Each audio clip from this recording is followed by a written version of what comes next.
oh, no one can't tell me nothing. I'm doing this, and then you got some that just be like, okay, well, this if I cut costs on this is gonna make me more money. Yeah. And it's like, oh, come on. The whole point of you starting this. Who we got here today? Hey! Does anyone know who this man is? I know you guys. I've seen you before. Where you been? At the boat ramp. Where you been? Hi. Good to see you. Look at this. It's an onion. They don't stink either. Vidalia Sweets. So we've got Andy Marak with us, and then Reggie also showed up today, too. Hey. Oh, we got Tim, Alfred, and Salty. Hey, guys. We got a crowd here on the boat. Mariner's sleeping. Not quite. But, yeah, we're here. We got Andy with us. I know someone who can't swim. Main girl. Harvey. What's going on, people? Good afternoon. We're busy. Where are we at today, Andy? We're out in the middle of water here somewhere. Middle of A water? little lost. Where did I pick you up at? Right over there. Right over there? Yeah, right over there. Okay. My van's parked over that way. Over that way? Over that way. That's the John Limehouse launch and landing. It's where I was hanging out yesterday, is watching some shit show action take place over there. That's where the guy's wife went ahead and bumper washed his bumper for him. Did a heck of a job on that. So, who's that old guy? Look at that old guy. What happened? Where's the I glasses? didn't used to look like that. Where's the glasses? I want to know. Oh, I forgot to bring them. And yes, They're in the truck. Alfred's asking, is that a Chit Show denim hat? Oh, it sure is. It sure is. It's my most comfortable one. It's the most comfortable one. I like the whiskey throttle a lot and my Fred hat, but I sure like the shit show hat. Thank you very much, Alfred. And I do have my members only hat. I see Main Girl had a members only hat too. Is that the make 99-cent grade? Mine is the make 99-cent grade. I figure if I'm going OG, I'm going OG all the way. I may pick up that second one, but that's a premium price hat. I don't know if I can get a discount from my bud, but we'll try. I don't know. Maybe he'll go and chat and give a special discount. I Oh, don't man, know. that'd be nice. I've That's only gonna got like be- 9 or It's gonna 10 be of his hats. Hashtag Andy Marak. I'll accept donations. Thank you, folks. Oh, man. So I honestly, today, y'all, I don't really know what we're doing. Andy just keeps saying, Derek, it's a surprise. Derek, it's a surprise. Derek, I've got stuff for you. Do you have this? Do you have that? Do you have this? I think he wants to run the oven. We're going to run the show. The stove. Derek's just along for the ride. Oh, okay. I'm just holding the camera. He's just a landlord today. A slumlord. All right. I But don't yeah, know right now we're about it. slumming. I don't know about a landlord. I saw the crew that was on board yesterday and the mess they left us. So yeah, we're slumming today. We're going to make it though. Hey, I'll get down here. Can you see me better? Thanks. I gave Andy a mop and a broom when he got on the boat today. Hey, everybody like my vest? Derek's at the helm, you know. Someone's got to be certain that we're safe. All right, now it's coming off. Thank you. These were gifts for Derek. Since it's a new year, new boats, he's got a couple of new jackets. Dang! All right, Main Girl, what do you think of the spiffy one? Teresa's on. Hello, Teresa. I was getting worried. I was thinking Teresa was sleeping. Well- She loves her naps more than I love my naps. Oh, well, Teresa is Chihuahua. She's on top of things. All right, we need to get another pan going here because I got to cook these. You know what these are? Throw these away. Everybody throws these away. No, there's multiple uses for this stuff. This stuff here is the best broth maker. So that's what we're going to make first. We're going to start get ourselves a little broth, so we'll have that for our soup later. In the meantime, if you don't do that, you can make a vegetable stock with all your other cuttings and throw everything in here together. Doesn't matter. Celery, onions, potato peelings, the scraps, the stuff that's a little mushy and rotten. It's not bad. It'll give you flavor. Cook it down. It's not hard. If you don't do that, put it in your garden. 2 weeks from this, you can have dirt to plant in. If you work right, Put this here. If you work right, you can actually build a heck of a lot of heat in a compost pile by feeding it properly. The greens, the browns, and the moisture.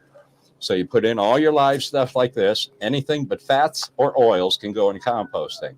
Anything. And I mean anything. Paper bags, paper plates, napkins, you name it, all go in there. No shitty diapers, please. But go ahead and put it in a pile. Keep turning it. Add water, add dry stuff, add your fresh stuff, coffee grounds. No time at all. 2 weeks, 3 weeks, 4 weeks. You'll have brown or black gold, which is good planting soil. Earthworm bedding and things like that come from that type of stuff. Anything that's breaking down or decomposition, you're going to have better growing vegetables from it. All right, enough of the speech. Let's have some fun. Now, I did see a question in the comment section from Alfred asking if we're sputted down. We're something. We got them down today. Both of them? Both of them are down. Nice. That's we may not get them up. There's a pill for that.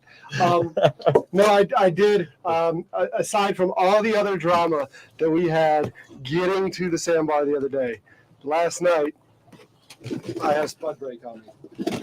So I woke up at 2 a.m., put pins in, let the tide bring the barge on out of there, and then rode all the way back to the Limehouse Landing to meet Joe Keating this morning so Joe can fix the spud and get us back out here. So y'all didn't get to see that because we had so much going on getting ready for this show. I like look at all this stuff that Andy brought. And it's not just this, like he's hiding stuff everywhere. It's a pantry. I told you I brought the pantry. He's hiding stuff everywhere. We don't know what we're going to cook. And part of our surprises today is as we go through our cooking here, it's going to be a long time to make this stuff. We're going to actually showcase quite a few different little dishes. Some are surprises. Some I talked about. Most of it's going to be a surprise to Derek even. So we're in it for the long haul. Take a look here. That's just the sampling of Reggie's salt that I got from a immigrant store. This is from Russia and Ukraine. One's from Russia, one's from Ukraine. If you can read the language, good luck. But it is amazing. This is it right here. You can see it's unfiltered. There is the soils and dark spots in there. That's all minerals and nutrients. It's not going to hurt you. Please don't be queasy about it. It's excellent salt. That's the best right there. You got that right. Yeah, we got other stuff. We got other stuff. Can we see it all? Wait. Wait. Thinking I brought it. There's more. Wait, there's more. What we got in here? Hours with it. Oh, What we got in here? Tools. Oh yeah, spices. I got some spices. Yeah, I think we're covered here. I brought the whole damn kitchen. I didn't bring it. I bought it. There those blades are. I was wondering where they went. Look, real butter with salt. Don't be afraid to use salted butter. Just cut back on what you add to your dish. Mm-hmm. People say unsalted. You got to have the salt in there to actually get the balance of flavoring. If you don't, you have to substitute it yourself. Add more salt. Why would you want to add that iodine salt? You don't want that crap. Get a natural salt. Sea salts, earth mine salts, best. Sea salts, second best, but earth mine salts, those are your best ones. I live in Cleveland. They undermine Lake Erie all the time by salt mines. And if you look on my channel, you'll see one of the videos I posted, and it was big wheels are ready to roll. And those were actually, I think, heading for the salt mine. It's amazing. Oh, yeah, we got more kitchen stuff here. Yeah. Hey, anybody want to make cocktail sauce? I'm going to show you how to make cocktail sauce. Simple way. You don't have to buy that jar of shit. One little jar of this stays in your fridge. You can make 15, 20 different batches. Good luck. Back to you, Derek. They're saying they're surprised you can get anything Russian right now. I think Andy smuggled some stuff in. I don't know. I have connections. That's why he was at the landing yesterday. He was meeting a boat. The first store I stopped at when I got into Charleston was actually Euro Deli. Last store I served before I went on my vacation in Cleveland was a place called Euro Deli, of all things. But they're owned by That one's owned by a Romanian lady. And then the other one, Yelishevsky's Deli. Both of them on the same road, about 3 miles apart. Eurodeli lady used to work for Yelishevsky as a partner. They dissolved that partnership. Both of them have their stores going right now. And they're both thriving, competing against each other. That's all right. I sell my bread to both of them. Doesn't matter to me. Look at this. Got to put some salt in here because we're going to reduce this down a lot. Going to get our consomme. All right. Along with that, ground white pepper. I know Sivy said she was having a hard time finding ground white pepper. I found this at Gordon Foods. I don't know if you got Gordon Foods out there, Tim, but take a look there. Love me a white pepper. It's got its purpose and place, but very strong. You don't use as much as you would a black pepper. It'll go a long way. All right, and here we're also going to add a couple other little things. My thyme. Have you seen my thyme? No, so I've got two in there. Right, I got regular thyme and a ground thyme. Thank you, Reg. You have some rub sage right here. It's a short bottle of the ground. Time reminds me of Thanksgiving. It is. It's an earthly scent. I just opened this one. The fragrance is very strong and powerful. It does deplete itself with a little bit of time, though. It'll get weak on you. Well, I see this is ground. That's it. There's the ground thyme. I also brought these things. We'll throw a couple of those in there. Oh, awesome. Capers. Yes. Chef work. We're going to do it our way. I should have brought you to Capers Hut. Let's see. Chefs improvise. Did you see the chef improvising yesterday? I missed it. He was making trays out of aluminum foil. Oh, really? Oh, That'll yeah. work. I had no idea George Kovach was going to be out until like the day before. And all right, folks. A couple of bases that you can add to any product, gravies, soups, and things like that. These two things are like godsend in a bottle. But I've got another one. Let me find it for us. This one is a larger bottle, about this size. It's a dark liquid. Soy. Yeah, I don't see it over here. I'm not seeing that one. It's called Dale's Seasoning. you brought Dale steak sauce out here? No, Dale's Seasoning. It's a marinade sauce. That's what I mean. Oh, here it is. I found it. Oh, heard. Steak There marinade. we go, guys. I love that steak marinade. This stuff is fantastic. Can be hard to find, but if you can find it, little goes a long way. Keep it in your fridge. You'll have it for a long, long time. I've kept it about probably a year and a half. Andy's doing one infomercial after the other on the freaking food bill. Hey, you asked for real chefs. That's why Reggie Miller and I are here together. We're going to make this happen. All right, I need a little more water in here. Can we get a couple of them bottles? Do we have water on? I forgot to get gallons. I haven't gotten the pot working yet. I mean, the plumbing working yet. Well, we're going to make do here. We can get it figured out. We'll get by. I can get it figured out. We're gonna have to hoop and holler. You're gonna have to tell me when is enough. Okay. So All right. Here, if you want this. Thank you, Reggie. Ah, no problem. That'll do. Perfect. Yep. All right, let's get this all submerged down in here. Now we get the herbs and the salts mixed up a little bit. And we already got good color in here.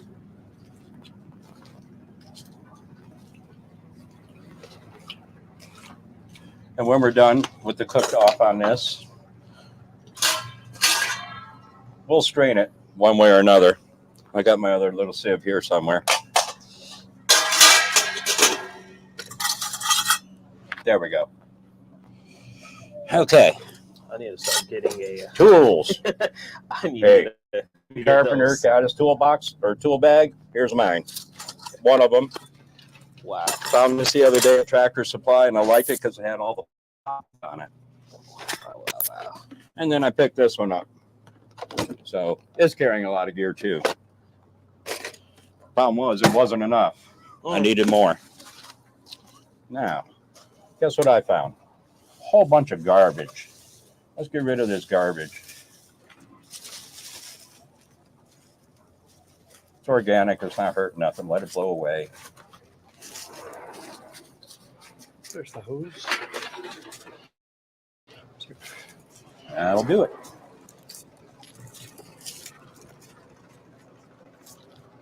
All right. What are you saying?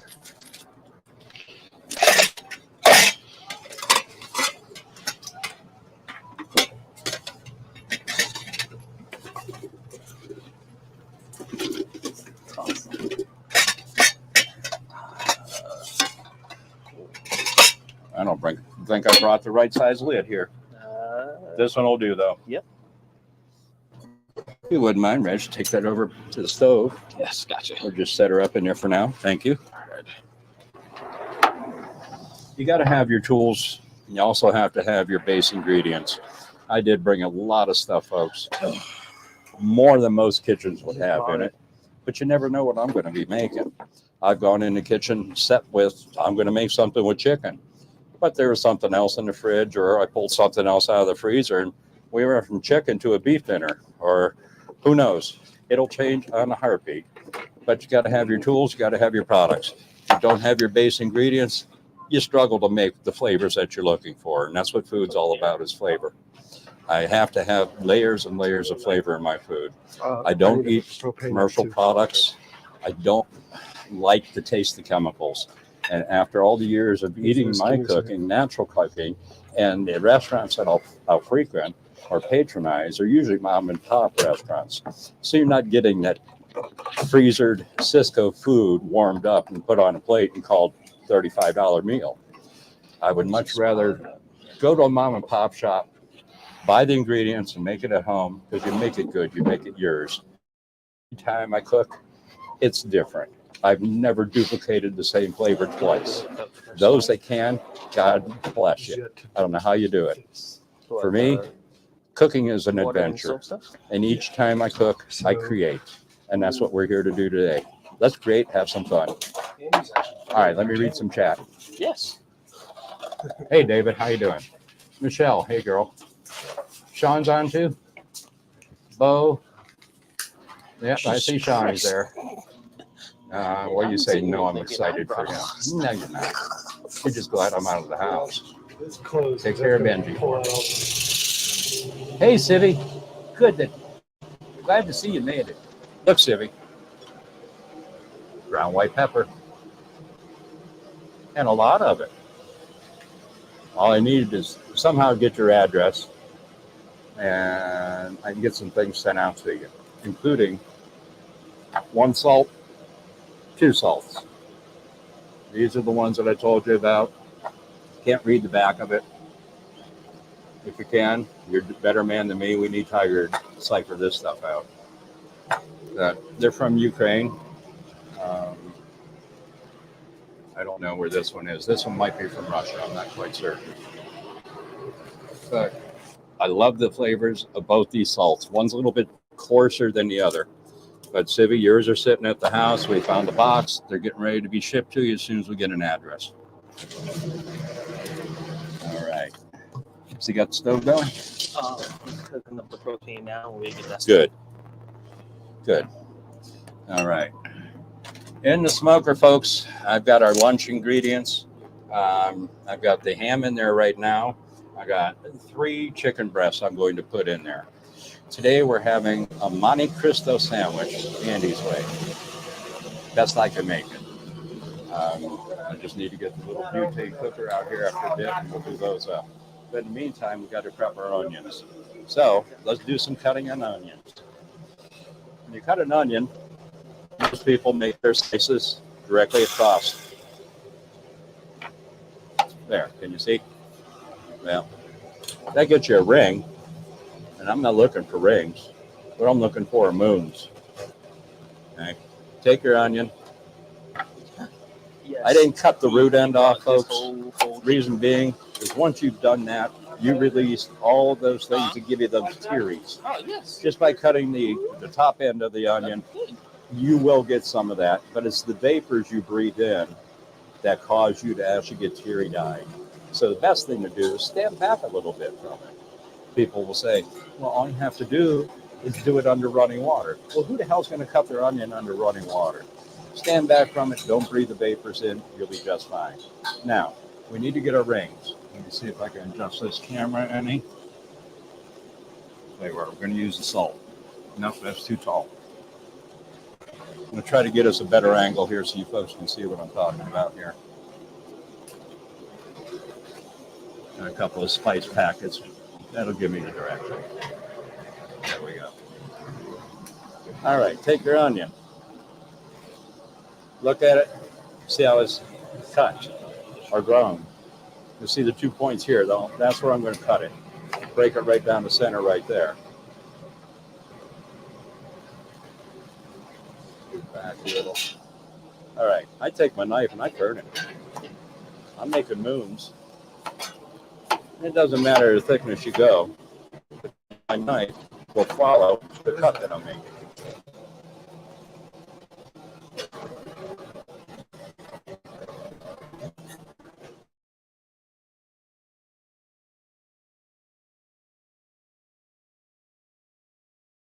Yeah.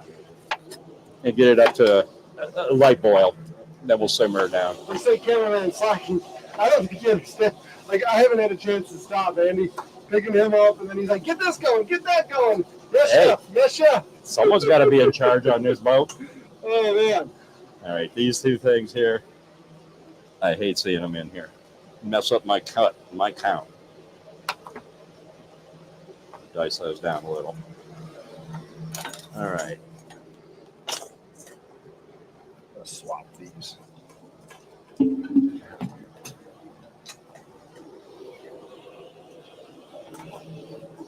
I'm using a combination of red or white and Vidalia onions today in this cook.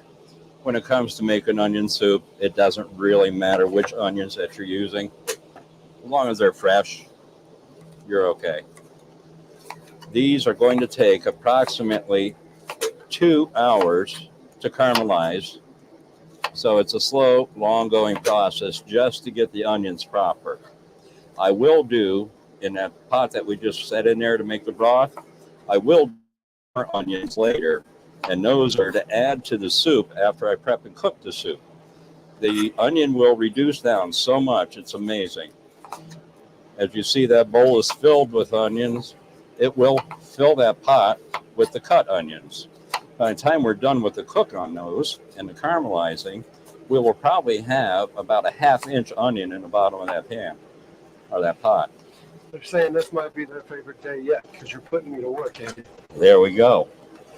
Hey, he's going to be able to take a nap sometime after I fill his belly. I'm going to have to take a nap. Gonna have to, of course. All right. You need that full of water? Yeah, that one. Well, no, actually, not just now. That'll be later on. That's gonna do the onions. Okay. So yeah, I just want to know we had it. Yeah, because I forgot to bring the gallons. I'm gonna have to hold with everything else going on, y'all. The plumbing is gonna literally be me holding the wire to the battery to send water to you through the pump. So That's all right. You're gonna have to yell at me, but I know Andy's sitting there thinking, "What is this Mickey Mouse CS I signed up for?" Oh, I knew what I was in for. I knew what I was in for. Why do you think all this is here? Foodless boat. Oh, Until man. today, you had some snackers on here. Yeah, that little lasagna that was made last night, I saw him layer it out, and then I lost the view on it. My internet at the motel was really terrible. I had a hard time actually just logging in to see anything. So I was fortunate I saw the bit I did see. There we go, folks. That's what I'm looking for. It's a nice cut. Once we go ahead and cook these down, you won't even be able to tell the red is in there. This is a little thick, so I'm going to save that one and cut it out. That's your very center of your onion. Get a lot of good flavor out of those. Some people will actually get rid of the whole outer to get to the inner. Me, I'm an innie.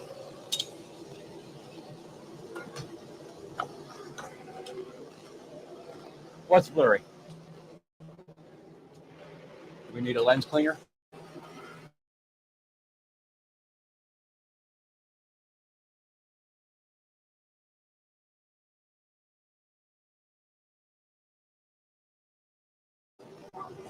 We're cut out. Well, we started a buffer, but we're back.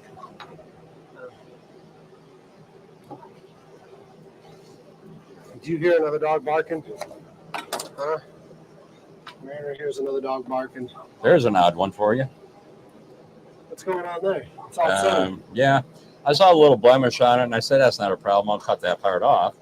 But look how this one actually grew. Must have been growing sideways in the soil. Yes. What do you think? Wow. I've not seen too many like this one. No, not at all.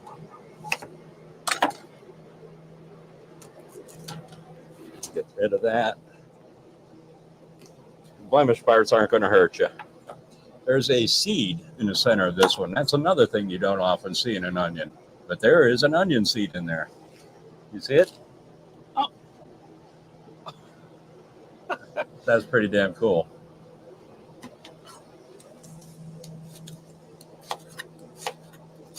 This knife here I invested in, I would say 1982 or 83.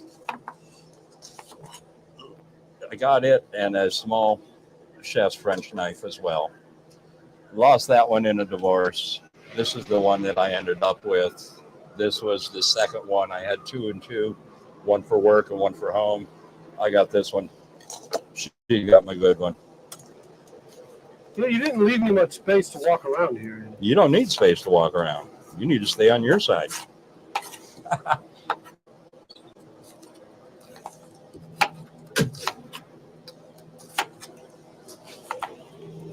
Hey, Stray, how you doing, buddy? See, I'm doing this blindly, trying to read the chat and cut onion at the same time. See how I'm doing that, folks? Knuckle. That's all you got to do. You can do this stuff. I can. You can. I'm nobody.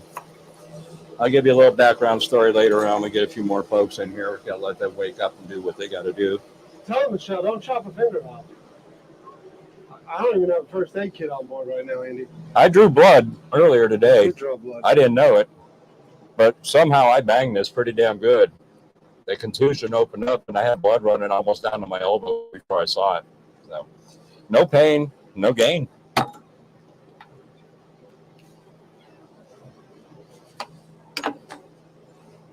Right. This one's got a quad. 2 and 2. To get.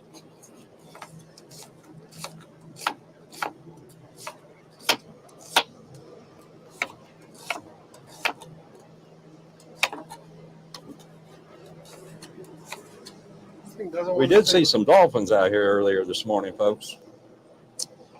2 of them. They're running side by side. One purged out of the water, saw the fin, and immediately the second one humped up right next to it. So it's like they were shoulder to shoulder. Then they disappeared on us. They heard the barge roll by, and that was enough for them. They're gone. This thing is actually so stable, you don't really realize that you're in motion. Derek was moving forward, and I didn't even know it. When I saw things moving past us, then it made sense. We were moving.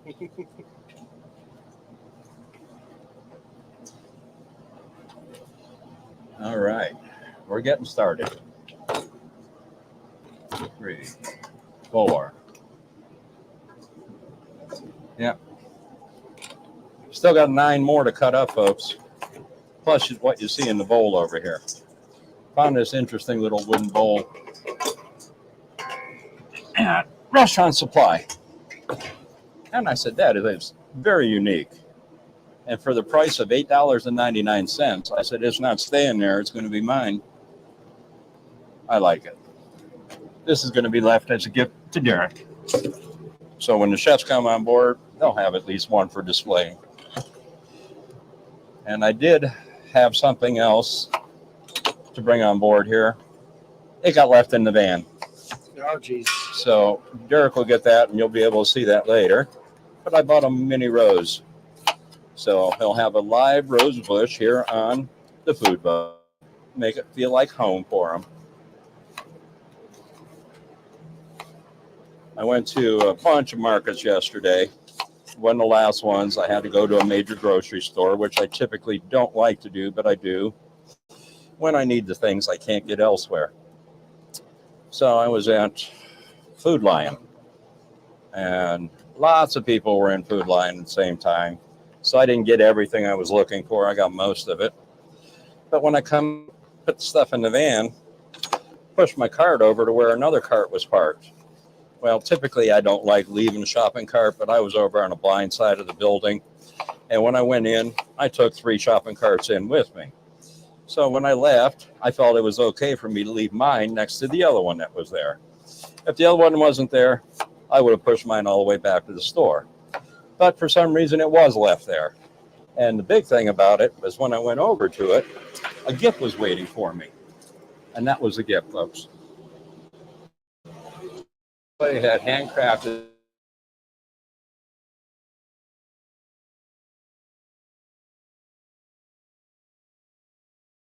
food boat.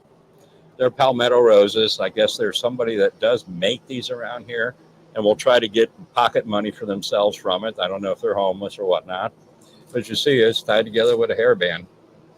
Don't know where that came from or who's had it, but they were pretty. I had to pick them up and bring them on board. So they're here, and they will stay here. Funny enough, I used to sell those when I was younger. Did you? Yeah. Who's on? Joseph, how you doing, my friend? What's the title say? Special guest? No special guest. Some kind of nut, maybe.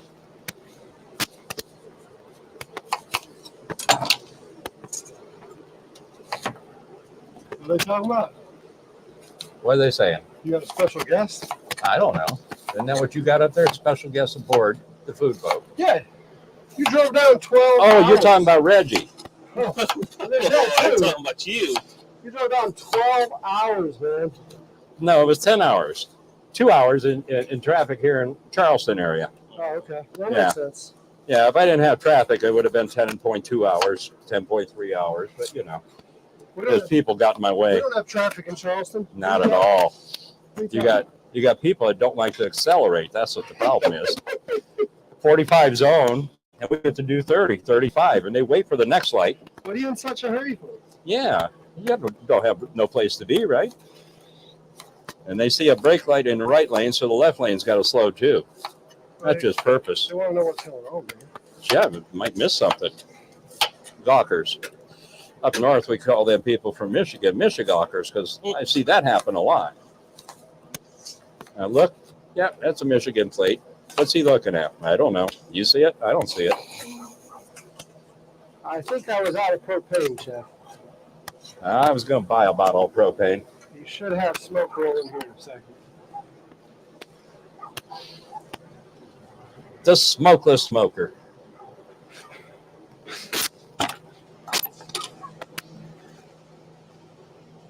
Hey, Bern. Is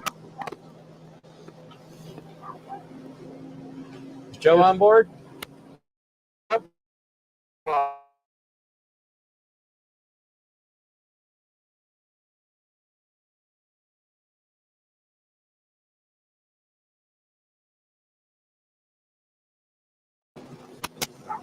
There we are.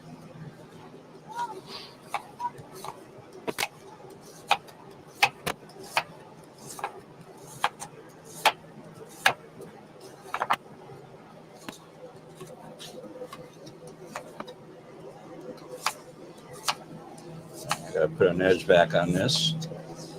I can feel it starting to change on me as I make the cuts. Knives do dull, especially as you're using them. You do want to keep a trim edge on there. Doesn't take much. Quick little wipe.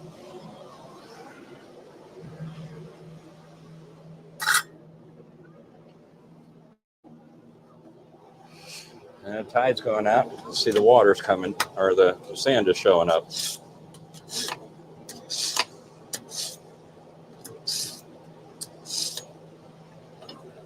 $5.99. Dollar General store. Great little sharpener. It's got your coarse side here. If your knife is really out of whack, then you've got the ceramic edge cut right here. So use that one to actually true your blade, get yourself to a nice honed edge without a whole lot of work. 3 or 4 passes. Used to be knife sharpeners are almost rare. You couldn't find them. Finding 2 at Dollar General now. This is the more premium of the 2, but does the job.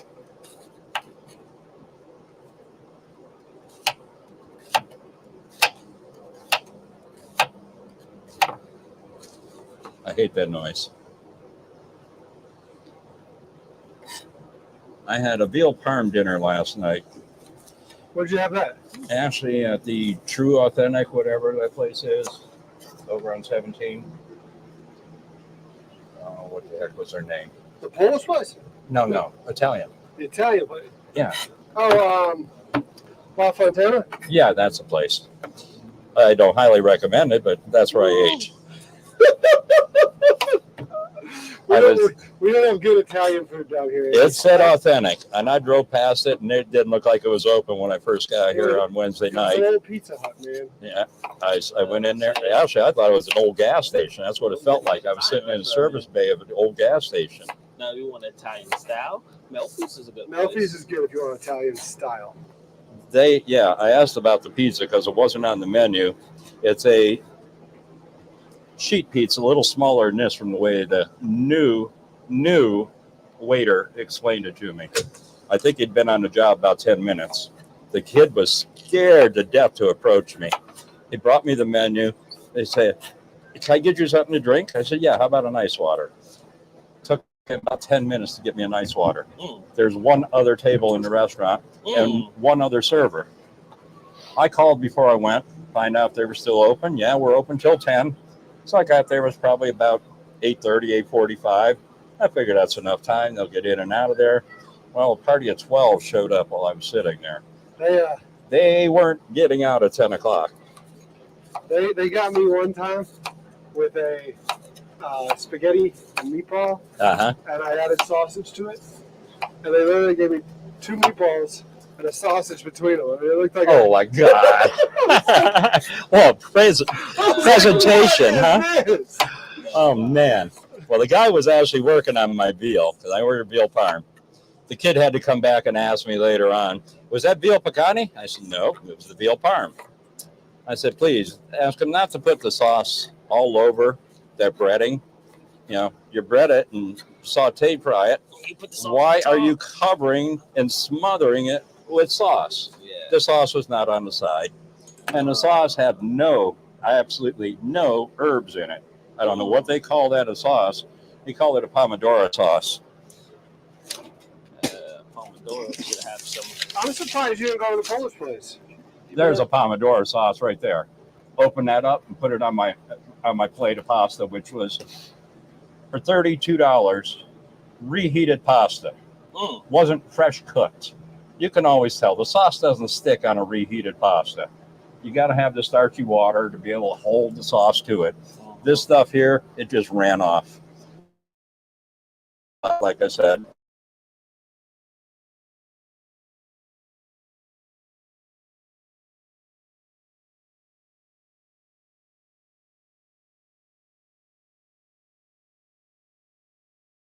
I mean, yeah, Churches. a good pasta dinner.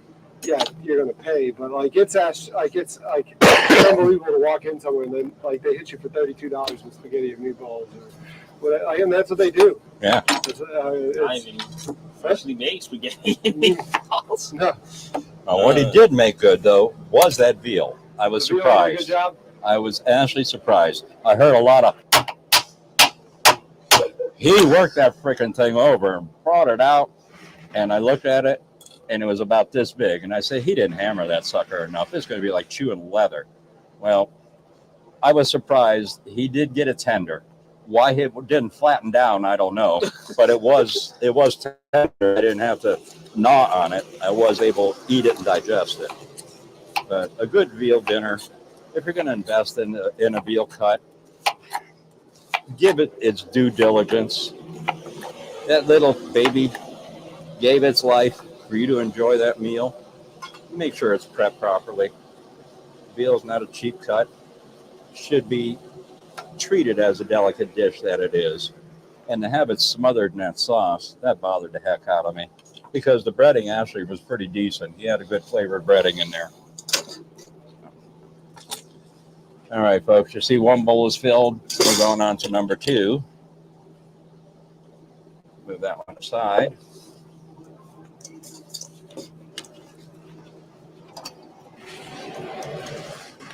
Okay. I got scraps over here that are actually going to go in that reduction later. Doesn't matter, they're sitting on this table. It wasn't sanitary because that's boiling water in there. Guess what? It's going to be sanitized real quick.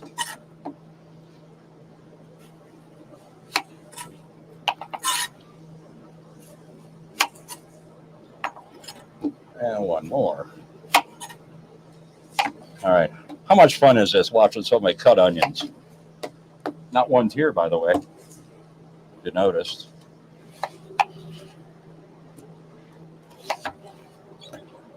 Who's saying what? Hey, Greg. How you doing, buddy?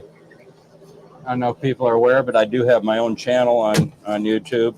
I've not done any lives. I don't actually edit. It's what I see or what I may have already filmed on my phone. My camera that I have is in there by the stove. I haven't used it in a couple of years. I got a couple of decent Canons. I just use myself, shoot what I see. Some of the footage that I put up is recent. Some of it has actually been on the phone for a couple of years. But I'll put them up. That way you folks can see them.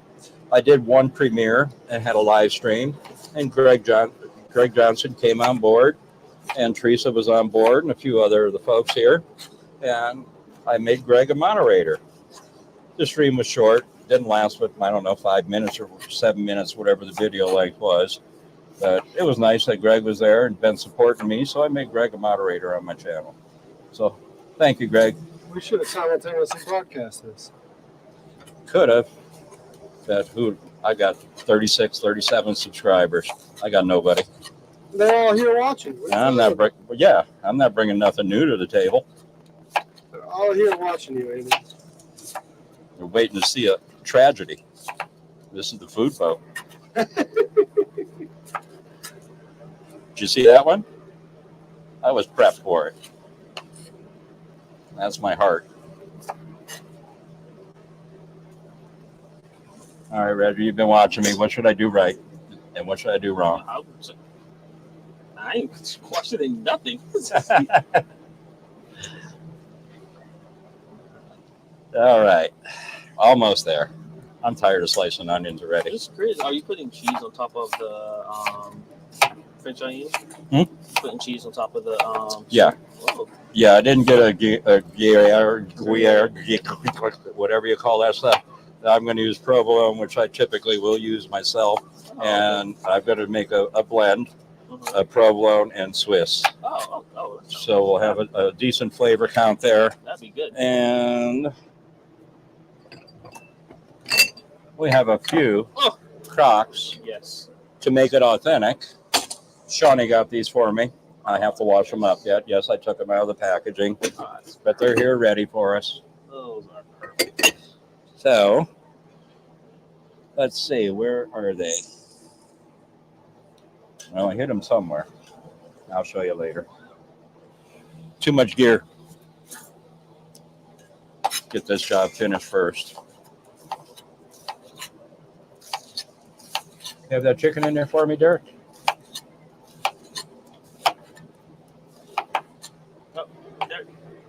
I think he's going to do it now. Go ahead. Put it in the smoker? Yes, sir. It's for smoking. It's not smoke cooking. We'll cook it further on the griddle inside later. Since we're just getting ourselves underway here, probably an hour off of what I thought our mark was going to be, or we're going to have a brunch lunch.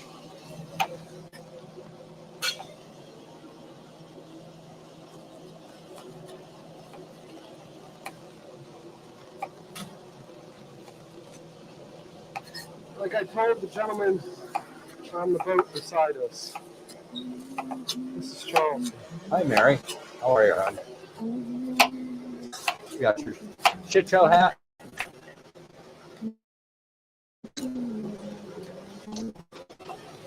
Hocus ST Celeste, aka Piper.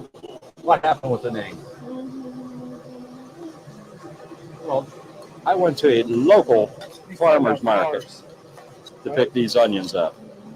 And the gentleman at Fields Farms, Freshfields, the place has been around since I don't bring the card. Yeah, that's trash. In 1939, I think, was the year that they opened there, or 47, I'm sorry. Gentleman was really, really nice. I somewhere have a bottle of his homemade wine that he tried to sell until he found out it was garbage. But I bought one anyways to showcase his name. So we're going to bring that out here, and we'll leave that here for Derek on the food boat.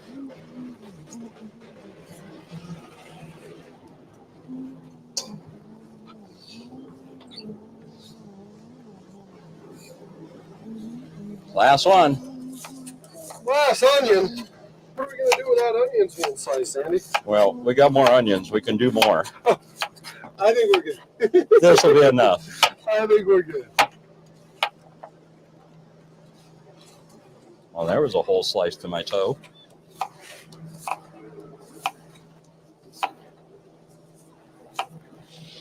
Okay. The man likes his onions. There we go, folks. What he says is you can't have a French onion soup. Yes, you can. Yes, you can. It's funny you mentioned that. Uh-oh.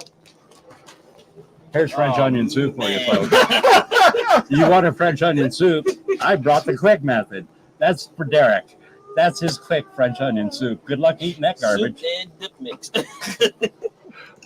I walked right into that, too. I had no idea. I waited and waited. You gave me the opportunity. Oh, man, I teed him up for that. I had no idea that's what he was waiting. He was waiting. Okay. Yeah, Food Line have became, the past few weeks, There's a scrap. Became into clutch. That's what I dropped. Became very Not clutch. much. All right. It was Food Line and Kroger's. Those two stores I There we go, folks. Onions. And this will all reduce down to hardly nothing in about 2 hours. Thank you, Derek. We're going to put these up in our What'd you say broth. thank you to me for? Oh, because you let me cook for 3 hours, or 5 hours, or 10. How many hours, main girl? 16? Reggie. What do you say about cooking that long, Reggie? I mean, that's typical what I do. Yeah. Way to do it. Andy called Reggie for backup, I think. That's what he called him for.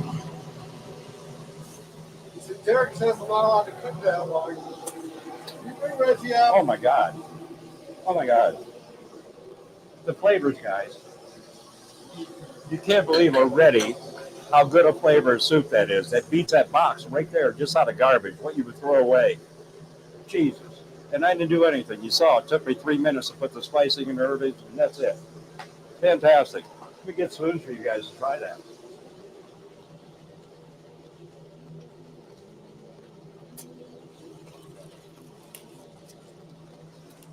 You now want to wipe the camera off a bit. Kind of outnumbered by chefs here. But I would have thought that. I would have thought that.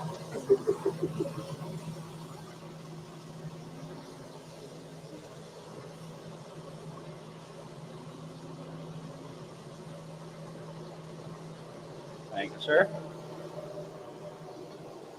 Samples. Cheers.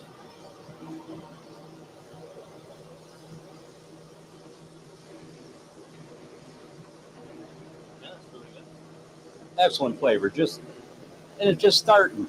Imagine after a couple hours all this, you're gonna dance. Now imagine you starting with your French onion soup with just water. Yeah. Compared to that. This beats that box of crap right there already. All right, Chef. Yeah, I'm gonna like rolling. this. All right. Time to get comfortable. He's taking more off? What are you doing? Natural. We cook natural. We don't like the synthetics. All right, covered up. You're getting Teresa all excited. Someone needs to go Sausage. Chihuahua. Oh shit! What? Hey, there goes a seagull. Saw one this morning. Flew over top me, and the song "Seagull" from Bad Company came to mind. Seagull, you fly into the morning, or misty morning sun. Yep, really enjoyed it. All right, next step. How hot are we there on the surface? On the surface? Smoke. I mean, Not hot. I wouldn't leave your hand there. Well, to saute down onions Oh, it'll melt the butter.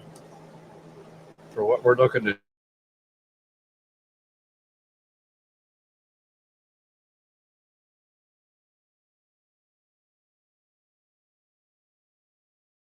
All right, for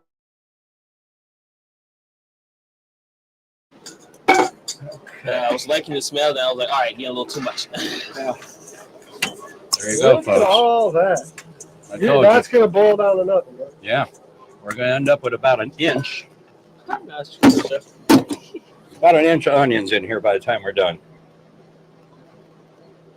If we're lucky. That's why those are still in reserve here. Andy's wondering where his super.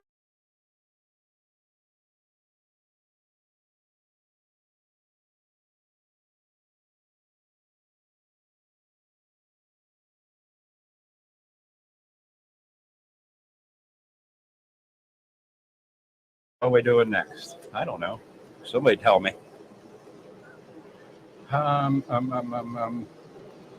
Which dish do we need to focus on next? Because that's part of cooking. When you look at chefs in a restaurant, you'll see that there's a pecking order on how the kitchen is actually operated. Usually you have your executive chef or your head chef. Executive chefs a lot of times are just corporate chefs. They don't actually get their hands dirty anymore. They don't do a whole lot of menu design. Some of them will, some won't. A lot of them are numbers people anymore. A true head chef is hands-on in the kitchen. He knows every aspect, or she knows every aspect of what goes on there. Purveyor costs, cost per serving, all those breakdowns, which the executive chefs are sitting in the office in their laptops or the computers doing. But a true head chef is hands-on and knows his stuff. One thing that we learned along the way is we don't have all the answers, and we don't know where the best products are until we try them. These are a couple of products I picked up here yesterday at Fresh Fields Market. I believe in supporting your local. Mom and pops need to survive. Otherwise, this corporation world is going to take us over, and we're going to be buying everything at Walmart or IKEA. So keep those mom and pop shops open. Buy your local products. Keep these folks happy. They have families to feed too.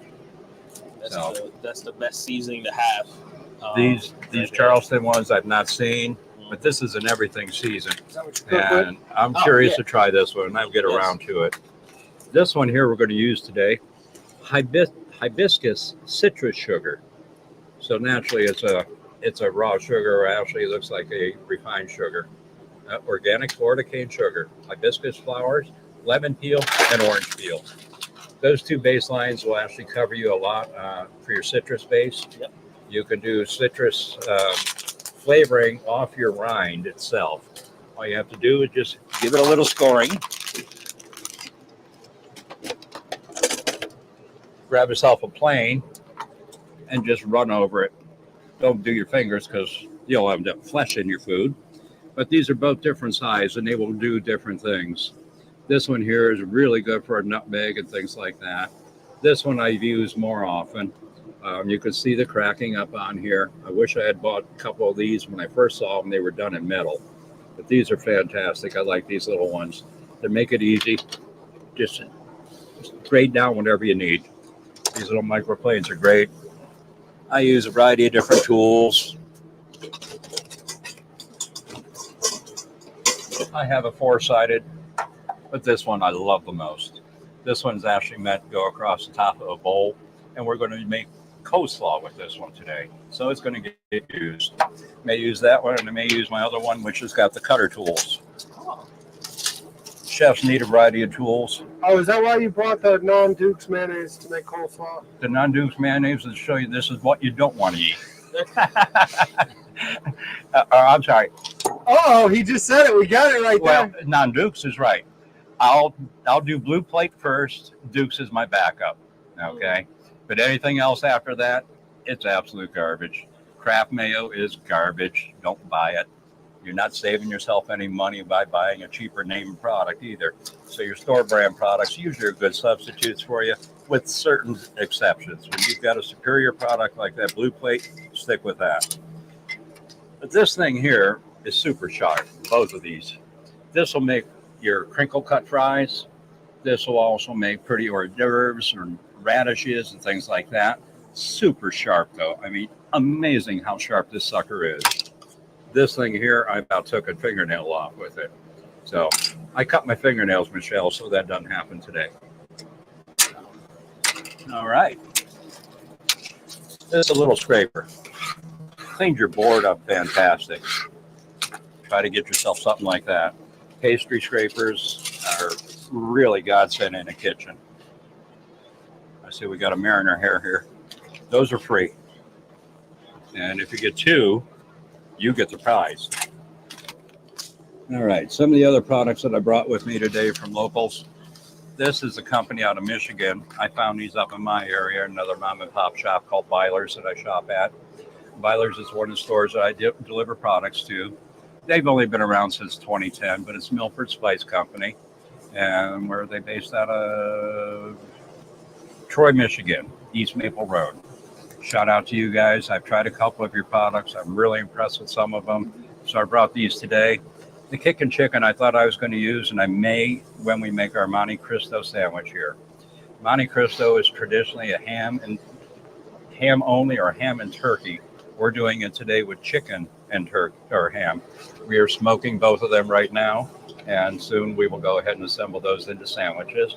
And hopefully our crew will come back and we'll be able to feed their bellies too. So Save was here with his family. They went out to play a little bit, but we'll get around to doing some other things here real soon. All right. Well, guess what? Where's my other time? Oh, What time is it? I've got 3.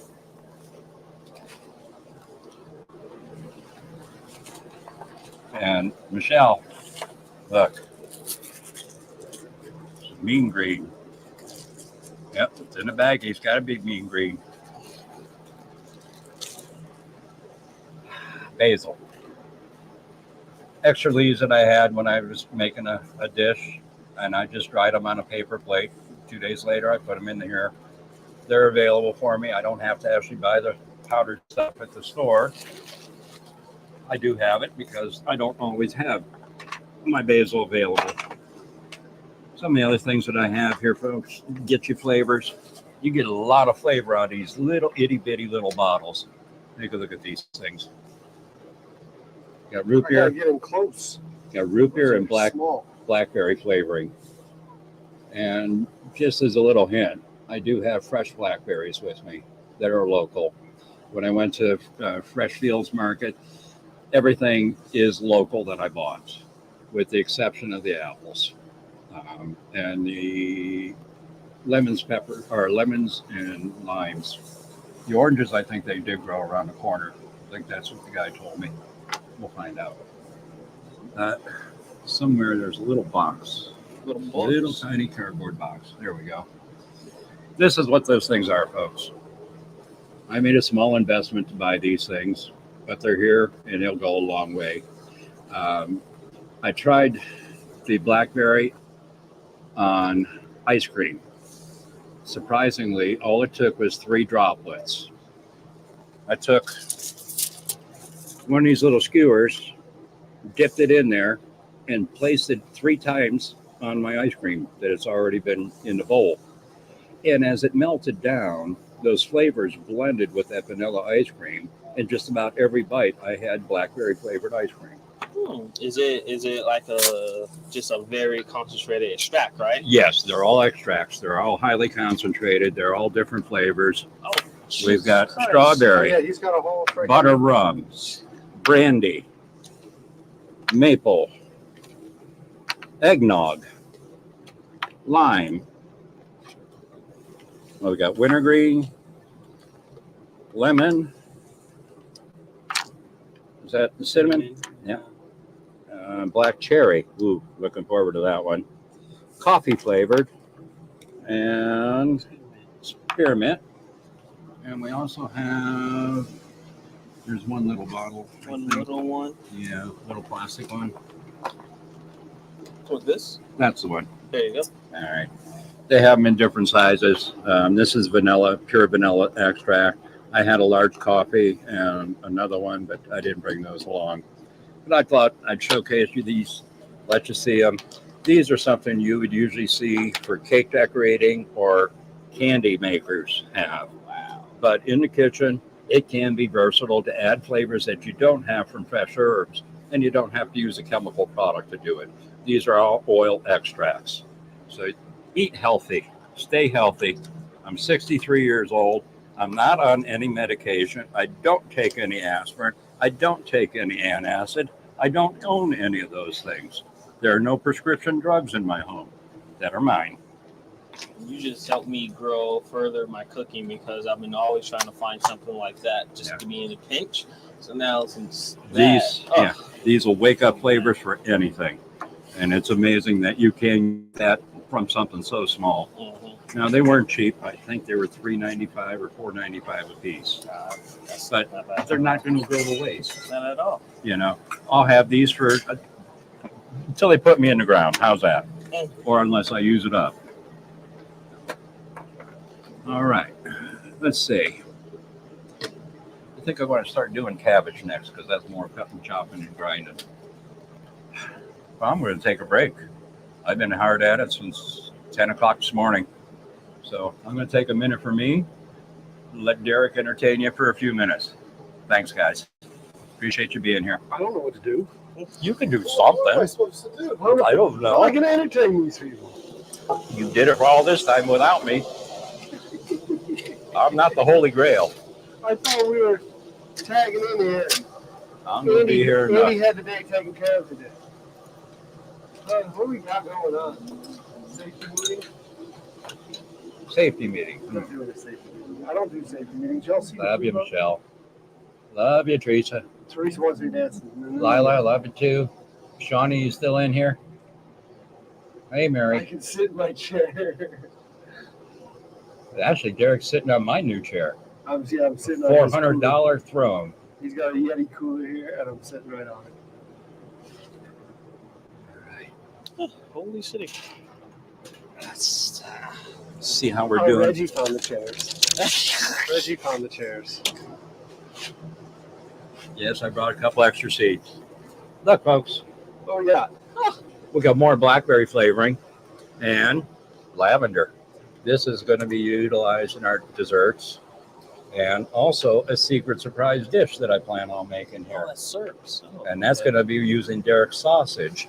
So that's where this lavender is going to come into play. Excuse me. Now, I'm creating a couple of things today that no one has ever thought of or made before, or they have, and they said, what the hell? Who's going to put those combinations together? Well, I'm going to.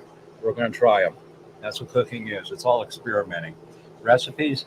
I have no stinking recipes. Oh, Recipes are just to give me an idea. I'm not going to follow it. If it tells me I need a half teaspoon, I'm going to measure out that half teaspoon for you. Let's see how good I am.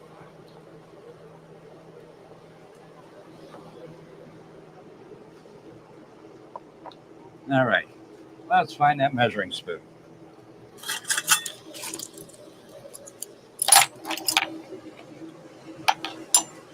Half teaspoon.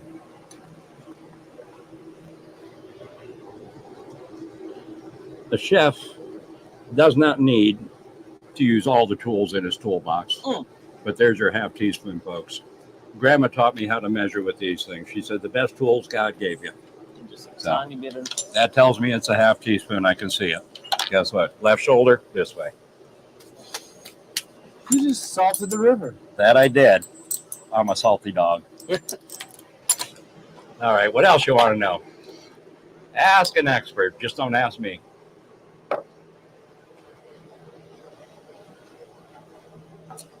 This is a birthday gift that Shawnee gave me. I say it all the time. I watch YouTube videos. I say, yep, I got that 45. I got the 45. I got the 45. Now, I've got the 45. This is also a Yeti, but she had an imprinted on there. I've got the 45.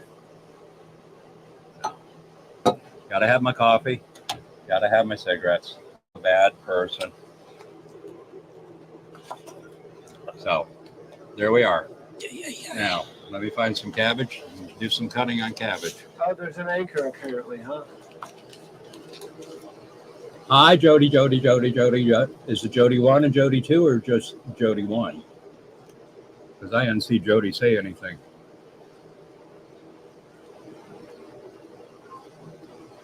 Is Tomahawk Mark on board with us here?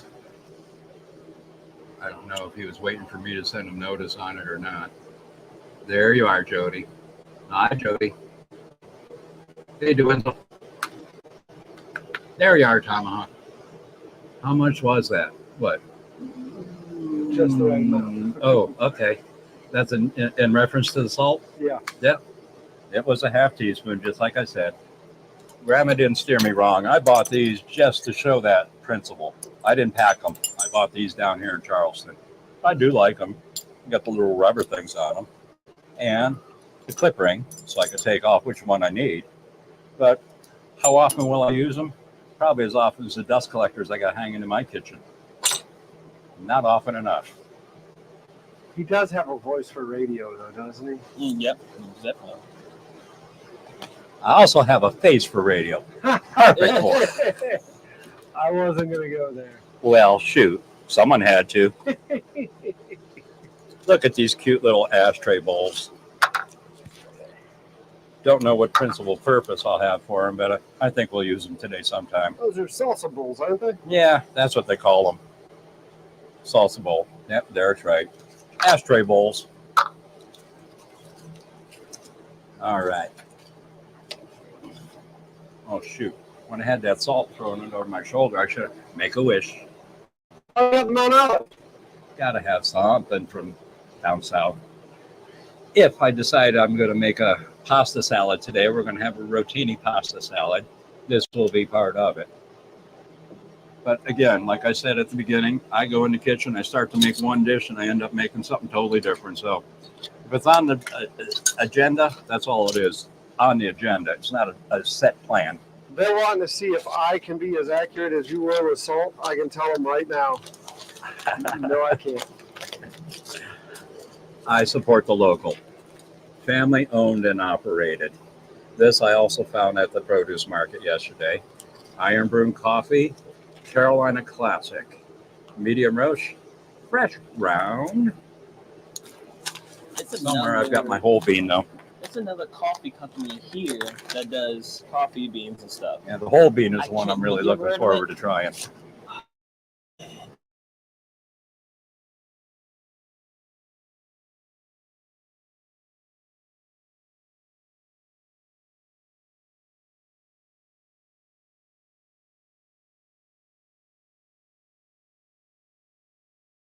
Preserve your foods without actually adding chemicals. You can actually add natural things and still end up with a preserved food that'll keep a little bit longer in your fridge. So this is something new I hadn't seen You're before. supposed to pour that and stuff. This is I'm sorry? I thought you were supposed to like pour that in the sink and So you are. Put them in your shoes. Take care of the odor. Who comes up with a product that just like literally you just pour it down the sink? Well, you can. And you can scour your sink with it first. It's a great scouring powder. So, but baking soda, my grandfather used to drink a tablespoon in water every morning. He lived to be 93 years old. Prostate cancer is what took him out, but it wasn't the cancer that took him out. It was the doctor's care that took him out. So once he was diagnosed, the time that we put him in the ground was 4.5 months. Be very mindful. I am a cancer survivor, folks. In 1988, I was out for a back injury from my work and decided I was going to go get my release to go back to work. Went to the doctor. He wrote my notes, says, yep, your back's in good shape for now. It's still, just take it easy. He says, anything else? I said, yeah, I've got a little lump here. Maybe you should look at. Well, you should have seen the look on his face once he put his hand to that lump. He said, tomorrow I want you at the hospital. We're going to do an MRI on you. Or no, an ultrasound. So go in, do this ultrasound, and I'll be in touch with you later on. Well, he called me about an hour after I left there. He said, you're scheduled for tomorrow morning in surgery. So I went in and had my tumor removed. It was my family doctor. I had him since I was a boy. He looked me in the eye and says, it was malignant. Yep, it was cancer, but I think I got it all. He looked me in the eye, held my hand, tears running down his cheek. He said, I think I got it all. Here I am, folks, 1988. I turned down all radiation treatments and recommendations. I turned down the chemotherapy. I turned down the drugs. And at 63 years old, I stand before you. Good luck. Eat healthy. Stay healthy. Stay away from doctors. They make you sick. They make you sick to make themselves money. It's a business. That's why they're still practicing. One day they'll get it right when they need your help. The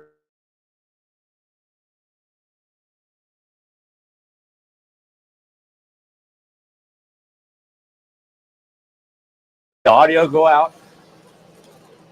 Did you guys hear the audio on that?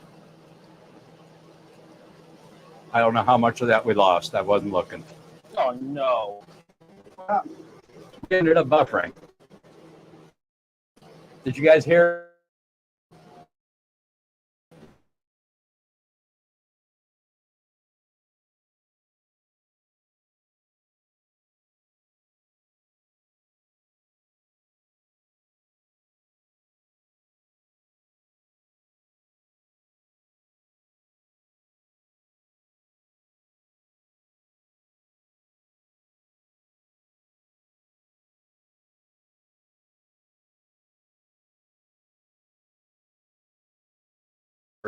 Just from the products that I do buy. There's enough chemicals in here to kill all of us. So all these plastics that we're exposed to on our day-to-day lives, we don't think twice about them. These are all giving off emittance. I am a cancer survivor. My older brother is a cancer survivor. His son is a cancer survivor. Oh man. My younger brother, who is a non-smoker, very athletic, was a basketball coach, was a referee for basketball, ran track with his boys, and biked 50 miles a day. Did not smoke. 3 years younger than me. He's been dead 6 years, folks. He listened to the doctors. He went through his chemo and his radiation. From the time he attended his son's wedding in October till his passing on Groundhog Day. And that was it. Handful of months took my brother because he listened to the doctors. I told him, if you really want to stay healthy, change your habits, change your diet. You're eating good, but eat better. Stay away from the McDonald's French fries, which I absolutely love. I said, and look into dandelion root. Dandelion root extract, as far as my research has proven, dandelion is the only thing that will cure cancer. I've heard stories who were at stage 4 or worse, terminal, imminent, death was on the horizon. Within 2 weeks, go back to their doctor and tumors are gone from dandelions. Yeah, keep spraying them chemicals on there. Kill all them dandelions. We don't need them. God put everything here that we need to survive. And if you kill off what we have, it's not coming back. I miss bumblebees. You know that? I miss the clover that we used to have in the yard when I was a kid. You always had to sidestep the bumblebees if you were barefoot. Now, good luck trying to find one. Where'd they go? What happened to all the squawking blue jays? Used to hear blue jays all the time. Now it's a rarity that you'll hear a blue jay. Think about it, folks. What's causing it? Admittance from all these chemicals and plastics. My father was in chemical research, worked for Standard Oil back in Ohio. It was called Sohio. And he helped develop this plastic here. As kids, my dad would bring us home test bottles that were about this size. They were 11 ounce or 11 and a half ounce bottles. And we would do tests by making our own homemade root beer and our homemade grape soda. And by the way, it was made with those extract oils that I showed you earlier. Tasted great. Some of the bottles were failures. That's why we were testing them, is once they went under carbonation to see if they would burst. And they would do a whole series of tests. They had a special chamber at Standard Oil where they raised this thing up on a platform and then would drop it into a basin that was a steel basin, rounded like this, and find out how far they can go before they had impact with that pressurized. So I don't know if the four of us who all have testicular cancer, 3 brothers and a nephew, we don't know if that was attributed to those plastics, but it's a good possibility. My younger brother didn't smoke. My older brother doesn't smoke. My nephew doesn't smoke. I'm the only smoker. The others all went through treatments. Fortunately, my older brother and his son are both still around. My younger brother I miss. Rest in peace, Michael. Him and I were real close. Yep. I lost my brother to cancer.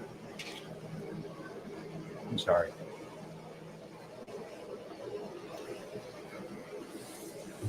You want to take a minute, Andy? Thanks. Yeah. Okay, I'm going to try to fix the internet so we don't have to just take a minute. All right. We'll be with you, folks. Don't go anywhere.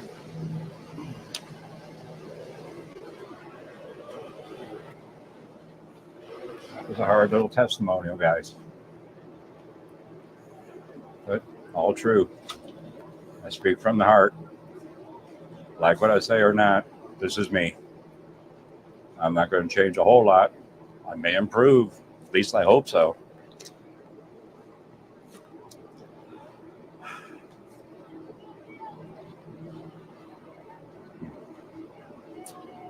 Look at the view for a few seconds, okay, guys? Thanks.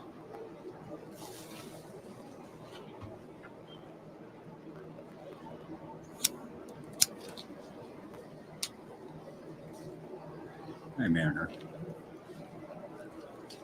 Hey, Bobby. Hey, Bobby. Yeah. Look at how white your cases are. Your teeth are very white. Yes. Tennis ball cleaner. Huh? Tennis ball cleaner? All right. I'm sitting down on my Yeti here. Hi, Patty. Patty has been one of my strongest and loudest cheerleaders. I'm glad to know you, Patty.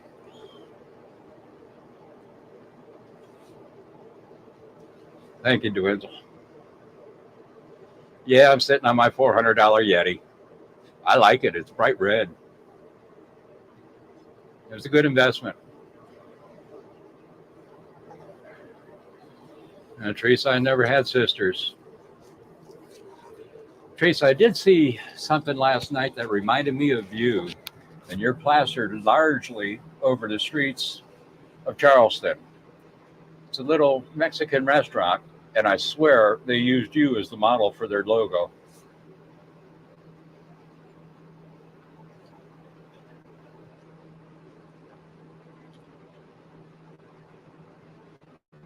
Hi, Chris.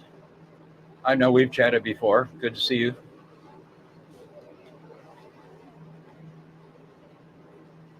Yeah, Stray. I looked once I purchased my $400 Yeti. I bought it at Tractor Supply, but I went online and checked directly from Yeti, and they're selling the same one at $400. So I didn't overpay where I bought it, but it does keep it cold. there's a couple of brands of decent coolers out there. Yeti was what was available. I'm not really a proponent of selling brand name products like that, but I've not been disappointed in Yeti mugs. I've got two now. My first one also said I've got the 45 on it, but it was only, I don't know, a 12 ounce or a 14 ounce tumbler, so it's a small one. I put my coffee in there and I got it all day long. And with the hours that I go, 16, 18-hour.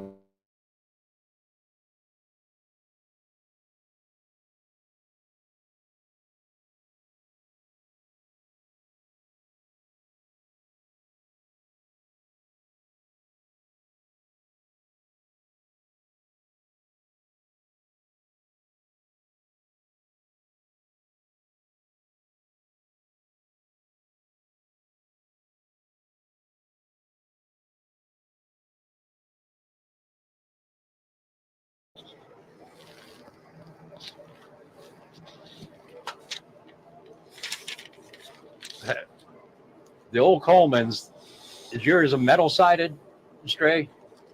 Because I had one of the green ones that had the metal side, and at the bottom they put that white plastic on there.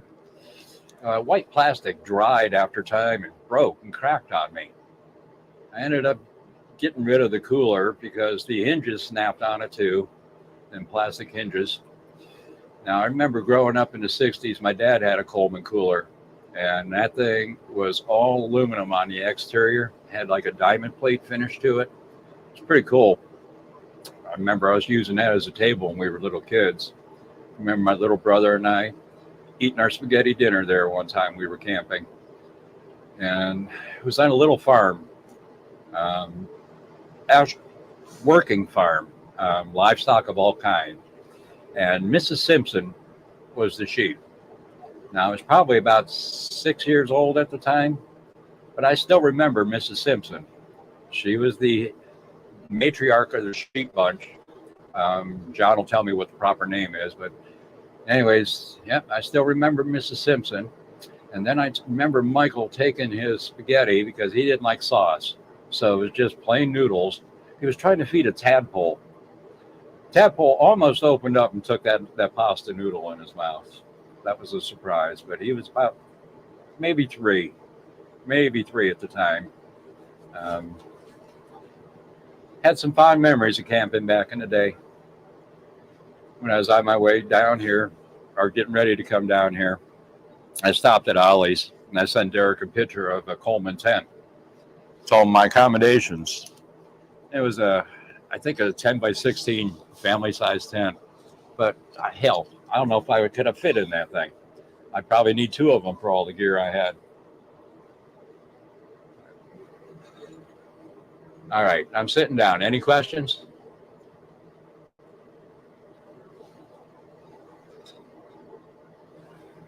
What we calling Elon about?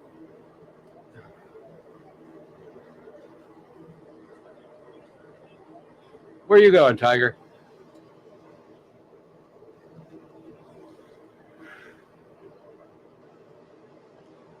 All right. Should we find some cabbage, Mariner? It's one of the most time-consuming things.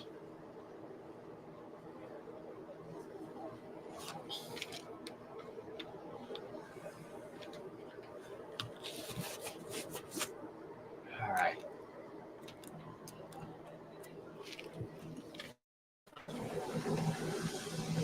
There you go.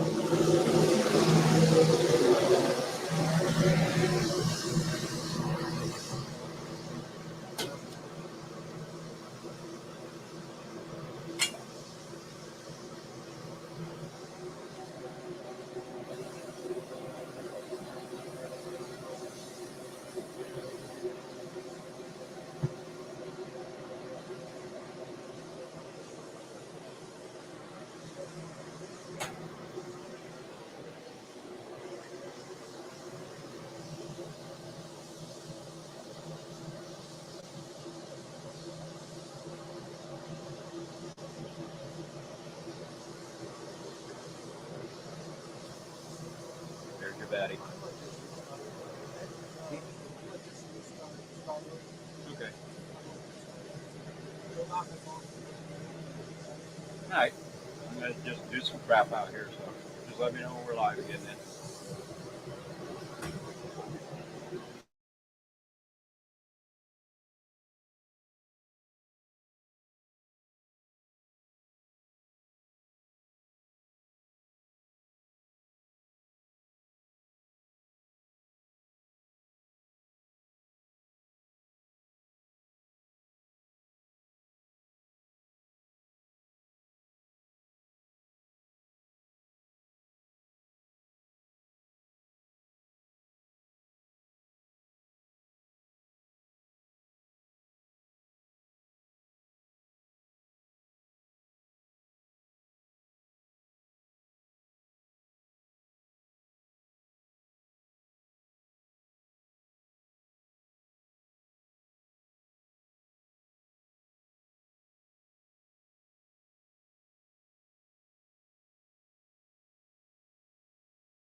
Yeah. Like music. Mhm.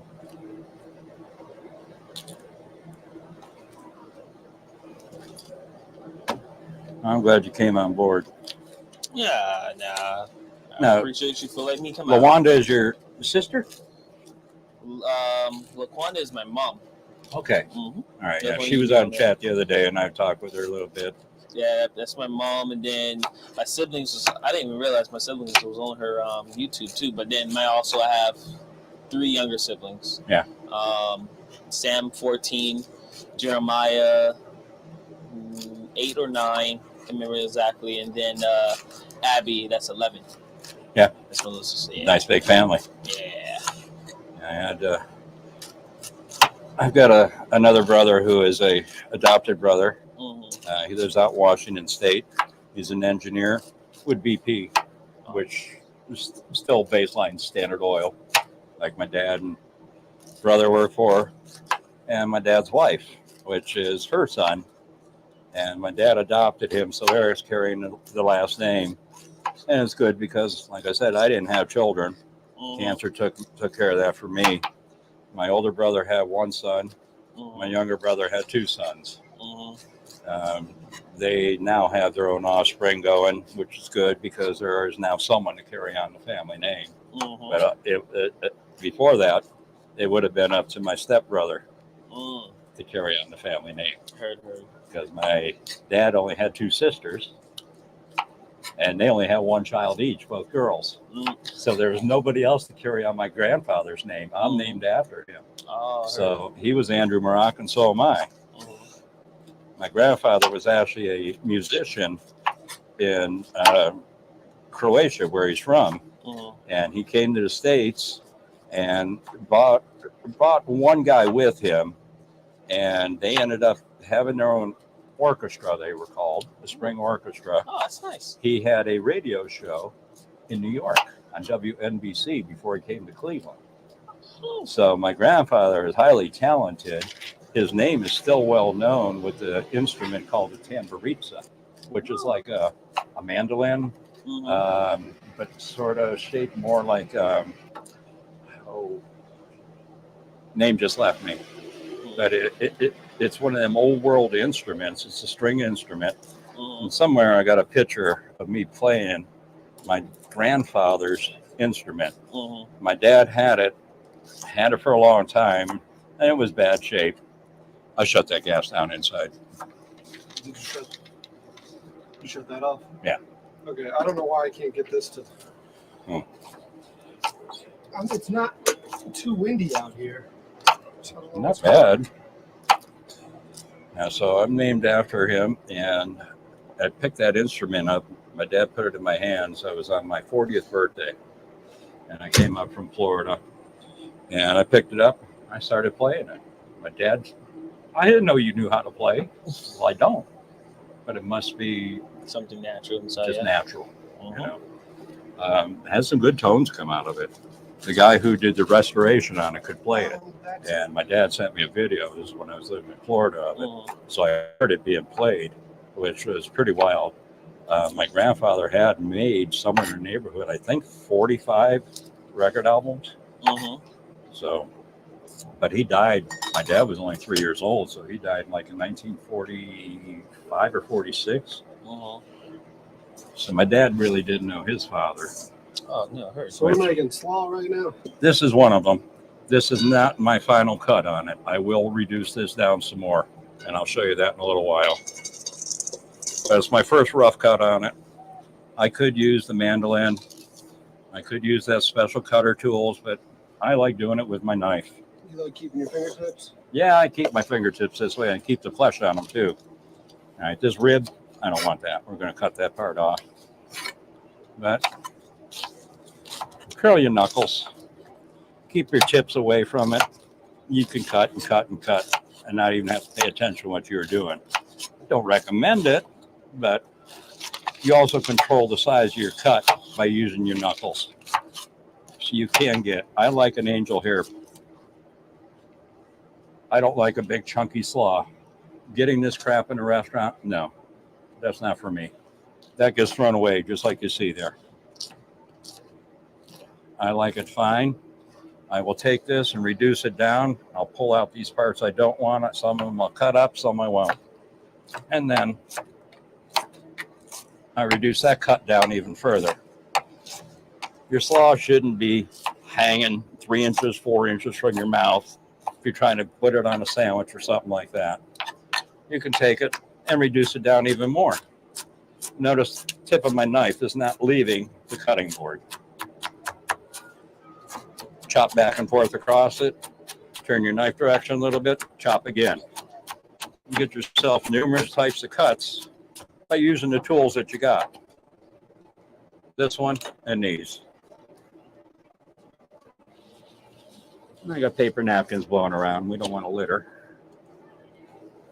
So there's a little bit better cut on that coleslaw versus most people's coleslaw. This stuff here. Who the hell wants to eat these chunks? At the Food Lion, do you? Sir? You see, you don't have coleslaw that you picked up at the Food Lion, do you? No, sir. Can't. Well, you came out with that box of French onion soup. Hey, it was there. And for $1.19, it made a good joke. I can't even believe I'm walking right into that. Now you got a couple more coming too. Oh, jeez. As the opportunity opens, it'll happen. Patty, you still here? Yeah, she's there. Okay. She was Dairy Queen. I miss Dairy Queen. Nice. Eating that chemical stuff, huh, Patty? Who's crazy? Should have got some Breyers Natural. You'd been better off getting that stuff at Dairy Queen. That's not real ice cream. Dairy Queen was right across from Grandma Patton's house. Ah, convenience. And you'd walk over there with Grandma. If you were good, she'd treat you to ice cream. Uh-huh. Ooh, there's a cut I like. I like that. Nice and There's a fine. nostalgic part to Dairy Queen. Yeah, I can remember the Good Humor man going through my grandmother's neighborhood up in Cleveland, East 55th Superior area. And he used to ride his 3-wheel bicycle. Yeah. 2 large wheels up front with his cold box up front. Yeah. And he used to pedal down with his bells ringing. And we'd go out and get our Good Humor ice cream.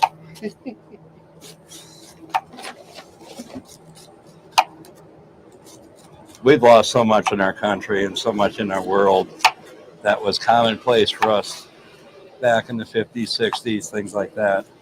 And sometimes them old days were the good ways. You know, our simplicity that we had in life back then compared to where we are today become very complicated. We don't socialize like we used to. People used to walk their streets holding hands every night after dinner. You know where you can see that? Mayberry. Oh, there's that.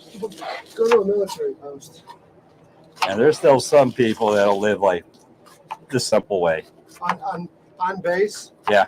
It's interesting. You do see kids play in and all that stuff in the street. It's a different world altogether, though. You're a bound community.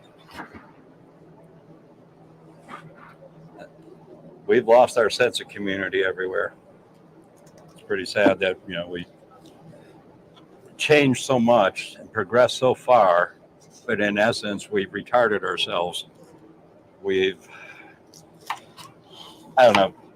I was out on my balcony last night having a cigarette, and people checked in the room next door, and a kid was walking the dog, and he's probably 19 or 20 years old.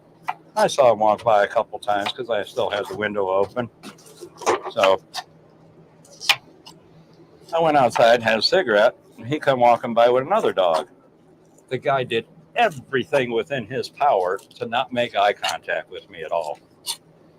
I thought, okay, well, that's just odd. Maybe he's autistic. That's what it looked like to me. Well, that's what you get for being such a big burly man and Yeah, you know me, I'm a scare. intimidating him. Yeah. So I mean, here comes Mom hours later. I come back from dinner, and I'm walking in, and they come walking up. And I'm standing in front of my room, having a smoke, and she's doing the same thing like her son did. Trying not to look at my direction in any way at all. Weird, very odd. Daughter following behind did the same thing. Thinking they're an odd family. All 3 of them did the same thing. Now, 2 o'clock in the morning, I'm out there. might have been that hat you're wearing. Could have been that hat you're wearing. No, I had the Blue Ridge Parkway hat on, so it wasn't a chit show. But it's about 2 o'clock in the morning, I'm outside having another butt. I couldn't sleep. So I'm pacing back and forth. I walked every one of the balconies. Pretty cool little motel. You can walk upstairs all the way around this whole thing, like 4 different buildings. They're all interconnected. So I walked around, did a couple of laps. I get back in front of the room, finished the cigarette. Dad's now downstairs with the son. They got the 2 dogs. Father was walking just exactly the same as the other 3 members of the family. Could not make eye contact, and the head was always cocked this way. I couldn't figure them people out. At least they were better than the ones the night before. Night before, young couple, and yelling. Oh my God.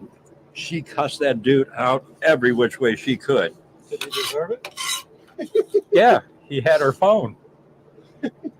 And he had her car keys that she paid for the motherfucker.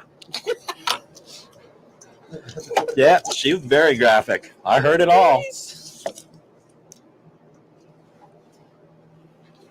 Yep, that's my motherfucker. I worked my ass off, paid for that. Give me my car keys.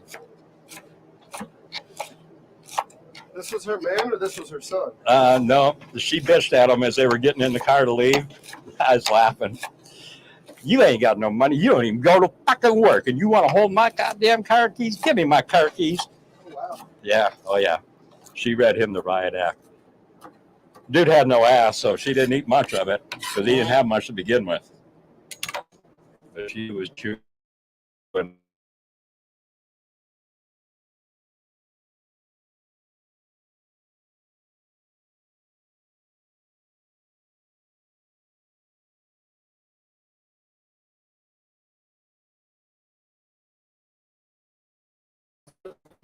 Hey, we're back.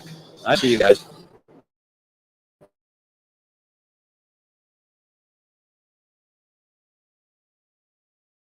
I don't know. Who's that hunk? Look at that. 63 years old. Do not go to a gym. Striking resemblance to Hercules. How's that?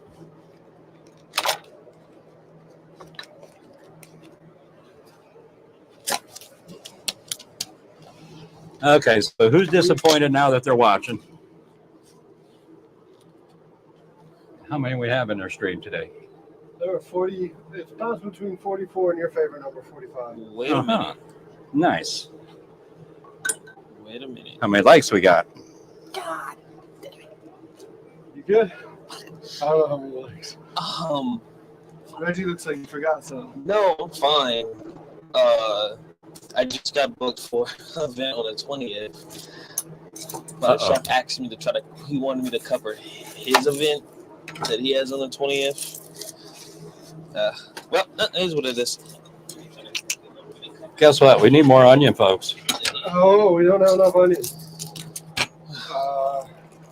Looks like you got 37 likes so far. Nice. So you got a little bit of a disparity. Well, that's all right. There's like 8. Hit them likes. There's 8 people that don't like you, Andy. I don't know which 8 they are. I'm going to shave if we don't take them likes up. Come on. Geez. No, you're not. I shaved this mustache off 3 times. Every time it felt so strange to actually touch that flesh. Yeah. You know, I won't do it again. Every time it buffers, I have to go in there and reset chat. There it is. Okay. We need some onion up in there. So we're going to do the onion this way.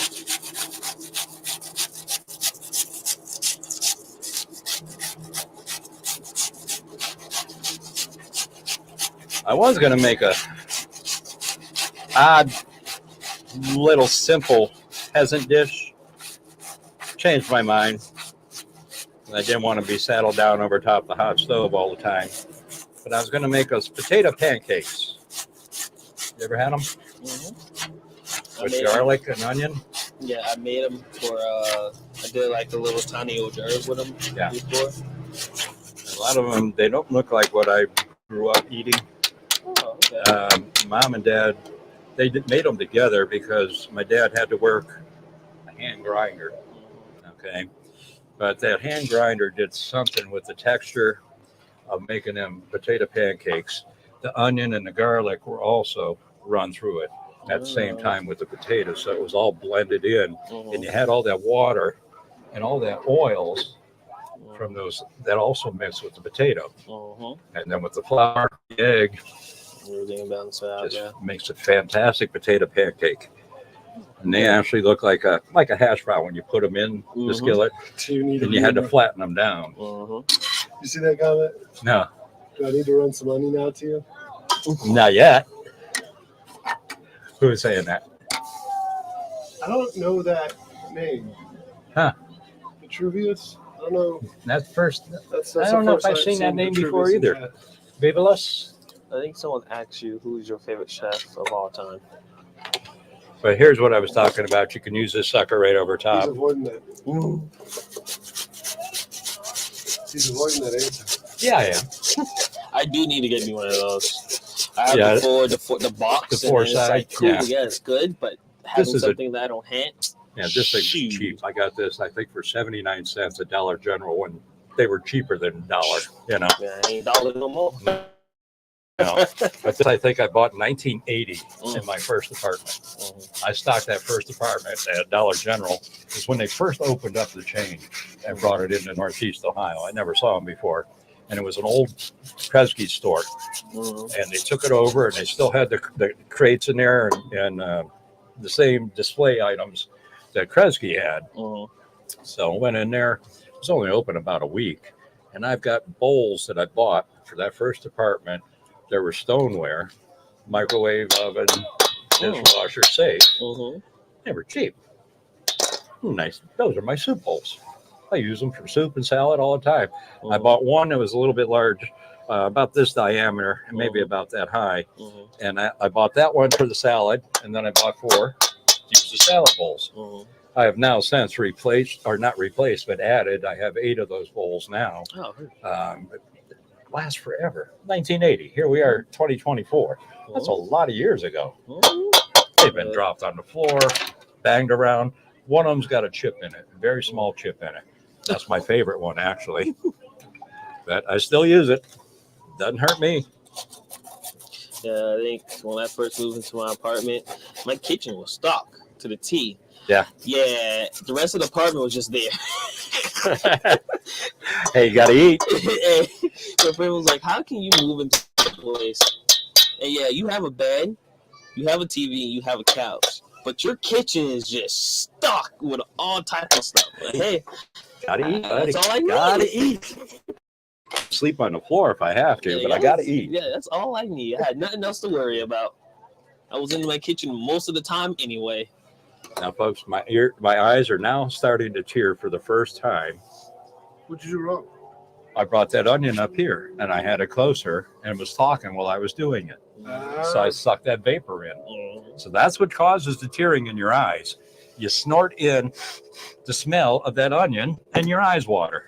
So save yourself the hassle. Stand back from it. This is organic.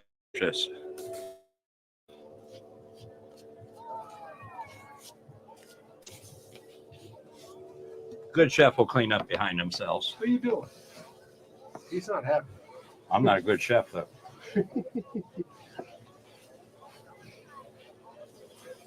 Yeah, I call myself a chef. I only play one on YouTube once in a while. The rest of the time, I'm just a hell of a good cook.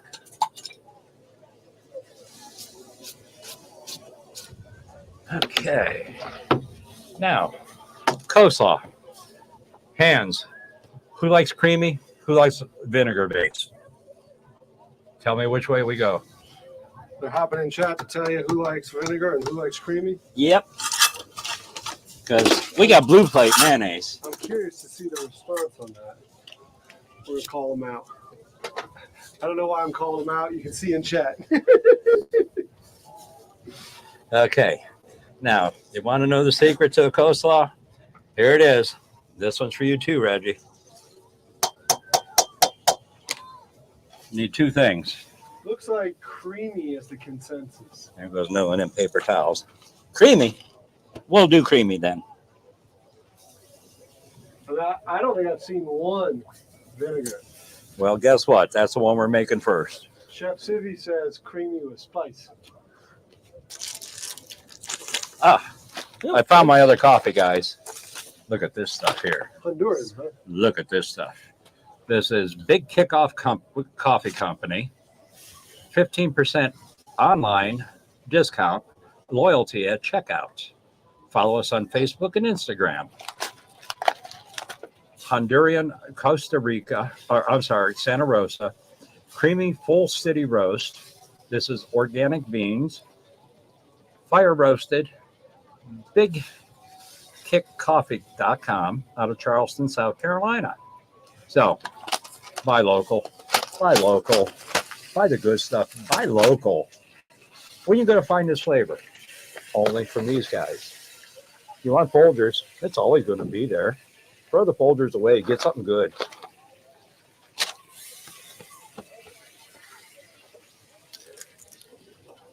I think they went out of business. Flour. No. The one that was down there on Eugene? Flour. The coffee bean company? Yeah, Charleston Coffee or whatever. I think so. They were right there next to Firefly. Mm-hmm. Yeah, I haven't seen that name in a while, like you said. Because my instructor in high school, when we did our bistro, that's the only All right, coffee guys, I we made lost me order. something. What'd you lose? A 5-pound bag of sugar. 5-pound bag of sugar. This is a Cass.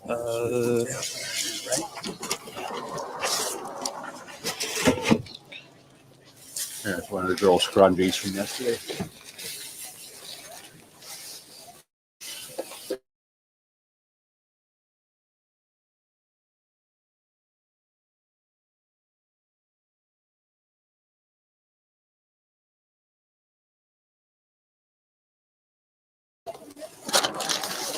Here we go. All right. You coming back Remember I out? said good coffee. Eat your good coffee. But for when I'm in the hotel room, if I happen to run my mug dry, I'm going to have Folgers. I'm sorry. I got to have, I need my coffee. All right. Secret. You got to release your water out of your cabbage. I showed Reggie, I don't know if we were live then, but I showed Reggie the water that poured out of that cabbage.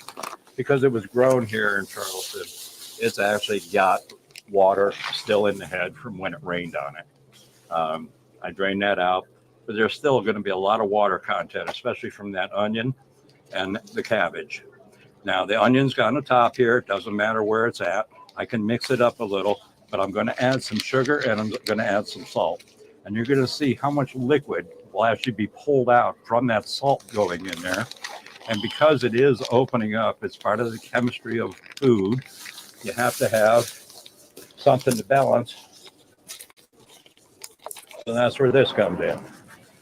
Put some sugar, doesn't matter. Put some sugar in there.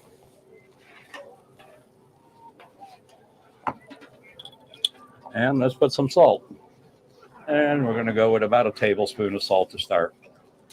Sounds like a lot, but when you're talking it's getting watered down, that's not that much. Oh, tablespoon. Let's check and see. Since we talked about it before, how close?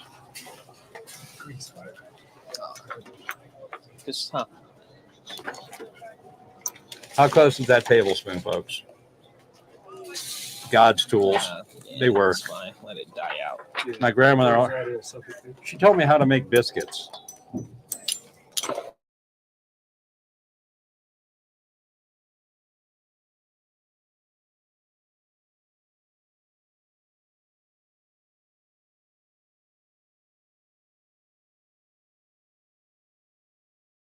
Of salt, and she did 2-finger pinch. So that was her measuring tools. And that's what went into here? Yes. 1 tablespoon of salt and probably 2 tablespoons of sugar. Nice. Sorry, I was dealing with a grease fire. It wasn't too bad. Grease? It wasn't too bad. We don't have no grease. We're going to have bacon fat here pretty soon. You got the fat coming off of the And stuff in the smoker. Yeah, that bacon fat actually is going to be used for a couple of different things, folks. Don't throw your bacon grease away. I'm going to show you a couple of little things that I use it for. Now, you can do anything I'm doing. You can throw away everything that I'm doing and not even do it my way. I don't care. I'm just showing you what I do. I eat good. All right, let's let that sit for a bit. So, first, I didn't buy any carrots, sorry. We're not putting any orange in it. I wasn't going to buy a bag of carrots just for that. This is a ham I bought this morning because I want to make our Monte Cristo sandwich. So we put it in the smoker. We've got a nice little smoke on it, just enough. It didn't need to be much. much done to it, but it does have that good wood smell flavor or scent. Got to have the aroma with the tasting. All right, chef's prerogative. Let's do a sample.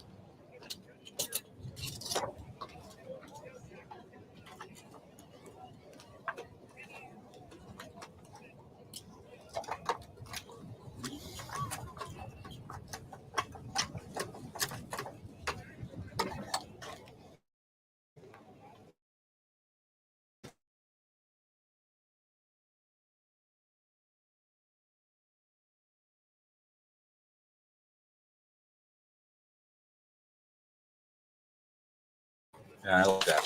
That right there, good. Yeah, that was a good little idea. Mm. There you go, Derek. What was that? Samples. What kind of idea? Smoking that. Smoking that? Yeah, that was a real good Yeah, idea. it's good. Pop mud. He cut you. Oh, he's chunking it. He wouldn't take a little sample. He wants to ruin our lunch. That's a Derek. That's there. Yep. That's the bacon you got? Where'd I put that pack?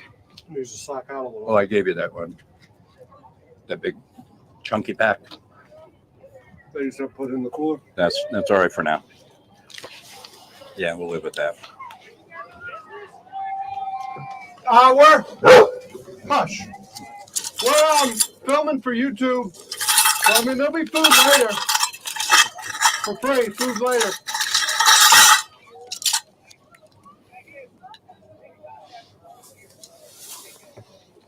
All right.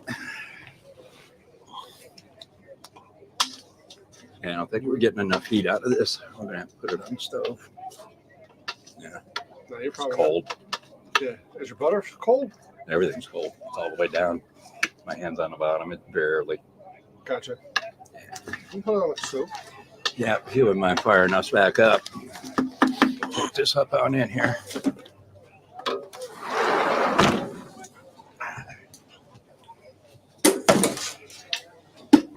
I didn't want to do the chef thing and just leave the burner going. It's a waste of gas. You could have left the pilot going. Well, could have. But we like watching you find it. That one I can't find. We have to. The top comes off, but we should be good. Hammer. Hammer. Everybody know? That's a hammer. At least a Derek it is. That's a hammer.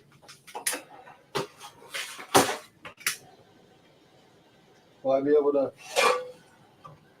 Or do I have to light the pilot for this to engage? You should go. You should be able to just. You got them all. Well, yeah. That's a safety thing, right? Yes. Okay. Or that one happened that you just saw. It could have exploded more. All right, so you just got front going? I guess you're back. No, look at we're good there. I mean, I burnt my eyebrows off once doing that. Oh, yeah. The lights. I had a deep fryer Oh, exhaust back at me. Yeah, the deep fryer got me last summer. Yeah. Singed my hair, singed my eyebrows. Yeah, I had that. It stinks. My nose hair was like, I was like, what is that smell? Oh, that's burnt hair. That's burnt hair. These chopsticks I got along with my little strainer. Yeah. I got these for a cheap wok with one of them all-in-one kits where it had the wicker basket and all. Still have them. This is my first apartment in 1980. oh wow. So they're damn good tools. You don't find them this long very often, you know. I bet you're going to spend like a really decent amount of money about Yeah. getting long ones. These you can't go wrong with. Mom broke a hell of a lot of these on my ass when I was a boy. What you think, Mariner? Huh?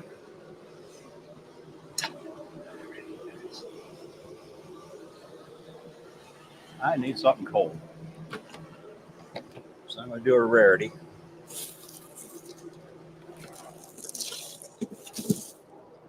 Beer? Oh, sure, yeah. This is a mystery box. I don't have many, but Derek, yes, no? No, I'm good. Thank you. Okay. Boy, All right, we can throw that chicken back in. heard. I just want this recipe to be over with. Jesus Christ, Reggie. What recipe you write? So this is for my little transformation table I have to do next Saturday. It's a peach trifecta. Okay. So they have like peach ice cream, pickled peaches, raw peaches. We had to pick up peaches last week. Yes. I'm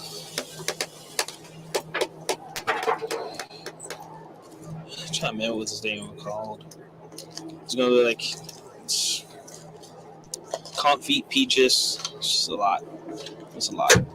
Trying to make sure I'm doing it in a way that it all go together and look nice.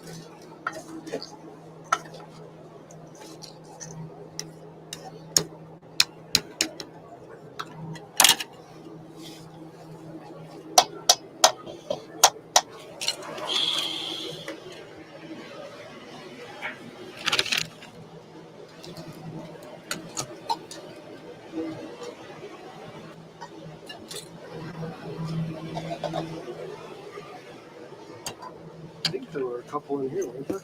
Oh. Where are those from? My neighbors, it's from their parents' tree over on James Island. Oh, I gave them 3 of them.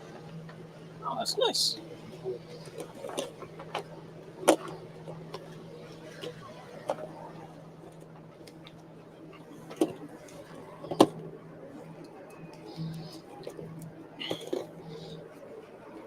All right.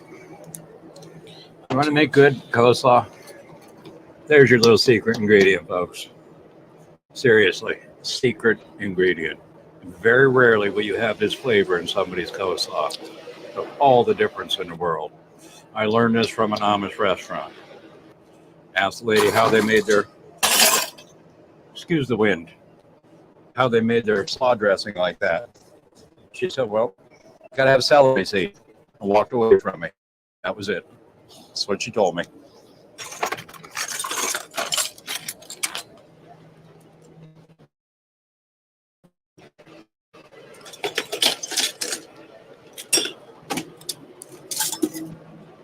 Sometimes you find the tools, and you only find them once. Had a border collie puppy. Went away, went to the local, actually it was a food market that I ended up becoming the manager of. But when I got home from the market, puppy had been chewing. He chewed on the dining room chair leg. He chewed on the dining room table. And he found my spatula. And he chewed on my spatula.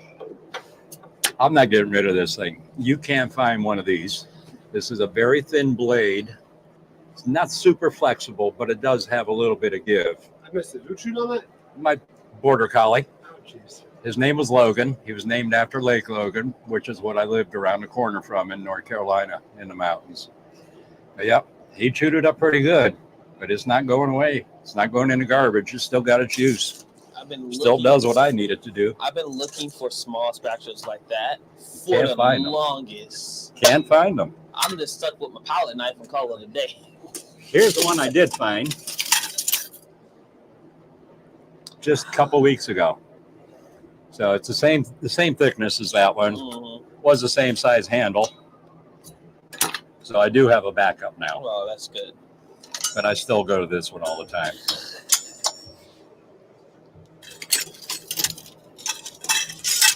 Yes, there are regular knife sharpeners you can get. I know. We have this one that I've been using, and we have the real one. And yes, I do know how to use it. Look at the handle. This I took from the restaurant when it changed ownership, and that's when I got out of the kitchen. But I worked for a nightclub when I was a boy. I was 14, started working there. About 5 months after I started, the owner come to me one day and says, "You know how to cook?" I said, "Yeah." I mean, like the hamburgers and grilled cheese and stuff. I said, "Yeah." He said, "Well, the chef just quit. Took his staff, which was his wife and 3 daughters, they're going to open up their own restaurant. So I've got nobody to cook. So a 5-person kitchen staff went down to me, or actually 6-person, went down to me, the busboy, dishwasher. I said, no, I'm going to make the full menu. He said, you don't know how to make the full menu. I said, I've watched. I know what to do. He said, okay, let me see. We're just going to do burgers. I said, no, open up. I told all the servers, take the menus out. Forget what Bill said. Take the menus out. I'll cook whatever. I took a business that had a French-trained Jamaican chef and staff and took that business and increased it within 6 months just by doing what I know what to do from watching him and what I learned from both my grandmothers and my mother. Add stuff to your food, make it taste good. So we had a 10-cent spaghetti night that was on Wednesday. They did it to draw people in. It was a nightclub. So Wednesday through Saturday nights, we had live band. And there was a house band, and they played every night. And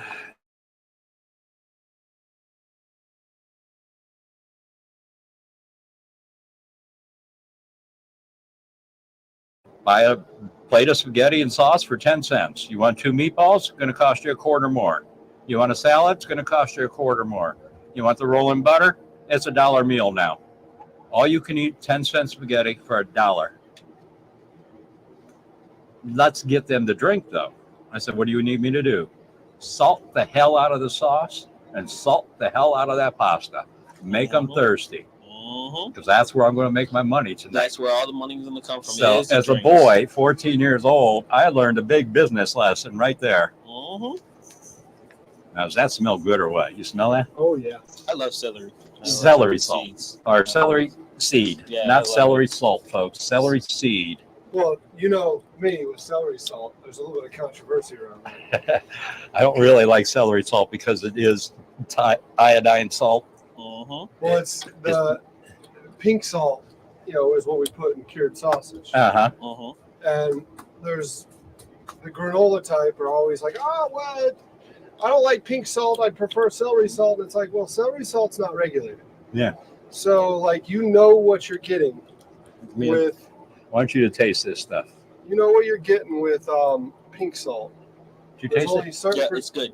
There's only a certain percentage. Huh? Yes.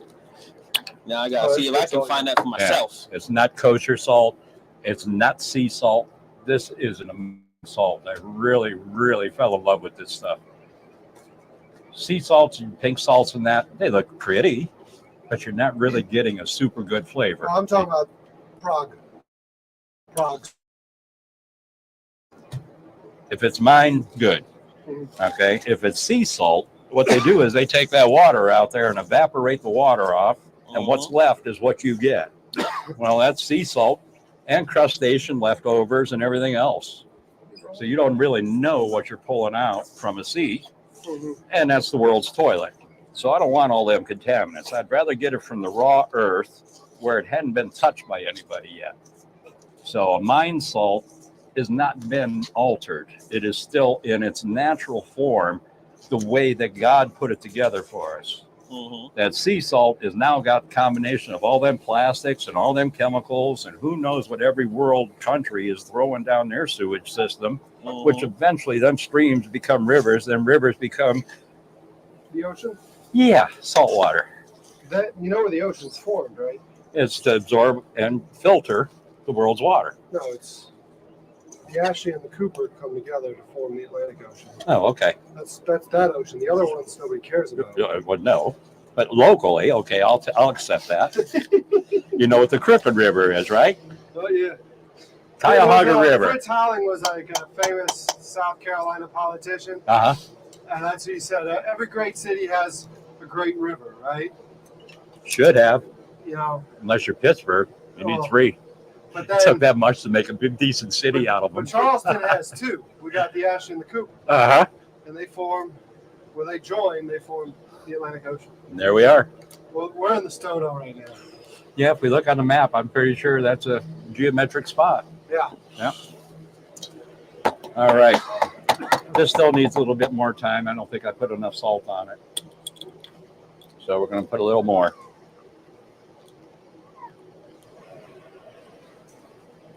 All right. In the meantime, I'm going to start working on one of the dressings. How about put the time inside the combo? Okay. I'm going to set that aside.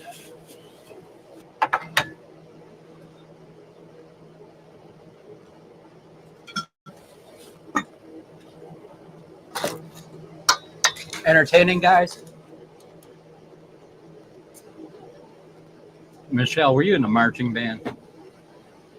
I'd like to see a picture of you in a uniform.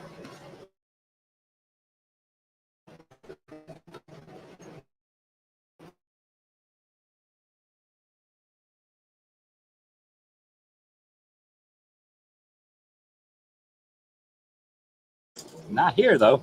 There's a way to get you out of the water today. We got to talking about stuff that makes people drink more. And you got me thinking about putting in some sausage. You've had the jalapeno cheddar, haven't you, Reggie? No. No? So our jalapeno cheddar, the heat does not come from the jalapeno. It's DC's jalapeno. Mm-hmm. The heat comes from the crushed red in it. Mm-hmm. One. Because I think Andy wanted some sausage ready for today, right?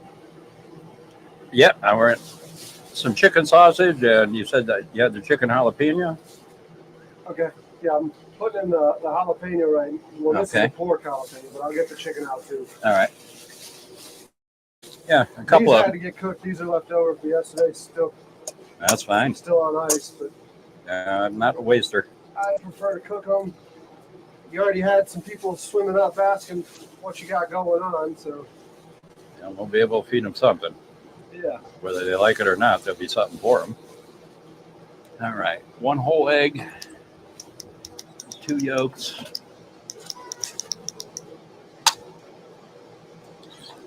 And a third.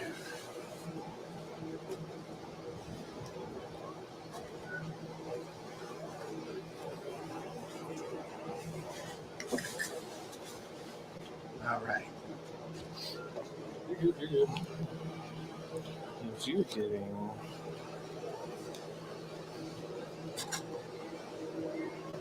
Well, our resident fly has shown up.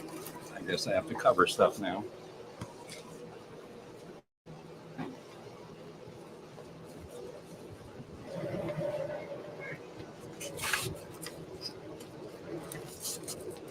Okay.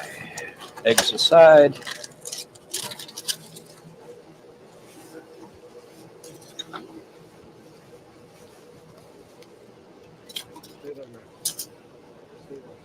All right. We're going to do a little bit of something with these eggs, but I need to get something else lined up first. Yeah.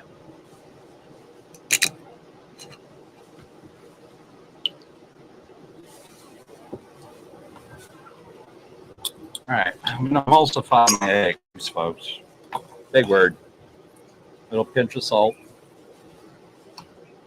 Little dash of oil to start. I'm going to break them yolks. Emulsify is what you do to a hot dog. Well, emulsify is when you emboss and introduce something.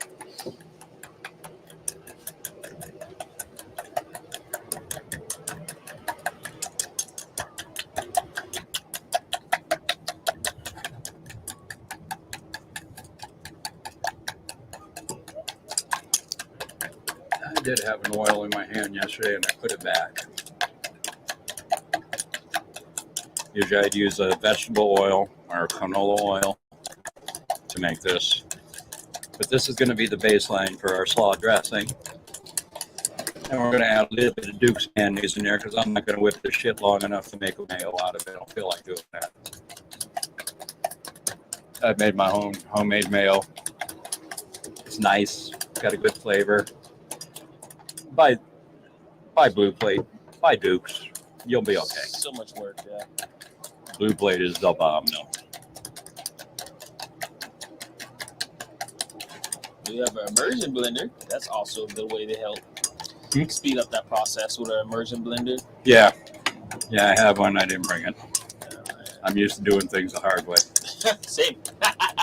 Reggie did this to me last year. Yeah. I'm not I holding watched the camera him. that long. No. And we're not making a full meal like Reggie did either. We're 2 hours and 15 minutes into this, and I got a piece of ham. Hey, we sputted down somewhere. That was a plus. That was a plus.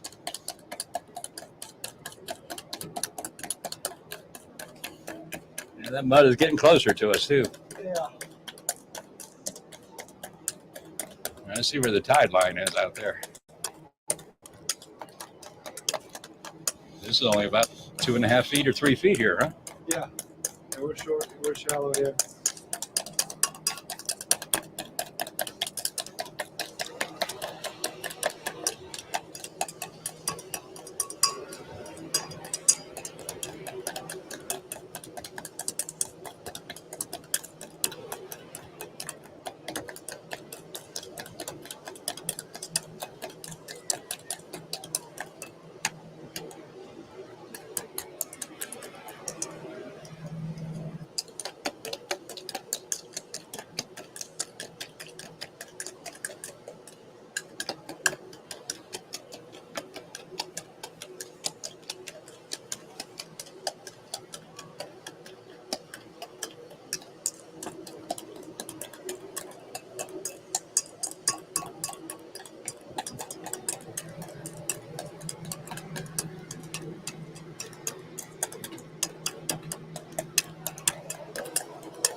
What's going on? Hi, Ash. Good to see you.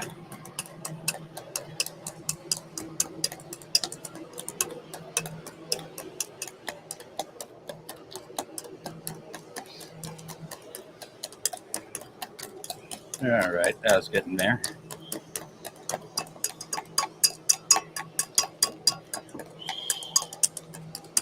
Wrong kind of oil to do this, but I'm doing it.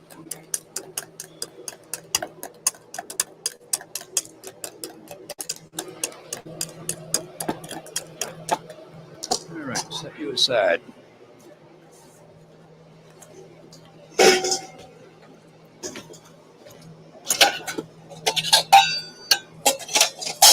We're not even that deep. We're pretty much on bottom.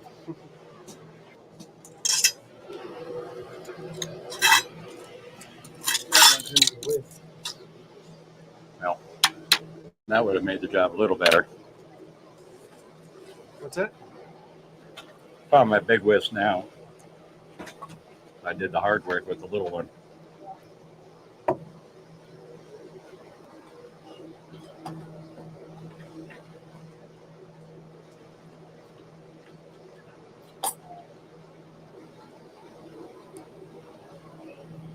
Hey, we'll go in. Come on. Put down. You got it. Go. Put down. Put down. You got it. There you go. Cool off time for Mariner. Not like that water is cold. It's actually bathwater warm. To him, it's better than hanging out on the deck all day. Yep. Yeah, he's walking out there. Dude. Sit down. Swim for a little bit.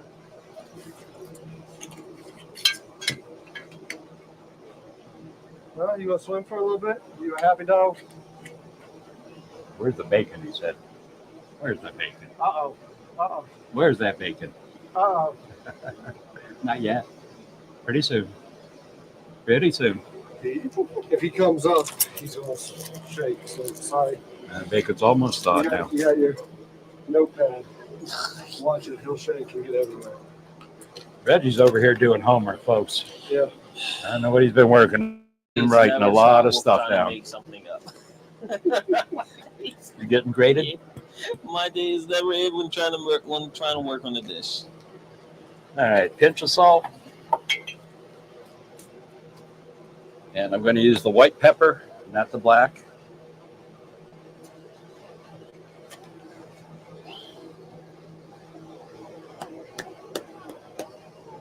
Okay, some white peppers, black. I'll put a little bit of onion powder. Even though we got the raw onion in there, it's still going to be helpful. Let's put some of these things in there. Hi, Mariner. He just walked around the boat. Yeah. Is that enough for you? That's right. Come on, you coming up? Come on, you got it. You got it. Go. Up. Go. Come on. Oh! Come on. Come on. You got it. Come on. Come on, you got it. All right, quarter cup of sugar. Come on. Come on. Mary, you got it.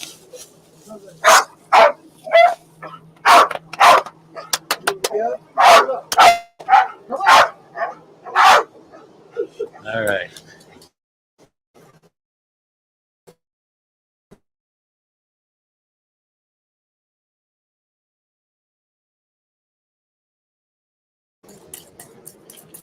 It's going to be darker because of the olive oil. Get up there. You got it. Come on. You're up the ramp.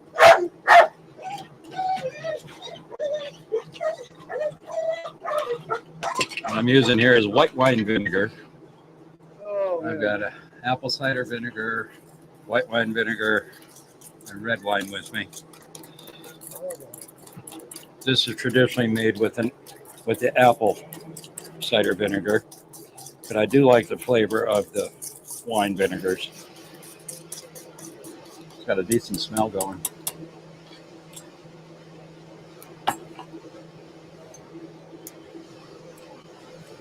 A lot of times you can't find that tab. There it is. This has got the mother in it. I don't know if you guys are familiar with Bragg's, but this is one of the old and the staple apple cider vinegars. The mother is the standard that's in the bottom of it.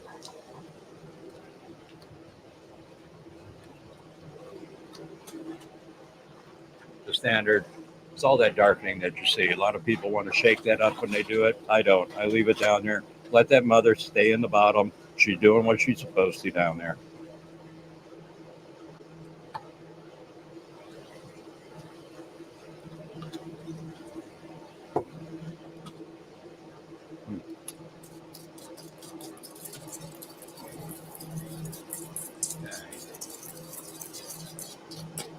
I do have a couple other vinegar baselines here. These are reductions, balsamic, and you got a white balsamic reduction. So it's a higher concentration of a vinegar. No difference in flavor. It's used in a different practical way. That's all. Okay. Did the onion powder. I'm going to put a little garlic powder in it just for shits and giggles.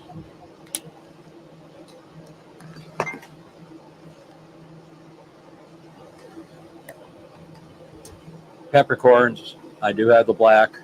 This one here is a medley. The green, the red, the whites, those are all different types of peppers.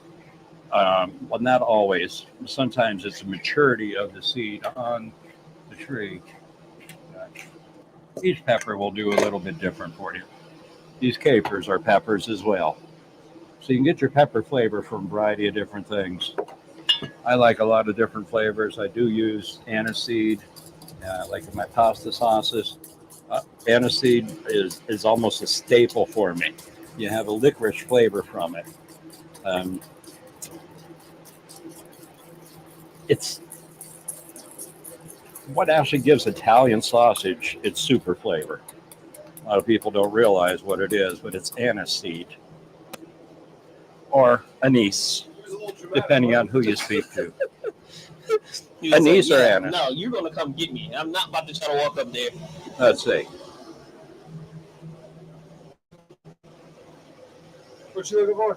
Somewhere, I thought I had an open bottle of water, but I guess not.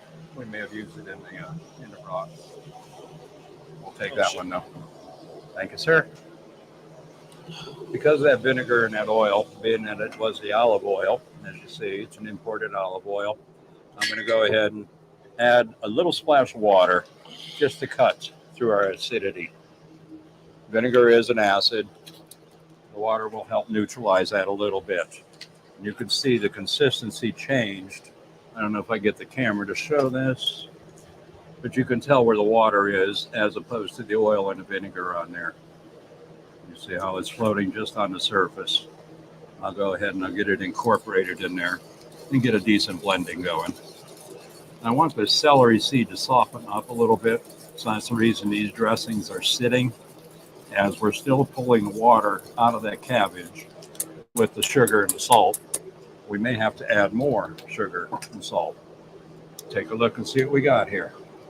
Yeah, see the waters aren't coming up. I have on it up in the pool. So this is going to dilute down that vinegar base. So this coleslaw will be split in between the creamy and the sweet and sour style.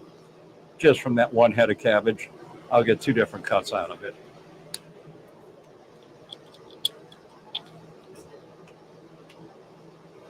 Now, I've been using this jar of salt at home for probably about Can a I month. interrupt just so Go I ahead. don't think I'm ignoring them in chat? I'm going to ask Andy's opinion. Where on this boat is there room for these damn director's chairs? See this out here?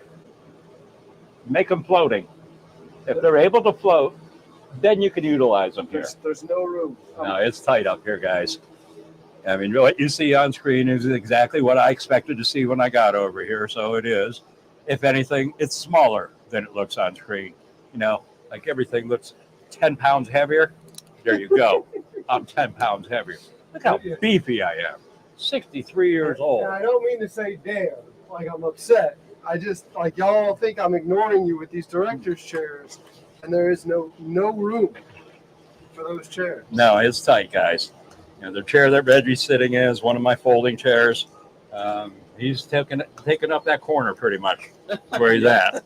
You got an aisle in front of him. Last year, I think there was more space because of the way the boat was and the helm being back where it was. Well, and the kitchen was only a 6x8 kitchen. Right. Reggie can tell you how small that kitchen was. How small? Oh, yeah. Yeah, it was pretty small. Yeah, this is Now much, he has more this space. is much wider than the other This one. kitchen is twice the size of last year's kitchen. And it's really just to accommodate that. But it's also got the help. But there's not as much space Nope. as you think. If you want to sponsor anything, sponsor a bigger barge. I did pass a couple of marine stores, and the thought to buy that little bench seat so the captain has something to rest his ass on over there by the helm. That's one thing he could use. I've got, Mom said with Dad, 2 different captain seats. They just need a pedestal. Okay, So that's all I need. But so it's just a ped now. yeah. That reduces cost. Did you hear that? Music to my ears. The wind through the bottle. Reminded me of something Is happened. Reggie eating a pizza? No. It's a binder he's got in his lap. He's doing work. Now, I've had that set up a little bit. Look how much that has thickened just in the 10 minutes it's been sitting there. Now, it might be cooking as hot as it is out here, so we could end up actually with some scrambled eggs here in a few minutes. But It's only 90 degrees. I'm going to need to put that blue plate to this, and we'll make it really delicious. This is the sweet and sour. It's now softened up. I can tell the difference just by moving the seeds around in there, but it's softened up them celery seeds a little bit. It's starting to release their aroma. So the aromatics are going into that. Chef, we taste things. That's sweet. It's going to have good flavor though. Now, different finger. We'll dip that one in here. That's a bitter taste. So I didn't put any sugar in it yet. Did you I'm find the counting sugar? on I'm counting on the sugar that I've got in here to help with that one, as well as our blue plate, because there is some sugars in the blue plate. Gotcha. And if we need to add sweetener, we have ways of adding sweetness to our foods. This is one product here. This is a local Ohio honey. I have elderberry syrup. Now, I could have bought this at Charleston when I was at the farmer's market yesterday, but this is an Ohio one. And then I have the maple. This is really good maple syrup.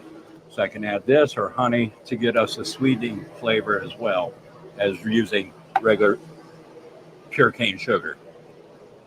Now, I'm a big believer. God put stuff here for us to use. Our sugar and our salts.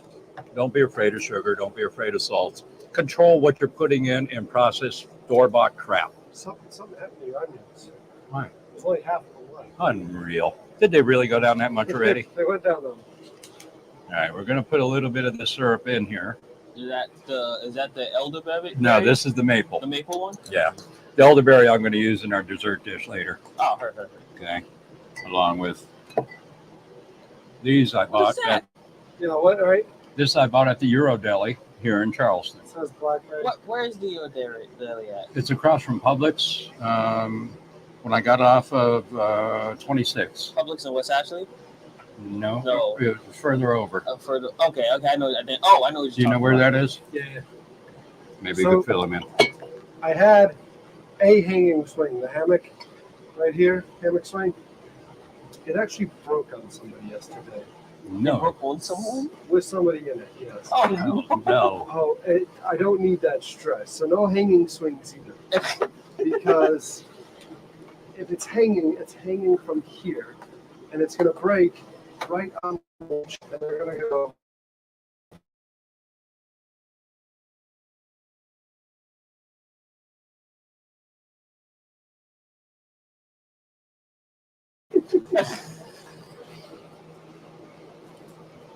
Okay. This is a different celery seed I'm adding. We might not Don't be able, afraid to combine. might not be able to hang out here. Yeah, we're getting low, aren't we? Oh no, I'm talking about the buffering. Hmm. I Keeps cutting out. yeah, I mean, we're what, like a month into it, and you've been watching. Yeah. You've We had haven't some had any shares, but buffering issues. Nothing like what's going on today. Yeah. There's my big tongs. I found them. Excuse me. Chef saying a bowl of ice. You need a bowl of ice? Yeah, for me. I'm going to take this actually inside and cool it off.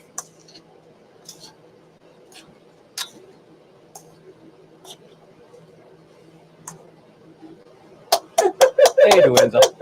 Dwinzel says, I try. Dwinzel, you're very well appreciated. I don't Thank want to you, sound sir. like a jerk, but Dwinzel, I'm so sorry. I'm so sorry. It's just like all the other stresses going on. I just don't want it to seem like I'm ignoring you. When I see something, I'm like, yeah, I can't do that. Because I tried, right? I put one hammock chair up here. If Hi, there's Carol. Metal bars, maybe if they have a metal bar, but that one had a wooden bar.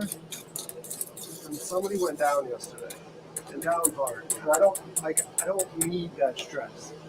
But again, thanks again. You tried. You tried hard.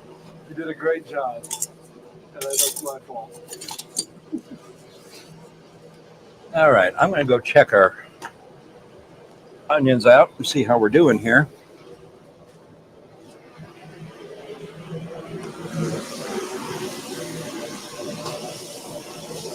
There.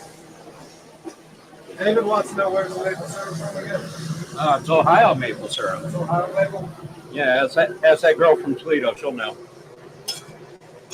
Wow, look at that color of that broth from water, guys.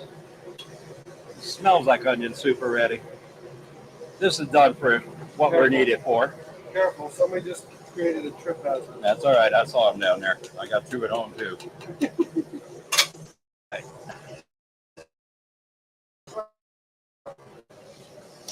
we got a long way to go on those yet. There's literally half of what was there. You're saying it's going to get down to even half of that now? Oh yeah. Oh yeah. A quarter of this. Wow. All right. Back to the beer. This is just cooling down in here. Yeah. Yeah, that's just to keep it out of the heat. I can put it in the back room, which is Okay. like even another 10 degrees cooler. Yeah. If you want to drop her in the cooler, that's okay too. I'll drop in the cooler, yeah. All right, bacon's getting there. Let's smoke this stuff up too. I don't use my good chef's knife to cut plastic. I'm sorry. This little $1.99 Kmart knife when I was a boy works really good for this stuff.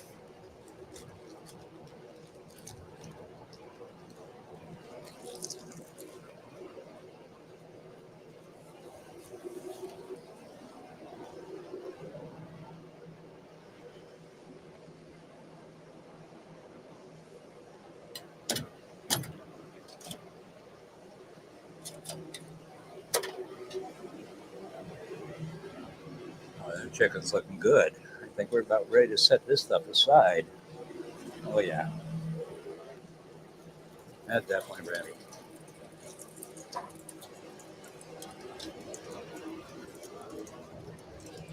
Nice. What you got going on? You're going to smoke the bacon now. Yeah. The ones on the bottom are called the Southern Classic. Okay. And the ones in the middle rack is the jalapeno cheddar. All right. I'm going to rotate them up to the top rack here since they were closer to the heat. We do need to get some more smoke for you while you got all that open. Some nice thick cut bacon. I watched this being cooked yesterday morning. Well, the one you watched yesterday was even thicker. I cooked a half-inch yesterday.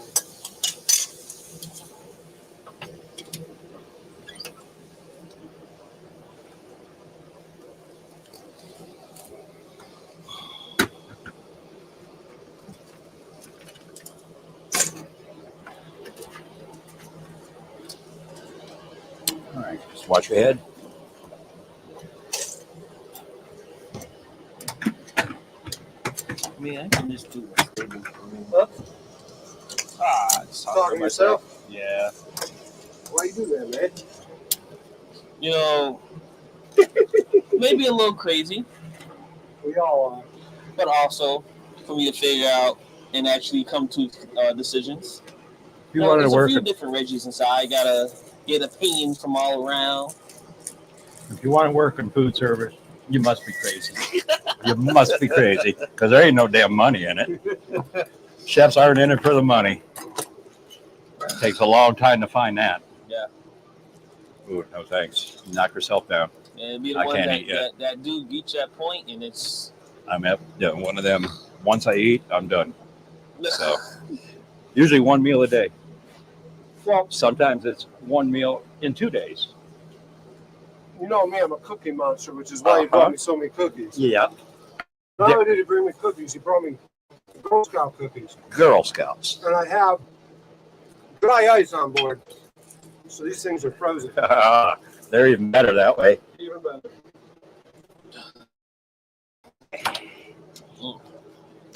let's figure this out. It's almost time to actually do a sandwich here. You're in your cluster. I need to pull that chicken and let it rest a bit.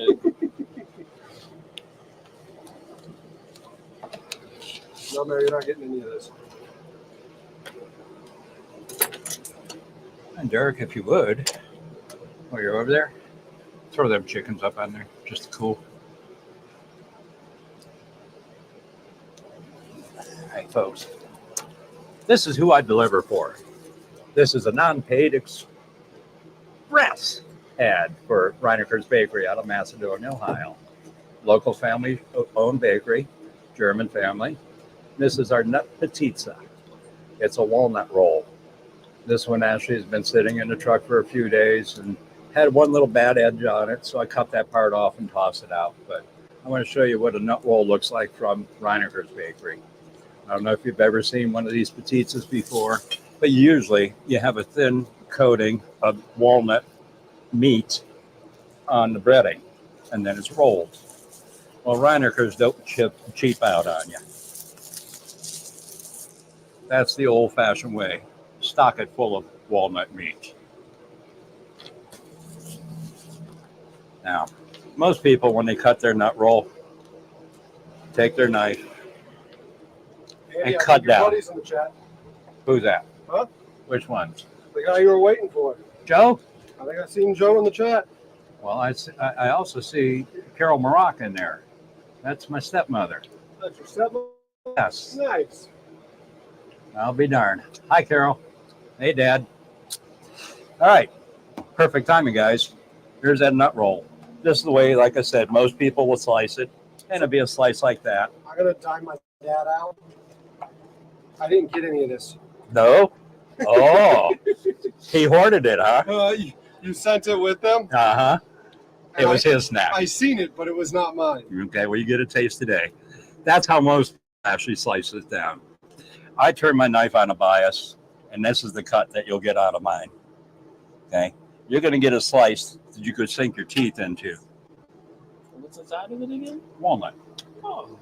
Really, really good.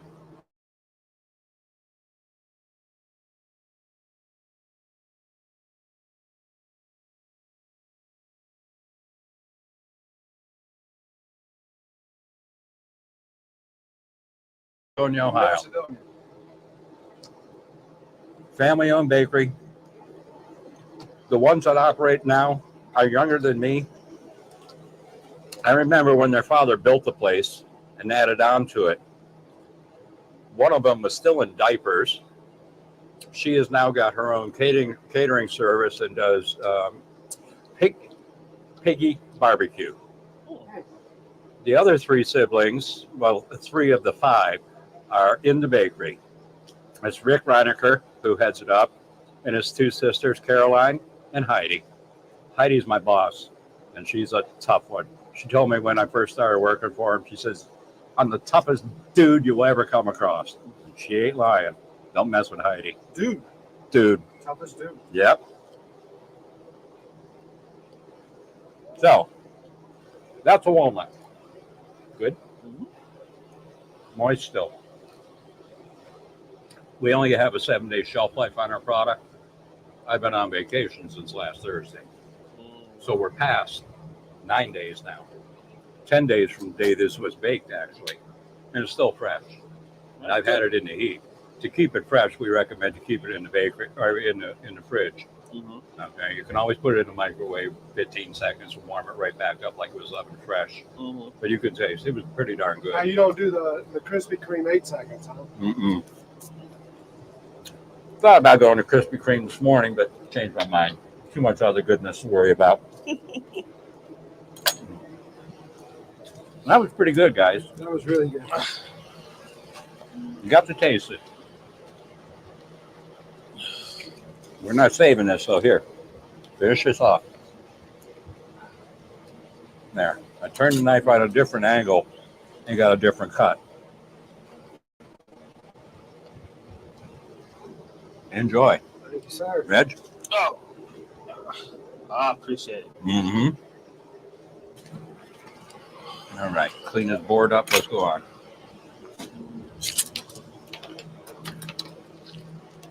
My rag is starting to dry out here, I too. don't do this much. I don't sit down. People just give me food. We're going to have a great day here. Breeze is blowing, keeping me cool. Got a beer, and I don't drink. We're doing fine.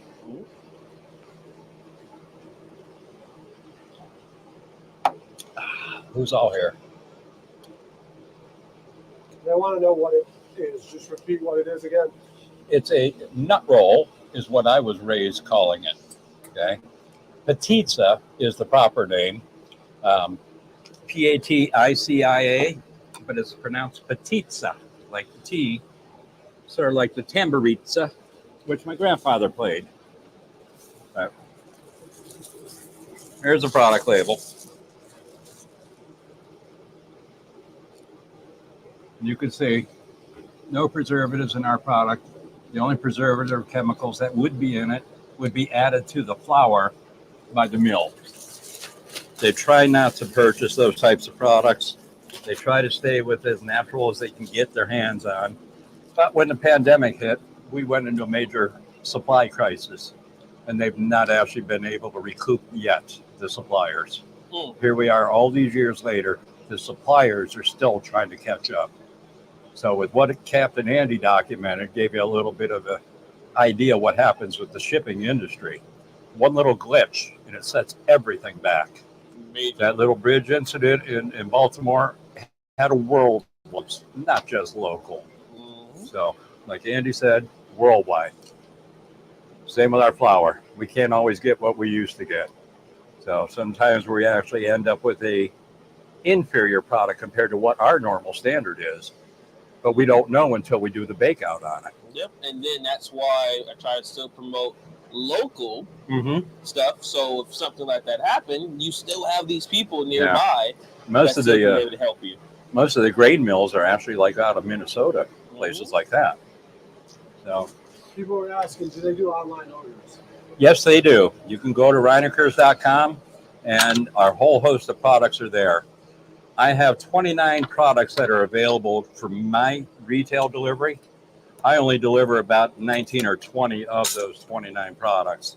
Some of them are specialty breads, and Michelle can testify because I sent her a couple of them. Russian rye was her favorite, so I sent her the Russian rye. Turns out she didn't like our Russian rye. It had a different taste. Well, the product is all sourdough based. That sourdough actually has a 400-year-old history. It came back from Europe and has been replicated and saved off, just like the mother that you have in vinegar. The start of that sourdough base is the mother for all baking now. Oh, that's nice. Yeah. So it's ancient. Comes with, they think it's 400 plus years old. They can't originate when. 400 plus. Right. Like, that's 400, 500 years. Who knows? Crusaders played with it. We don't know. Yeah. Okay. Let's play with these. We're going to start working on our sandwich since we got some bacon smoking right now. These have had a chance to cool off a little bit. What we call resting. I like their feel. They still got a nice little bounce to them. Folks, your food will tell you what it's at, where it's at. Steaks especially. Feel them. Use your tongs. These things will let you know if that steak is rare, medium, medium well, or well done. Get to know the feel of food.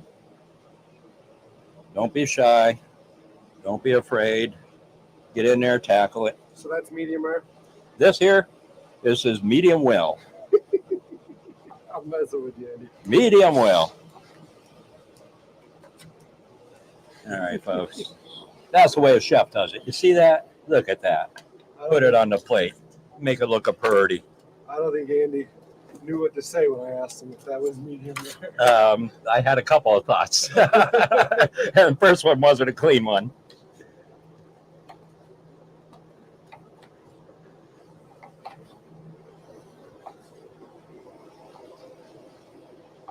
Yeah, like I said, this is medium well. You see that little bit of pinkish that's still in there? This will get taken care of when we actually do the cook on this with the egg dip that we're going to make the Monte Cristo with.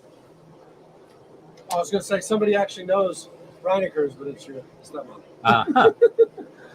Yep, there you go. Thing about them nut rolls, when I first started retailing them in 2018, they were selling in the store for $7.49 a piece. It was a lot of money for the time. What are they now? Today, $14.99, folks. Dang. Been that way for 3 years now. Doubled. COVID, Yeah. huh? Doubled. COVID. Jeez. That was COVID. So you wonder why you pay more at the store? Because it costs everybody more to buy their raw ingredients. Oh, yeah. They're going to pass that cost on to you. Make sure. Yeah. Dave Bakery, they absorbed it for about a year and a half, two years. They pass everything on to you except the $15 an hour minimum wage. That's that exists. They just put that in. Unless you're in food service as a server, then you're getting paid $4 or $5, $7 an hour to be a server, and then people want to stiff the server and put $2 or $3 on the table. Don't you folks realize them people are trying to make a living too? They make their living off of them pennies that you put on the table for them. How many families can eat off of the $3 or $2 tip that you're leaving on a $40 tab or $70 tab? Mm-hmm. It don't make sense. Tip your servers. That's all I say. Tip your servers. They deserve it. Their bosses aren't paying them. You are their boss. It's up to you to pay them. And think about it, if they decide to pay servers minimum wage, the cost of all food in your restaurants is going to go. Exactly. That's the way it does go. Sadly, that's the way it goes. The politicians say it don't work that way. No, not according to them. You just raise your minimum wage and it magically everything balances out. Yeah. Mm-mm. Until that owner says, wait, I used to make profit in this business. Now I'm losing money. Yep. Guess what? I got to raise the prices. On everything. Everything. So there we go, folks. You like my lessons today? You glad I come on board? Chef's got to do her financials. Oh, God. I feel for you, Civvy. It's Friday afternoon. Go home early. This estate, you ain't got no boss there. Nobody takes the authority.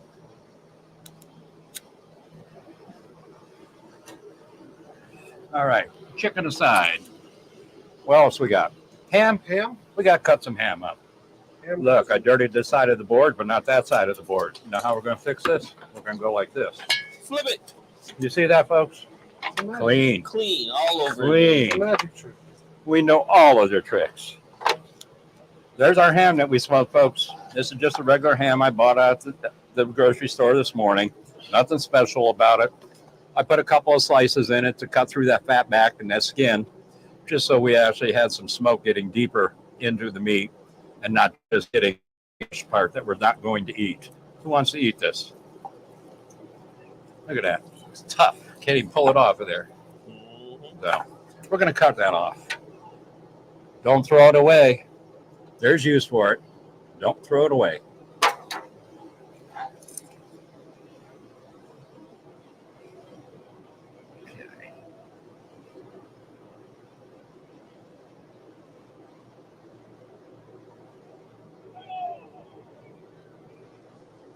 All right.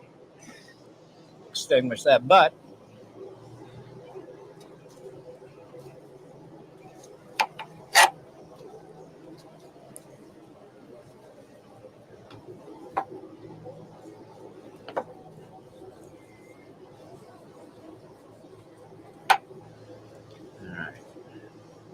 There's use for it. You can reduce that down and make yourself a hell of a broth out of that. Even though it's been cooked once, it's still going to release flavor. You got all that white fat to render down.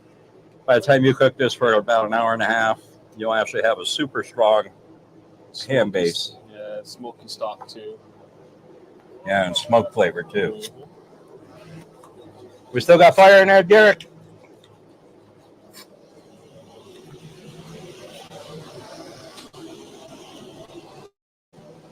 Yep, we good to go.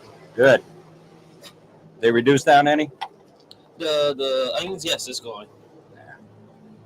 Them onions take a long time to reduce, folks. You can saute onions, get them brown in 5 minutes on your skillet, but you're not really getting it caramelized or a full flavor out of that onion. Onions change their flavor with time as you cook them. I don't eat raw onions, just my nature. I don't like the, I guess it's the texture more than anything. Okay. The crunch and texture when it mixes with other things, like in my salads, it's not the same crunch as you're getting out of celery or you're going to get out of a green pepper or something. I'm more tolerant of them now that I've aged, but when I was young, I wouldn't touch a raw onion. But now onion rings, I would eat. And the flavor that onions put in food, you can't replicate. You got to have it. I prefer when I'm doing like if I know I'm gonna need like a raw element, like onions wise, I give them a little blanch. That'll help. Just you can blanch it and then drip it in some cold ice water and stop the cooking process that quick. Yep. That straight raw onions, I'm not a huge fan of those neither. Okay, because this is an end ham, I've got the center bone in here. I'm not gonna put it. I didn't need it. Not for the sandwich that we're putting together here. Like I said, it's going to be my version on the Monte Cristo. And the egg that I've got sitting over here is going to be part of our egg dip that we do. And I'll do that out here on the griddle so you can folks see how that happens. But something like this, if this is the end of your holiday ham, make your own ham salad with it. Not hard, folks. Cut it off like you see it here, any little scraps that you have. Take your fats away. You can leave some because in ham salad you're going to have it. But this little bit of pickle relish and mayo, you got a ham salad that's now being sold for $7.99 a pound. Come on, this stuff you would throw away. And here, I've got a pound of meat already sitting. Maybe almost a pound. But yeah, there's ways to repurpose your foods once you're done with them the first meal. Make a different meal with your leftovers. You don't have to eat the same thing the second day or third day. Go ahead and change it up. Be creative. Let your imagination run wild. Think about some of the things that you've had that you've never made and go ahead and try your hand at it. That's cooking. Time burger flipper makes $20 an hour here in California. I can do that for $20 an hour. I'd gladly do it for $20 an hour. Yeah, all day long. Nothing else to worry about but just flipping the burger? Every day. All day. You get good That's at like it? a machinist who's a punch operator. Press this button, that button at the same time. Release, move. Grab your next. Press that button. How could you do that for 8 hours a day, folks? That where I can't not. Oh, 5 days a week? You got to get up Monday morning and go back to doing that again? You want to go back again? You got bennies. Oh, I understand. Yeah, you got a retirement fund. Okay. But how happy are you in your work? A lot of the factories now, they do 3 different tasks. Yeah. So they switch it up. They do a couple hours here, a couple hours there. Oh, I heard. Yeah, because of Just to keep mundane. Yeah, so it's not mundane, and it helps with retention and all that. There's just no way I could do that. I can't. I've got to have variety in what I do. Yeah, what I do may be a little stressful, but I'm okay with that little stress. Because, man, doing something consistently every day, the same exact thing. No way. Nah, I can't even deal with making the same dish over and over again. Hell no. It's like, That's why I said at the beginning, I've never made anything taste the same twice. Thank you. Same. You can't. If you're Chef RRD and you can make your jar after jar after jar of sauce taste the same, more power to you, buddy. I don't know how you've done it. I can't. I just can't. Everything is different. This tomato and that tomato are both going to taste different. 3 weeks from now, those tomatoes are going to be totally different than the ones you had that other day. So good luck. How can you make the same thing twice? Fishman Joe said he got his meat stuck in his zipper and he's got to go. Joe, again? We talked about that last night. Thanks, Joe. I appreciate you being here. Appreciate your support. I watched The Chef in the Kitchen last night.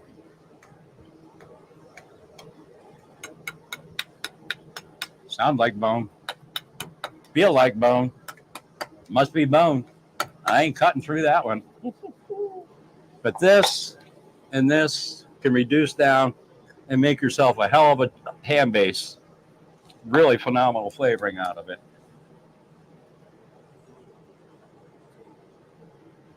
And somewhere,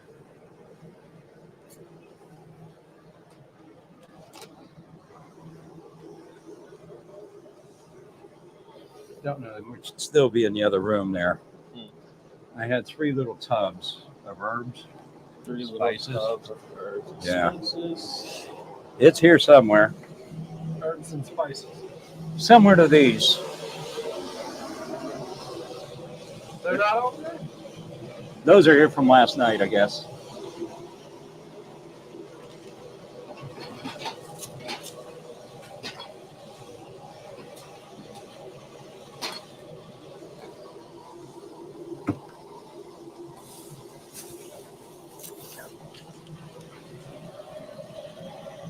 No. No.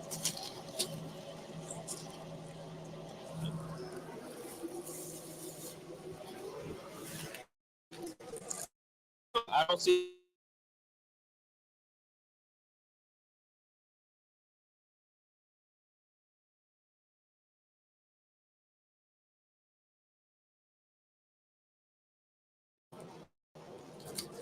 Found this. It's a gold miner slow crafted bakery. No artificial color, flavors, or preservatives. This is bought at Food Lion here local. This is a Bimbo product out of Pennsylvania. Being a natural sourdough is the reason I bought it. I don't like the preservatives, so that's the reason we have it here. We have our own sourdough at Reineker's Bakery. I delivered that on Wednesdays and Thursdays to my stores, and those are the only 2 days a week I take it out. The rest of the days of the week, it's not available because the amount of time it takes for the bakery to make the sourdough bread is very time consuming for them. So they only bake it on Tuesdays, so I have it for my Wednesday morning deliveries. But anyways, we're going to get some lettuce. We're going to get this griddle up here. And we're going to go ahead and throw these sandwiches together and see how we did on them. Let me clean up my tools. Somewhere I got something missing. It was a tool caddy that I brought purposely to stick all this stuff in. Just set it up here. Don't know where it's at. Couldn't tell you.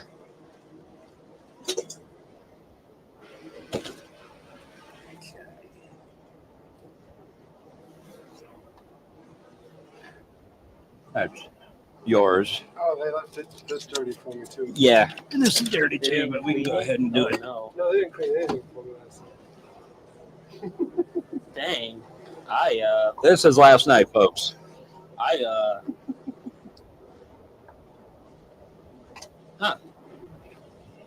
Guess what I just found? There's your hand base, folks. So it is available. Specialty markets. This one I got at Byler's Market, which is down in Uniontown, Ohio. Uniontown is right next to where the largest hardware store in the world is located. That's Hartville. So Hartville, Ohio has the largest hardware store in the world. You should see that monstrous place. It's about as vast as everything that you can see here in the background. It's amazing how big it is. They also have a farmer's market there a couple of days a week, and the booths are just amazing. It take you hours to just walk around a portion of it, let alone get all the way around that thing. Problem is, it's on Mondays. Usually Monday is my day off, and I'm a sleeper because I don't sleep during the week. So that's the day I do sleep. Okay. Getting ready to build a sandwich? Yep, getting there. I'll put these over here. I need some blue plate. I'm gonna have to blur the blue plate out. Why? Huh? Why? I'm trying to get a Duke sponsorship. Oh, well, shoot. Well, if they make their mayonnaise as good as blue plate, then you would be very happy. Oh, And we would promote Duke's as full time.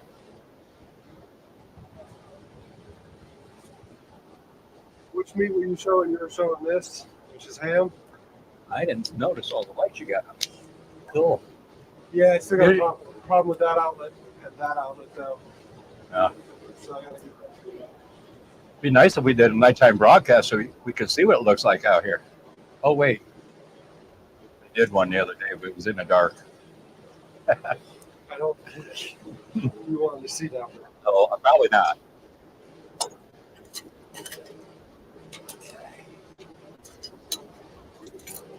Now, folks, I saved this, didn't show it, but I'm going to show it now because I need some water. Trey's in here saying the best food blows them all away.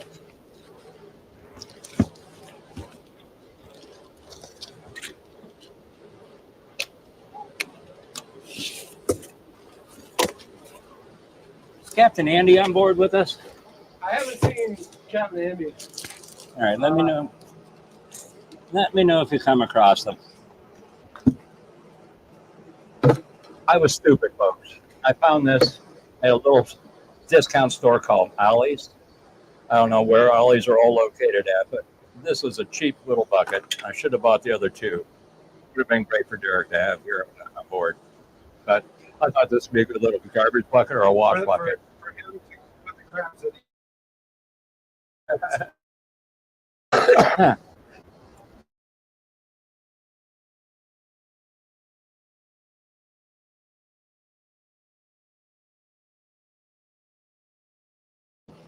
Yeah. So you do have one close. Mm-hmm. Listen. Michelle got timed out because she was talking shit. She was telling a lie. Joe did not get put in timeout. Joe did not get blocked on my channel. Ever. Andy asked him to be here. It was really nice of him to come in here, but for Michelle to go in and say Joe got blocked, it was a bold-faced lie, and she's just stirring the pot. So I rolled that grenade right back her direction and put her on blast and put her in timeout. Now we're going to get back to it, but I'm just going to tell you how it is. Behave, everybody. We're all family. Guess what? We're all going to die. We're all going to beat up in heaven. Hell, guess what? We have to spend eternity together. Good luck with that. Take your hatred with you. There you go. Crab bucket. I'm a cancer crab, so I represent. There you go, Derek. You could. Is it a trash bucket for me? Trash or water for washing things. Probably water bucket. Okay. Probably a better thing. It's not going to hold up with a whole lot of weight in it, though. I don't think it's super strong. I'm not going to make a sandcastle. There you go. The other one. Well, the other two would have been nice. They're still there. When I go back, we'll get them. Oh, I'm kidding. No, we'll send them home. Mom will bring them to you. She's not I going to feel move. bad telling you should have got the other two. How are we making out of here? Uh-oh. We're losing our onions. Losing our Where'd onions. I go? I don't know. I think the onion bandit found them.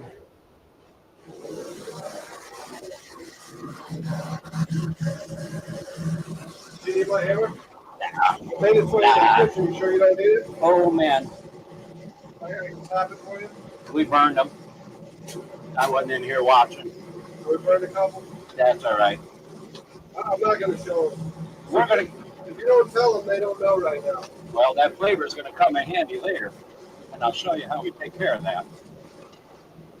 That's the same thing I tell Reggie. Is that right, Reggie? Reggie's like, oh, I did this wrong. I'm like, shh, they don't know. You just told on yourself. They don't know what you did wrong. Oh, I lost it now, Derek. You lost the fire? Yeah. I'll get it.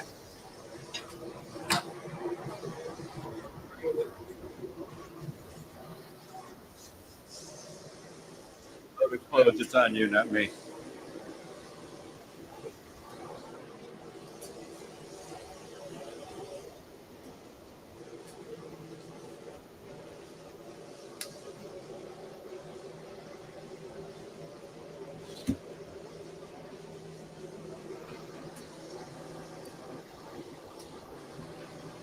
Unfortunately, unless we move it to this one, that burner seems the only one to burn there. Yeah, go ahead and pull that off.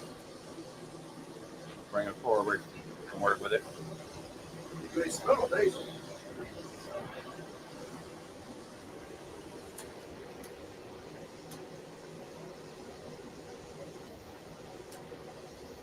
Yeah, this one comes.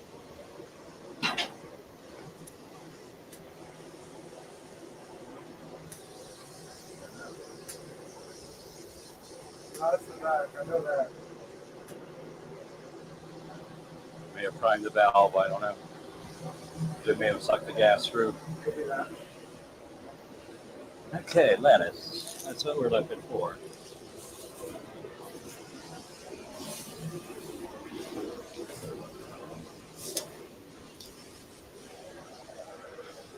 Okay.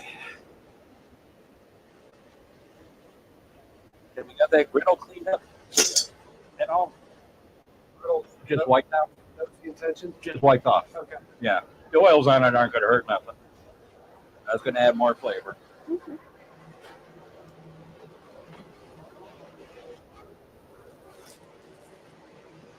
I didn't know if that was a top here. Clean it up. Well, it,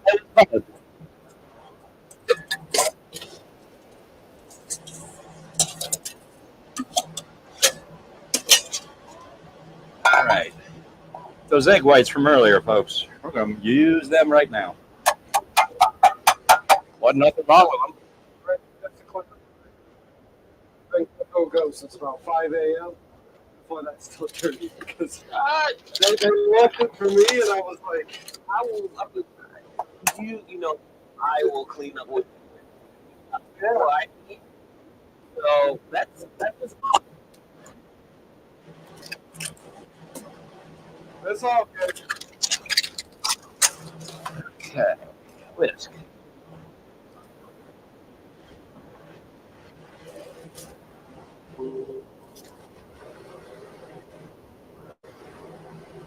I know I looked in my mind. I know I had 2 whisks. yeah. You did add to. A little short one. Might Is there a be, whisk inside there? might be in that sauce. What? Is there a whisk inside the There's no problem. I'll just cover up. You got another one. Unfortunately, I think it was in that bowl with the one sauce that you put in the cooler. I think it was. That's all right. I got the egg beater.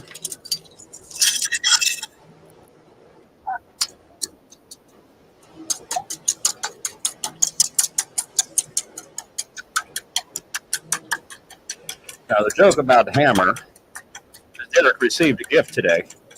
I gave him a real hammer, Tim. Sledgehammer. It is nice to see such a great turnout for Andy. This is a real treat.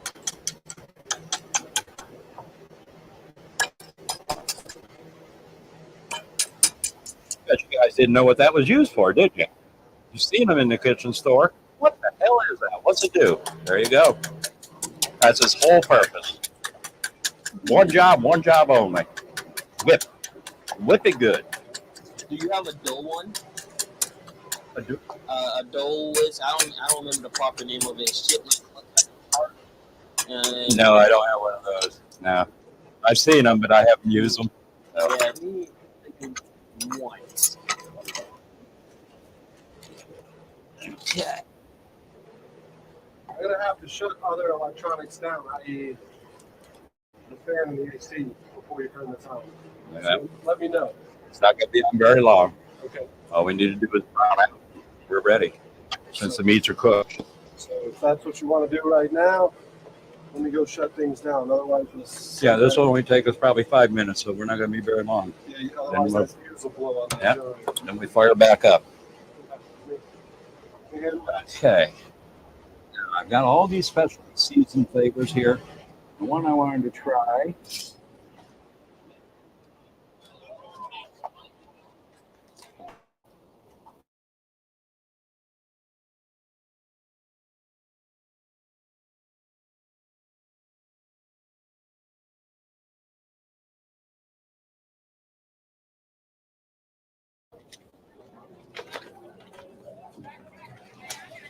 There we go. Greek.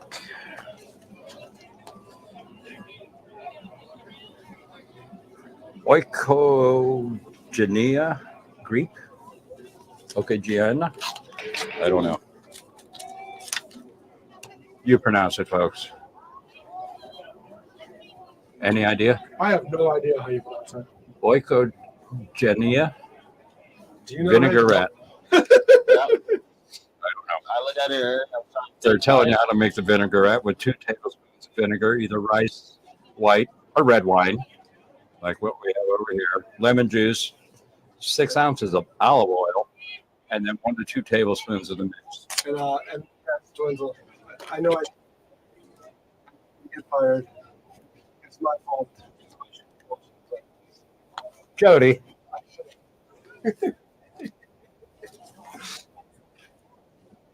Andy will make you walk the plank. Did you bring a plank with you though? Smell that. Smell good? Smells pretty good. What do you think?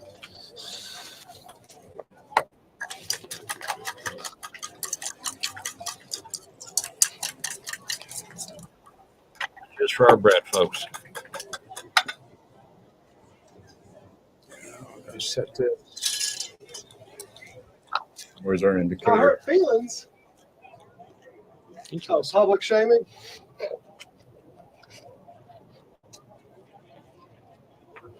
That smells. Okay, let there be power. I hate using this on a non-stick surface, but who look at that? It's already damaged now, so it's not my fault. Pinch of salt. Don't want too much. How long you want to smoke this bacon?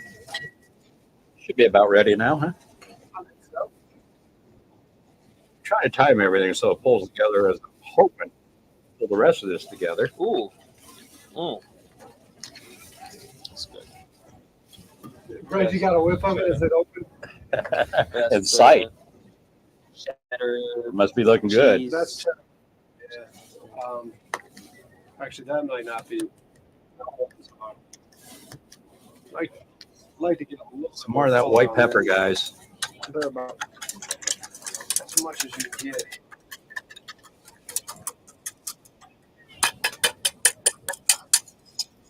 Okay. Hey, you see that? Make 99 cents. Great again. So Reggie's not in on that growth. You want to let Reggie know what that's about? Oh, okay. Alfred Montaner. Know the name? No. That's how I found him.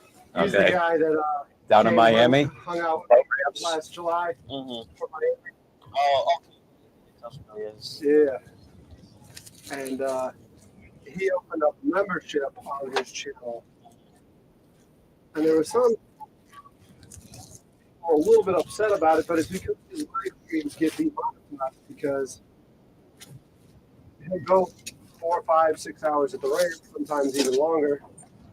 And too many people will come by with copyright music. So YouTube will shut it down because of the copyright music. Mm-hmm.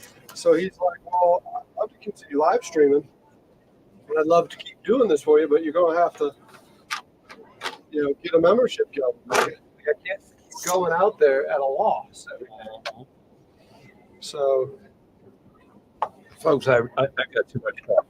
So Andy is a paying member on Alfred's channel. Actually, it was one of his first. And I didn't realize that. And I thought I'd missed it for a couple, 3 Oh, days. you It were- had been up. Yeah, And I didn't know I was one of his top 5 or something. I think I was there in chat when you became first. Really? Yeah. And it was like one of those things where it's like, Andy Rackets now. Yeah, I upgraded my membership since I initially enrolled. Went up to a higher level on it. I went on initially for $4.99 a month. Figured the content's worth $1 a week, fucking a quarter a week. Yeah. And then I thought about, well, shit, I went up to 99 member. Actually, that's a good question, Salty. Salty brings up a very good question. What's that? Are you getting paid royalties for how many hats you're selling on this broadcast? You keep bringing out another Alfred Montaner hat. Yeah, Like, oh, look, and here's, oh, wait. I'm there's working. more. I'm working on the alligator skin one. You see, for free. That's what I'm working on. Look, I even left all the tags on this one because this is 99 cents worth. You coming over?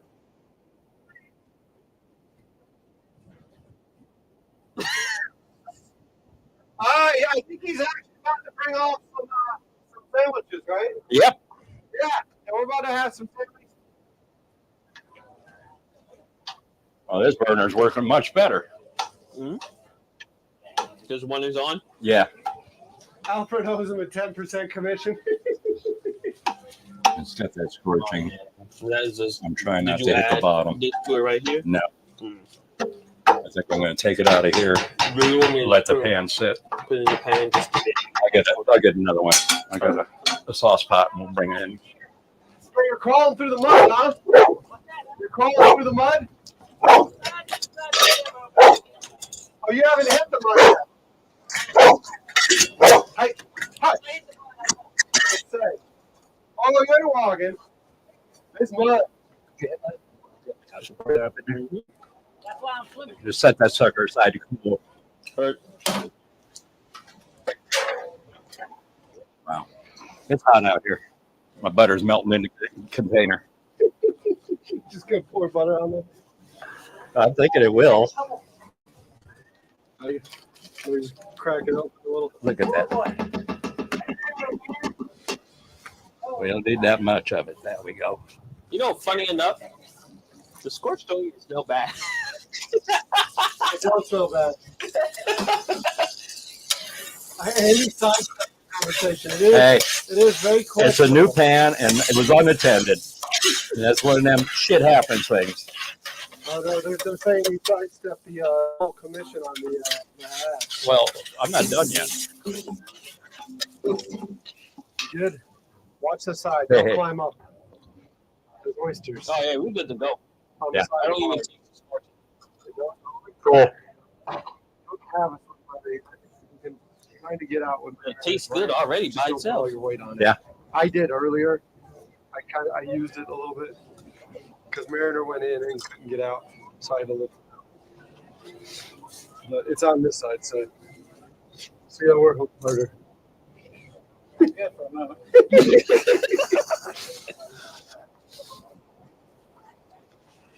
All right, folks. All I'm doing is just dipping it in that egg wash. We're going to make it like French toast. That's it. What are y'all working on up there? We're going to have some Monte Cristo sandwiches. Got coleslaw, 2 ways. Onion soup is underway. Still got a ways to go. Sound good? But we're going to have ham and chicken out of Monte Cristo. Then we're going to put some bacon up on there just to add a little pizzazz to it. Cooler up top there should be my cheeses. Wait, they're probably in the bag underneath. I'm sorry. Underneath here? Yeah, All right, that's what I'm talking. they're in the white bag. It should be a Swiss cheese. Swish. Let's see. Hold up. People in chat have never had a Monte Cristo. Hey, Okay, well, um, it's an old sandwich, been around since the 20s or 30s. hand that It to used to him. be a trendy lunchtime And then sandwich. hand this one to him too. I forget. One of the first ones that I made in the restaurant. Somebody in town does an amazing Monte Cristo. This is my first time ever hearing about it. Really? Yeah. I'm trying to remember who has. Somebody has like a kick-ass Monte Cristo. We lost that lettuce. Need help over Nah, that was the wind working with us. there? So This is. That's all for this. This is done, or is this? You making more with that? No, I'm done with the egg wash pretty much. What's this going to do? That is our dressing for our coleslaw, which is going to be you guys real soon. I'm just trying to get you a little more real estate. I thank you. Derek, you should tell your viewers this is the life. Sitting in the mud is a life. I can come to. Friday afternoon in Charleston. By the way, for those of you who didn't see the other day, when I broke down, it was this guy. And when I say broke down, I didn't just break down.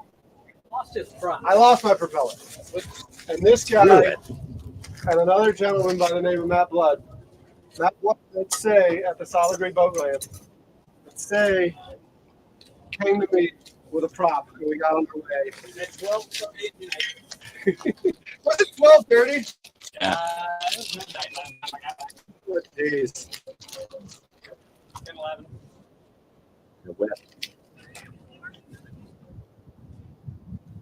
On the 4th of July. On the 4th of July, yeah, it was. Sure. It's actually fairly good. What seat? Sitting in the Oh, just the mud. Oh, I'm sure it forms. It's form fitting. Difference in the thickness on them too. What's that right in front of you, Greg? How's that for quality control? This, Wood gold. Someone's going to get cheated this here. is something Andy brought. Andy's got. He brought his whole house out here. He brought the whole. He brought Yeah. the whole pantry with him today. I told you that. I didn't leave much behind. He says, "I'm not sure what Derek has on that boat, if anything. I'm just gonna bring it all. We need to be covered. I don't think he can bring it all. I watched last year. I learned a few things. All right. Now I need some ham here, sir. Sir? I'm sorry, I was reading chat. Sir?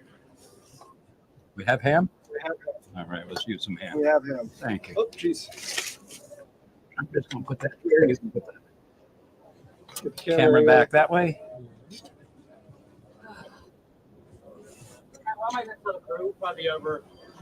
This will be ready in about 4 minutes. You want to dry some fingers? I can wait that long. I get you tell me to listen for you. Well, I will give you some sausages to bring back to them. Does that work?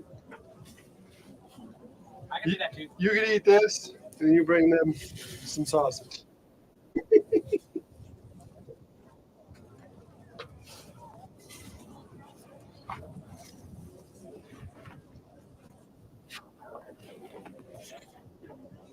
One thing my mom said.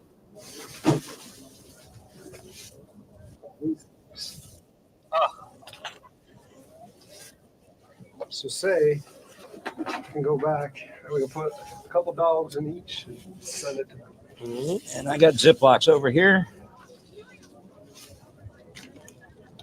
Yep, I got Ziplocs. Okay. But there's no oysters over here either. And not even in my. Yeah.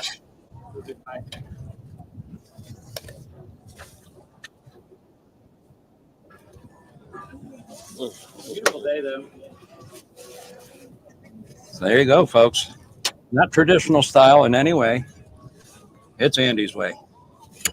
But that is a Monte Cristo sandwich. Done nicely. Put this up here. Thanks, sir.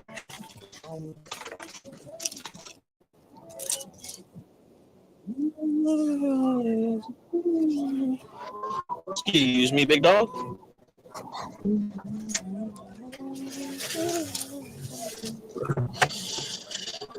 So Derek, I take after my grandmother.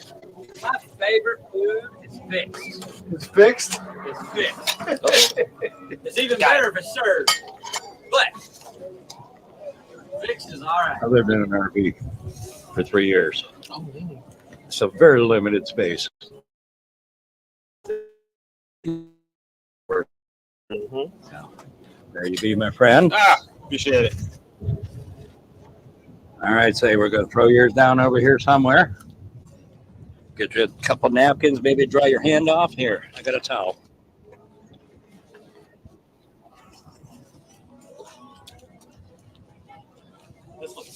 That is a Monte Cristo my way.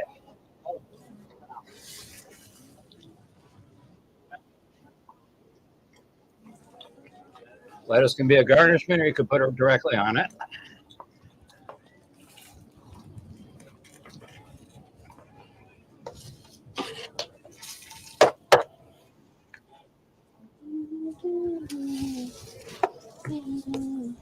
That lettuce wanted to fly. It didn't go. What are you thinking? We got a winner?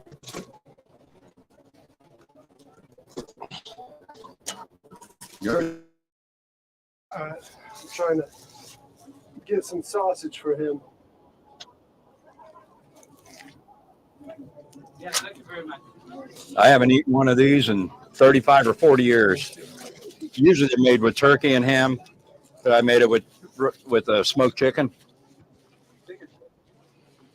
I didn't want to do deli cut meat, so that's the reason we did it this way.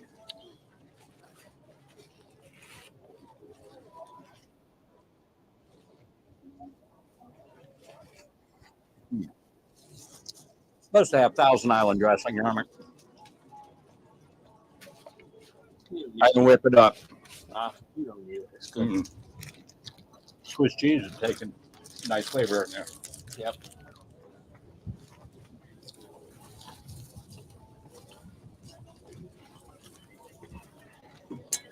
A couple more folks. It sure tastes the smokiness. Yeah, Mm-hmm. I gotta get in there in a sec. Thanks there. Mm-hmm. Anybody else got about it in? Yeah, the grill's off. Everybody took it out from yesterday? I think so. I mean, I think the sandbar even shows you the tucker out from yesterday. You're like, I thought you said there's gonna be a lot of people, and I was like, Who's that guy? Is that your brother-in-law? Oh, look at that guy in the mud. I make it.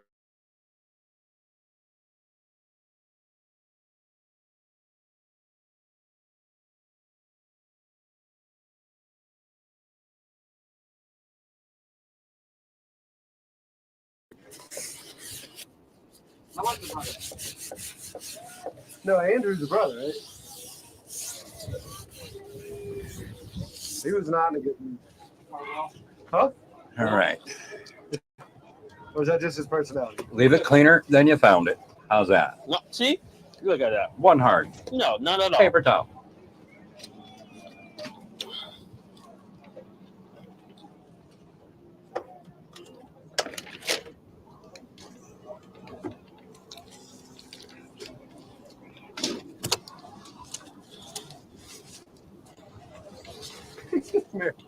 Mary's so pissed right now.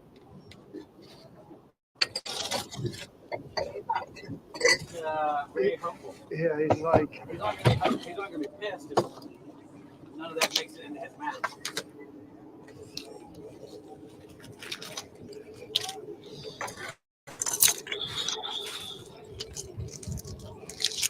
leave it alone.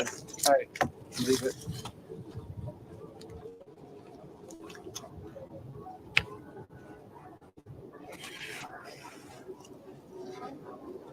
I'll give it to you when you get done, say, to bring some over there.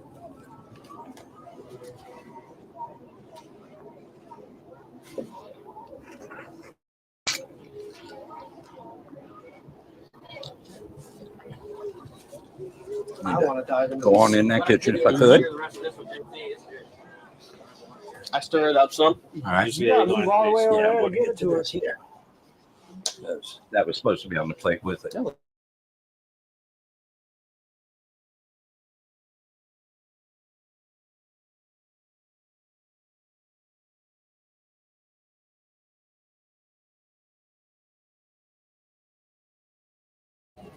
There you go. On the boat. Look at this thing. Is it holding up? Says the guy who had to bring me a prop in the middle of the night. Is it holding up? That's your motor. I already knew your motor had it. Prop didn't have it until you put it on without a cotter pin. I put it on with a cotter pin. Did that guy did that donation? Huh? Label it for cotter pin. Yeah. I knew what happened. If you put it in reverse and snap the cotter pin. No, I pushed it a little too hard going through the marsh. We free floating now? Also known as hitting stuff in the park. Right?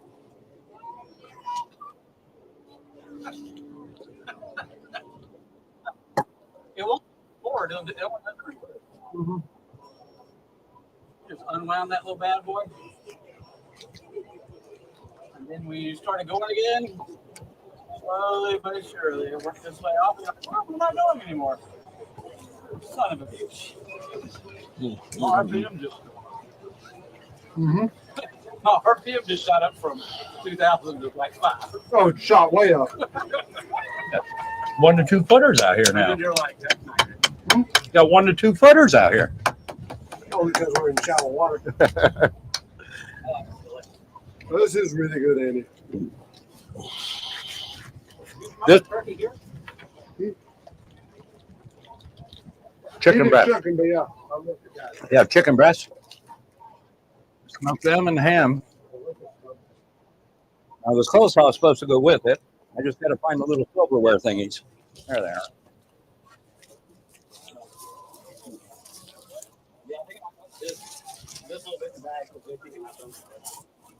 I have Ziploc Still for the you. jump prop right now. And they don't think I just disappeared because I don't have mine. May I have that? No. Let you taste that coleslaw. 1 and 2. This is the sweet and sour. And then I'll do a regular creamy for later. Are you from Ohio originally? Yeah. Yeah, I lived in Florida for 22 years, and then I lived in North Carolina mountains for 3.5. I was in Waynesville. So it was a nice place to be. I was the manager of the historic farmers market, and it had to be local farmers' produce only. You weren't allowed to buy from a warehouse and take it in. It had to be grown on your farm. So Waynesville was a fantastic place. So right where the theater was, in that parking lot, is where we actually did the market. But I found it on Craigslist. It was in January. So I applied. 27 names were in the hat for it. I'm the only one from out, got a resume from out of state. Well, it turns out there was 2 of us that had resumes from out of state. Guess who became the market managers jointly? The 2 out-of-staters. Yeah, she was pretty good, but it was just how the locals took me in under their wing. I've got a Yankee accent, and working in the mountains of North Carolina, I stood out like this, sore thumb. But they accepted me, and it was fun. Make $1.99 great again. There you go, Iser. He went up it though. He had a whole dollar to it. There, we'll move the decimal point out of the way. Make 99 great again.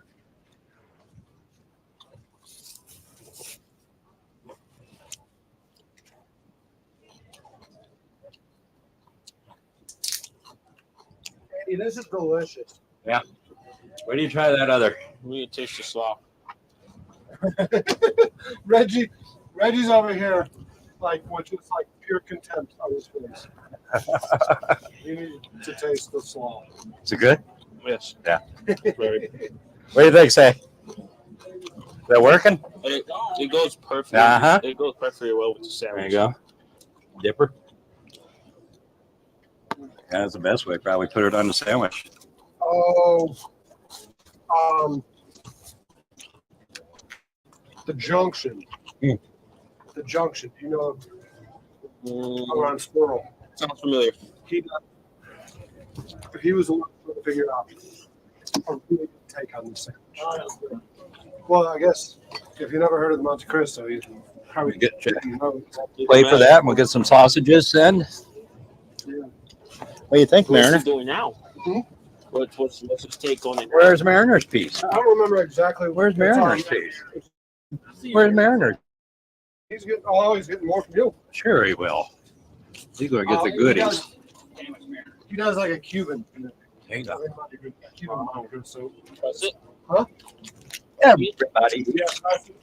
And then I want to say it's drowned in maple syrup. Wow. You don't like sweet? I love sweet. Not too heavy, especially with a savory. I love a balance of it. Mm-hmm. But is a sandwich enough? Does he has enough savory in that sandwich that he can Yeah. balance out that sweet? Mm-hmm. Okay. Hey, what's the place called? The junction. The Junction on Squirrel. This summer, Derek looks like he's working out. Not have a pilot, everybody.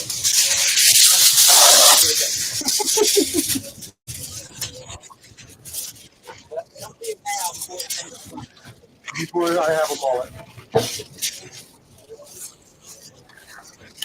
I didn't have a mullet last year. It wasn't until Malaysia. Not getting a haircut in July is what caused me to start growing the mullet. All right, Derek, which one's I haven't which? had a haircut since June. Actually, since May.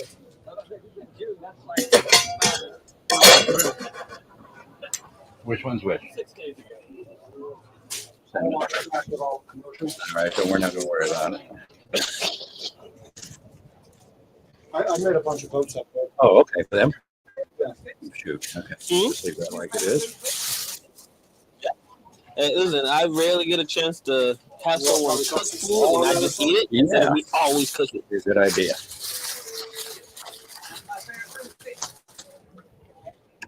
My mom was like, what? I'm like, There's, money? say, how many are there? Is it, there's 7 of y'all, so there's 6 people who need to eat?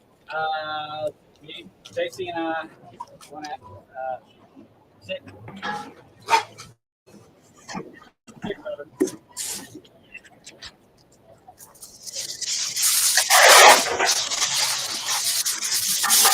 Is it beef off the end of your cart, or What's that? off the stem? I haven't checked. I haven't checked. I don't know what the depth is.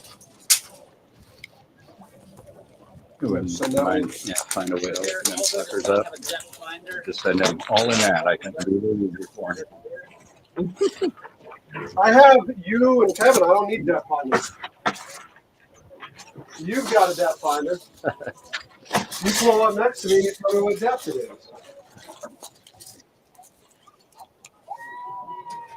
This here, right alongside my lab light.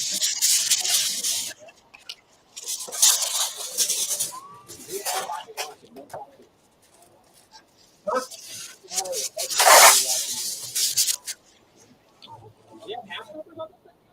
Huh? The decal's right here.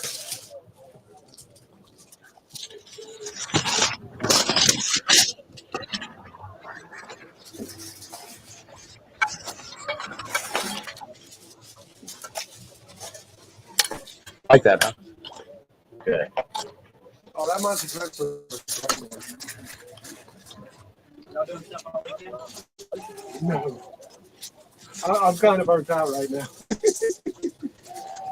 No. That's the problem. I'm thinking about opening the brunch spot. Yeah. That. Stupid sandwich salad. Yeah. Way to go. Low overhead, easy menu. Yeah. Every once in a while, throw out a super special they love. And That'd be just a little first restaurant I open, and I go from there, get the feel of how to be a full-on restaurant owner, and then go from there with going. they'll pitch more on this one. Yeah, tastes great too. That's it. Make food great. They're going to tell others. When they tell others, that's how your business grows. Mm-hmm. I started cleaning for a builder. I was doing new housing construction cleanup. Started with a broom, a dustpan, a shovel, and me. 3 years later, when I shut the business down with 34 employees, never spent a penny advertising. The food does look All word of mouth. Not only does it, I mean, it is. Instead of having to think, yeah, I need to run all of that. Southern classic. I feel like to a certain extent, Yeah, food is I good. don't know what to eat by You don't need to run so much ads. that's right. Let it speak for itself. You do enough ads just to get people to be like, Yeah. alright. You don't need them coupon specials only to get them in the door the first time. Yep. Like that 10 cent spaghetti deal. Mhm. Once you get them in, It's got crunch right in it.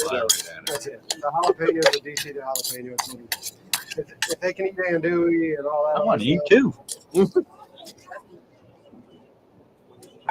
I need to taste a little bit of that dressing myself.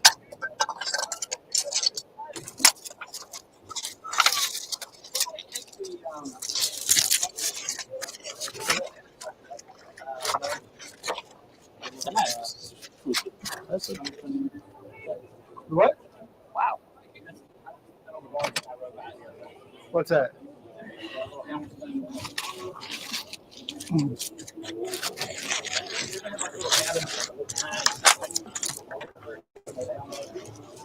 Yeah. Got a sweat burn going in my eye. That don't feel good. No, I think they took that off. Yeah, I think when they went out there, Feel like Popeye Coast cutting here. Guard did what they did.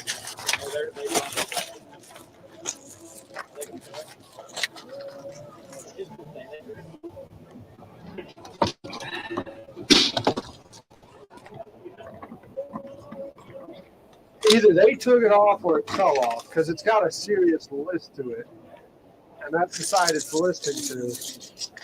And the pilot house was just bolted on, so it could have very well fell off. What's that? What's he doing? Yeah, this shit. Got a little snack out extra. Andy, spoiling these people. I'm surprised that he pulled that out. That was mine for the motel room. Oh, But I just opened it, so. Hey, Uber. DoorDash that for us.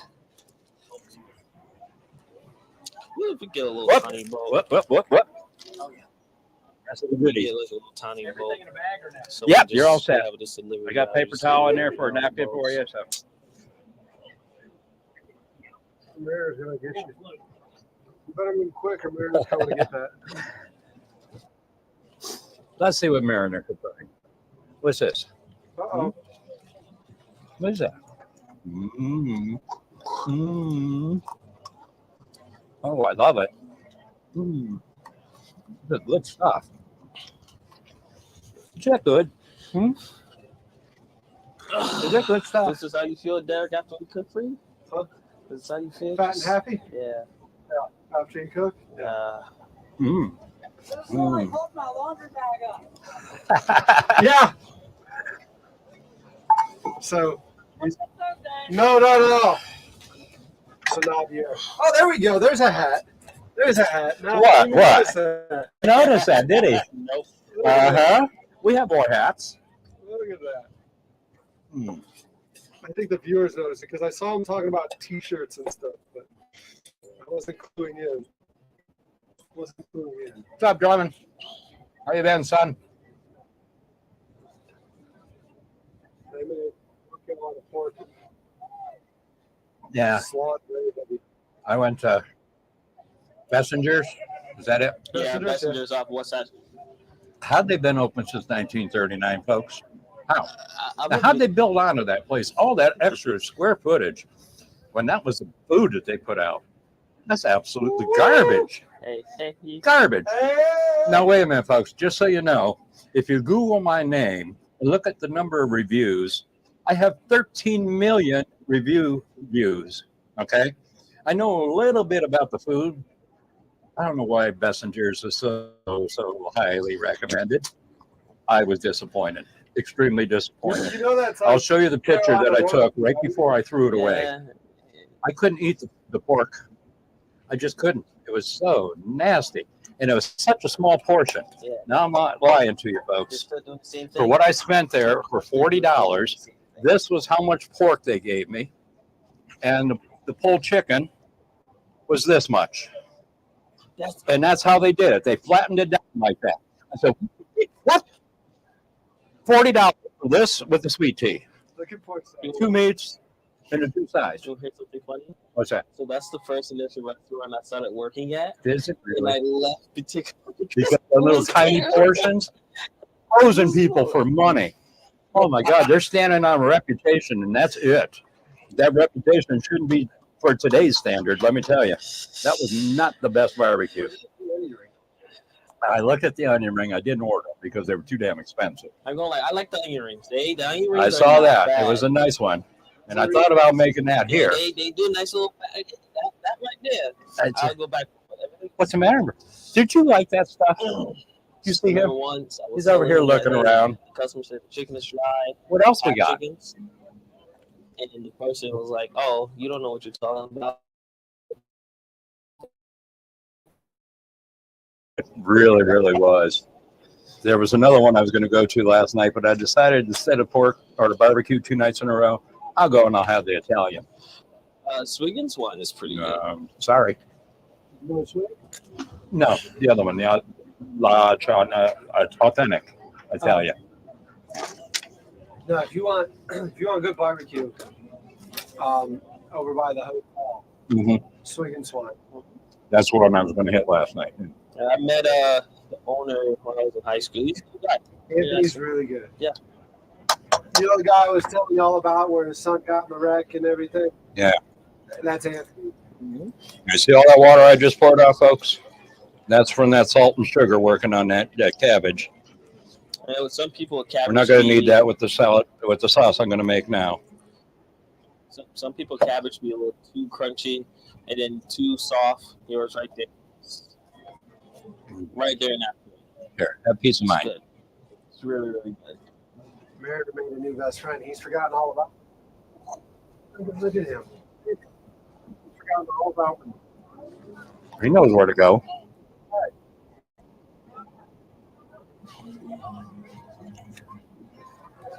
Where? One more bite. He don't even. He Uh don't oh. want to give me any attention, Mayor. Hey, Mayor. You don't matter anymore, And Dad. he's just laughing about it too. You just don't matter. Mariner. Mm-mm-mm. All right. Here's another half a sandwich somebody's got to work on. Oh, you want it, Derek? Knock yourselves out. What's that? You want the other sandwich? Oh yeah. Let me eat that. So there's no argument. What is the cost of a fishing license for a Canadian in my area? Ah, look what I just did. Ah! Ah! I sliced it right across that sucker. Right across it. Ah! It's all right. It's a clean cut. Nice sharp knife.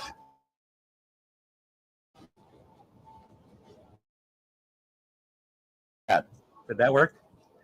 Crying in.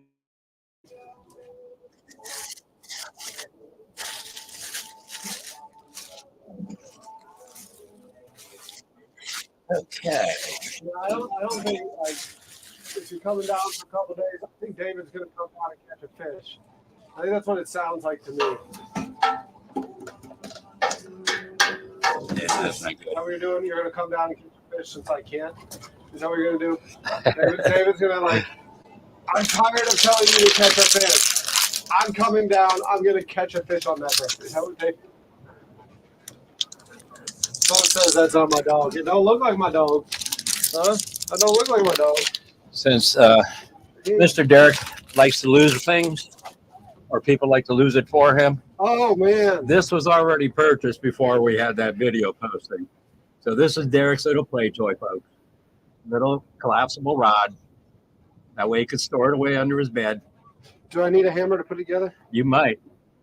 No. Anyways, there you go, Derek. Oh, thank you so much. Right? He comes on here and now he gives me a reason that I can't have an excuse for David for not catching a fish.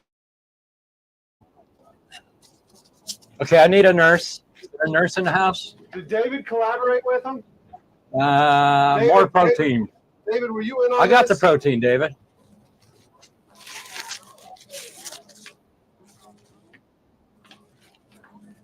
Yeah, I sliced that pretty good, guys. And I'm allergic to adhesive on Band-Aids, so we're not getting any. The only ones I could use are the blue Band-Aids for food service. Did you do the finger condoms? Yeah, I tried those. It irritates me too because the latex that's in it. Oh, For the expanding on it? Yeah. Got latex in it. So the adhesive and latex, for some reason, since my last surgery, it's the only allergy I suffer with. Dang. So, You just do Try something. not to cut myself. I do better. You just do paper napkin and tape. That I do. That I do. You need electrical tape? No, we're gonna let it clot up here. Yeah, We're gonna have cigarette, let it clot, then we should be okay. David said he's going to rent the food boat. He's tired of not seeing. Chef for hire, you know. He's tired of not seeing. I don't come cheap, but I do come prepared. I can catch a fish for David. He just has to have a license. That's it. All right, you guys got to eat this up so we can wash these things up here. Do a little bit of cleanup. Get this coleslaw put together. And we'll act like big boys. Oh, That's how Love we you. ended up with the blood. Yeah. Oh, man. You were just going to let him have I didn't even that. realize he was up there. Oh, no, he was going right for it.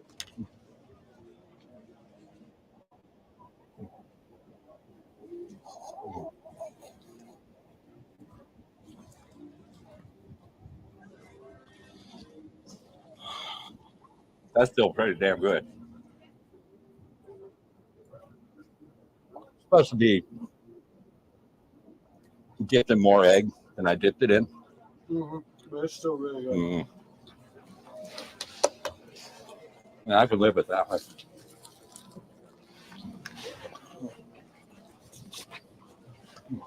You're done with the griddle, right? Did he make Yeah, it I put over that away already. It's unplugged. I think he made it over there. I just gotta finish that coleslaw up, and I gotta go in and get the whatchamacallit, blue plate. Yeah, it looks like they're all eating around the boat. His boat's the one with that blue thing waving off the boat. That's all right.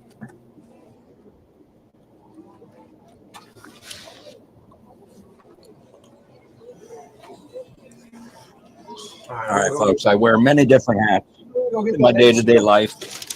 The food bowl hat is off now, and we got the Easy Street Band hat. Oh, man. Easy Street Band is a local Ohio band. Started out in 1967 or 68. They still do a reunion tour show, and it's usually every November at the old place called the Tangier in Akron. Tangier was an exclusive nightclub, cabaret style bistro restaurant back in the late 60s, early 70s. Showcase lots of headliners. I remember Liza being there, Frank Sinatra, a lot of them big name crooners. I remember making reservations to go there for a homecoming dance when I was probably a sophomore in high school. To get the reservation, I had to call like 5 or 6 months in advance. That's how exclusive this restaurant was.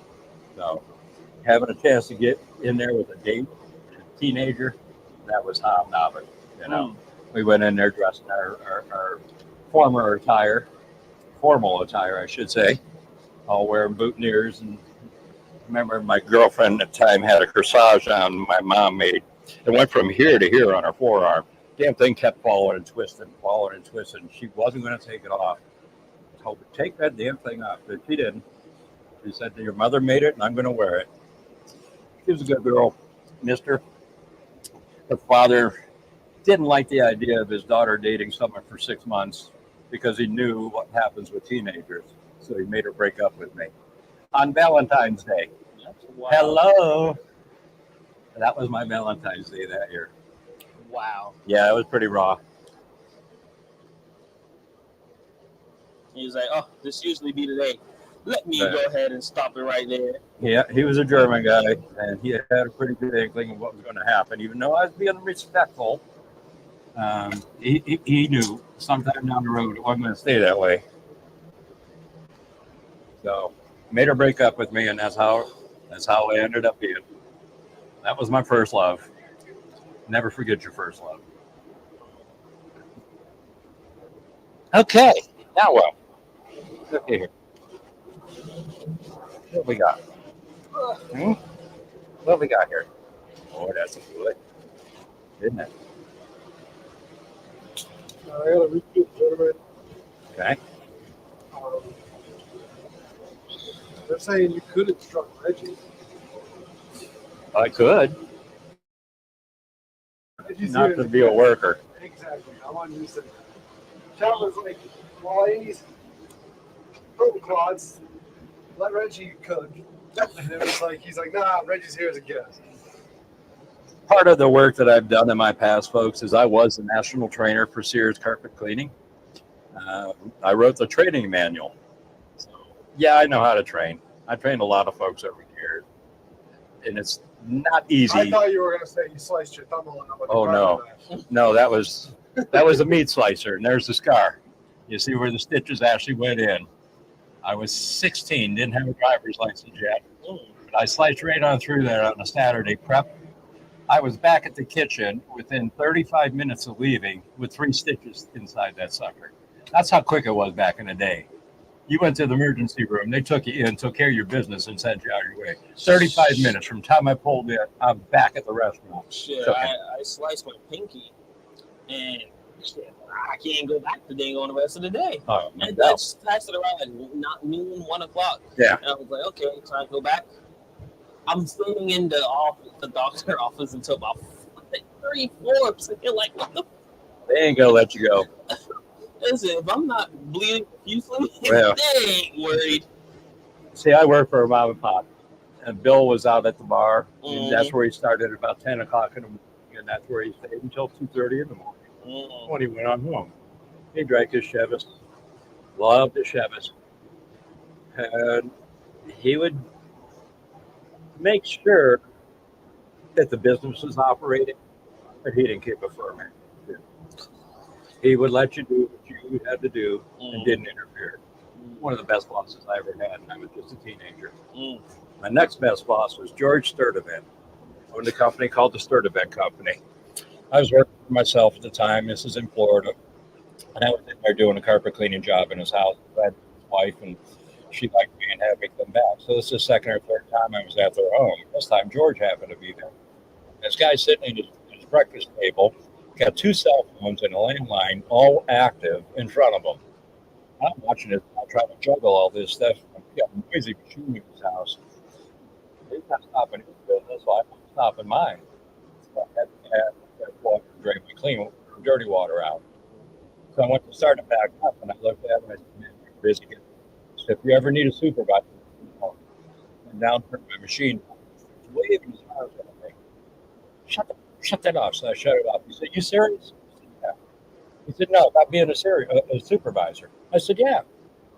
He said, sit down here. He offered me a job. This is 1993 or 94, I would say. He said, tell you what, I need a superintendent, someone to be my eyes and ears out there. I need you to do what I can't do because I need to be at sitting here with the phone.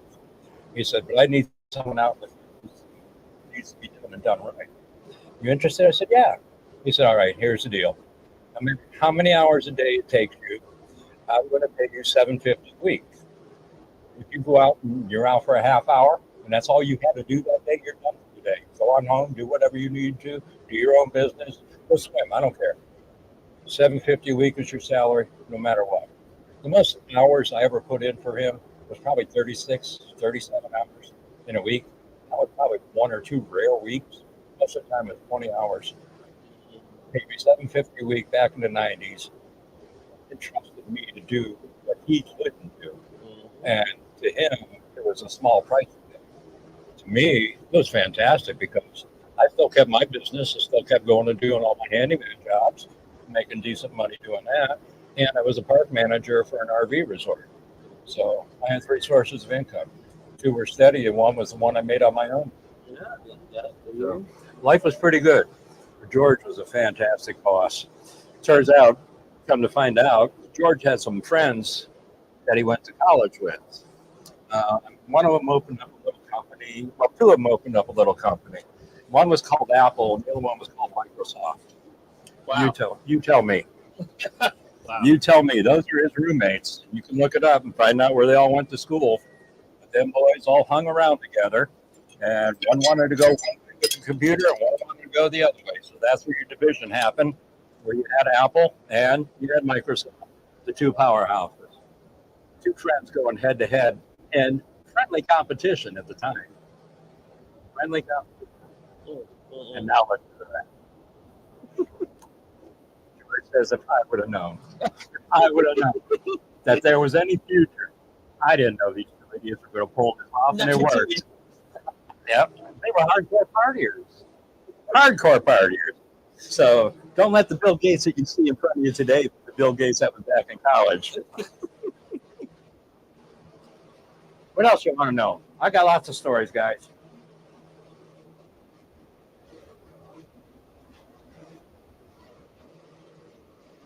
Yeah, I'm not ready to jump in water, too.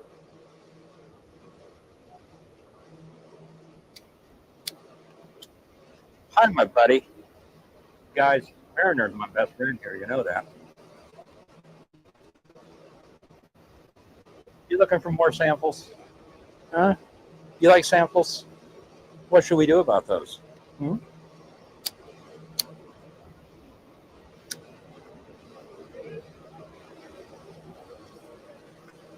Okay, there you go. So what's going on here?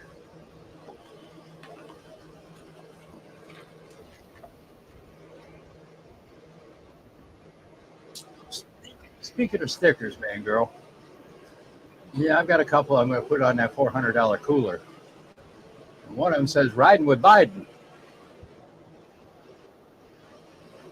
I think you got What I bring for the box? Oh, what do you want to see, man, girl?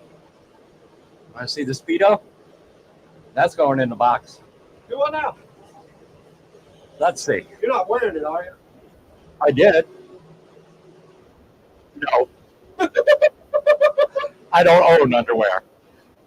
Seriously. I got nervous for a second. That should make me more nervous that I don't own underwear. The Speedo should be a cheer. Now, with the surgery, I couldn't have the elastic across my abdomen. Too painful. And for years, no. Everything had to be loose. My shirts always were pulled up just below my chest when I sat down because the fabric itself was too heavy on my stomach. Folks, I've been cut open 3 times. Each time was 44 to 47 staples holding me together. So, yeah, I've been through it. I've lived my best lives. I don't know. God kept me here for a reason. It was to antagonize all you guys. So How am I doing? You do have somebody swimming over for food. Okay. So what do we have? Well, we still got that ham and turkey or chicken, so we can throw a sandwich together. Yeah, so I want to finish that coleslaw first. okay. Somebody's in chat. But I don't want to go in the food boat house with a cigarette. You want to get my blue plate? Thank you. Got to have our blue plate mayo. This cheese we're going to have to put back. I got you. You put this this way?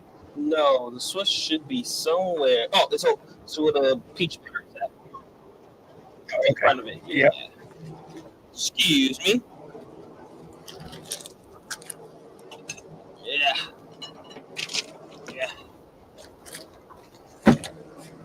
Now, if you're going to buy plastic wrap, folks, save your money. Seriously, save your money. Don't buy saran wrap. The worst garbage to ever buy to try to wrap your food. It doesn't cling. It don't cling to anything but itself. You put it on a bowl, it falls right off. Every time. You want something that works? Yeah. I open myself up, please. I got you. I can't keep using that thumb, I guess. I think it's on the plastic.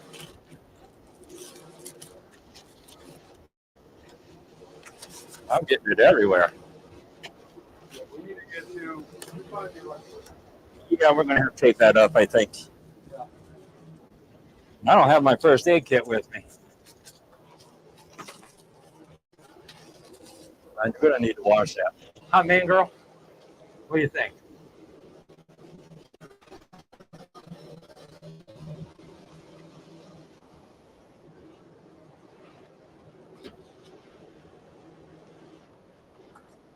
You guys enjoying it? I hope I'm entertaining, if anything. Just sorry you folks can't be here to taste some of this stuff.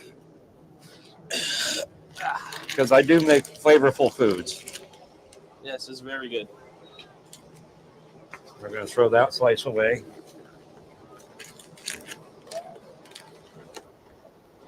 How do we do that, Reg? Oh, you're all good. Clean it out. Tell you what, I'll take that one home. You go ahead and open that one up. There you go. How's that? That's sanitary. Do you want me to help finish the sandwich off? Yeah, if you wouldn't mind wrapping that for us, Yeah, I got you. I'd appreciate it.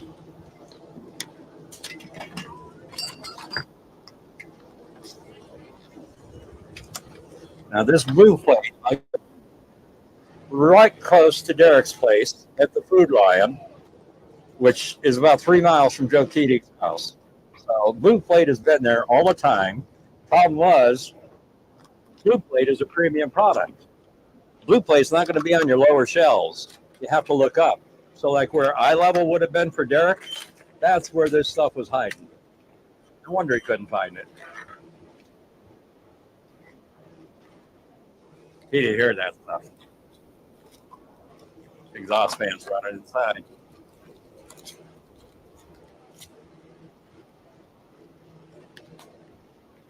You didn't hear that one, did you? No, no.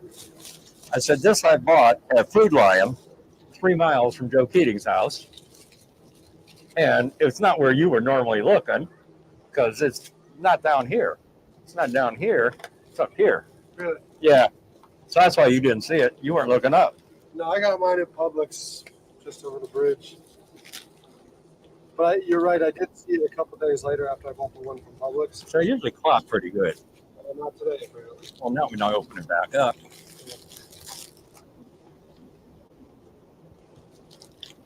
Lots of pressure. Okay, right up.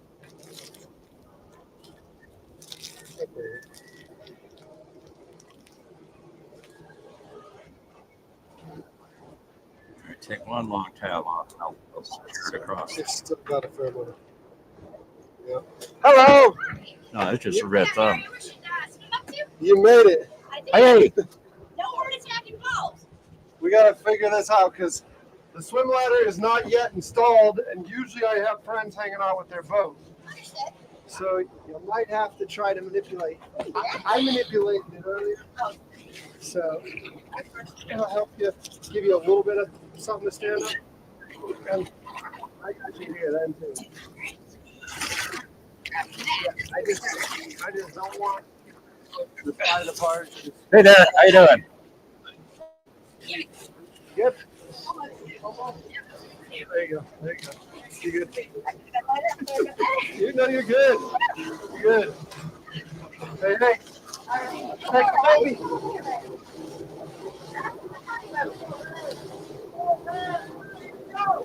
There you go. Yeah, no problem. You got it. There's that like noise, gives you a little bit of grip. It's gonna be much easier. I need to get the swim ladder installed.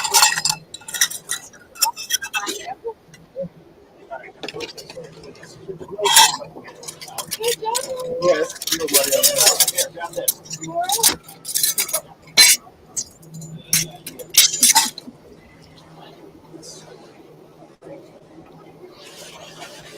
you got it. Thank you. That's nice stuff you guys have here. Hey.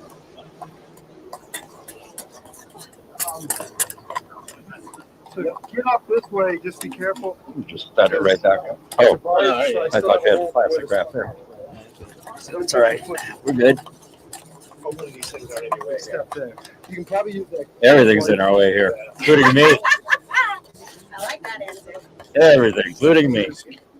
No, I can't. I'm gonna leave that with Dad. It's a barge. We gotta say hi. You want to be on the camera? Oliver can't press a minute. Yeah.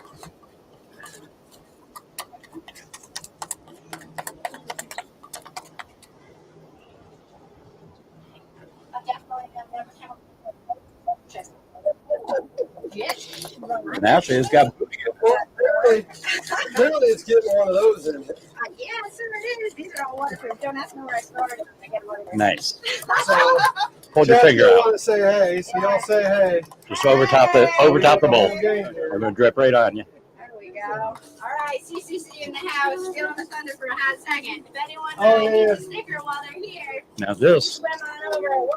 Same Down pace. here. That's in the water.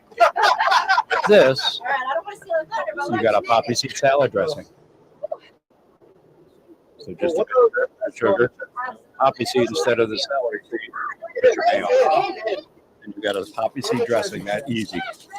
You don't need to buy from Cisco. You can make And shit if you want cheaper. to put one on the side, you can. Better. Let everybody else have the same flavor. You have your own. Oh, yeah, absolutely. Okay. All right, y'all know. I'm not certain I got enough there. Man,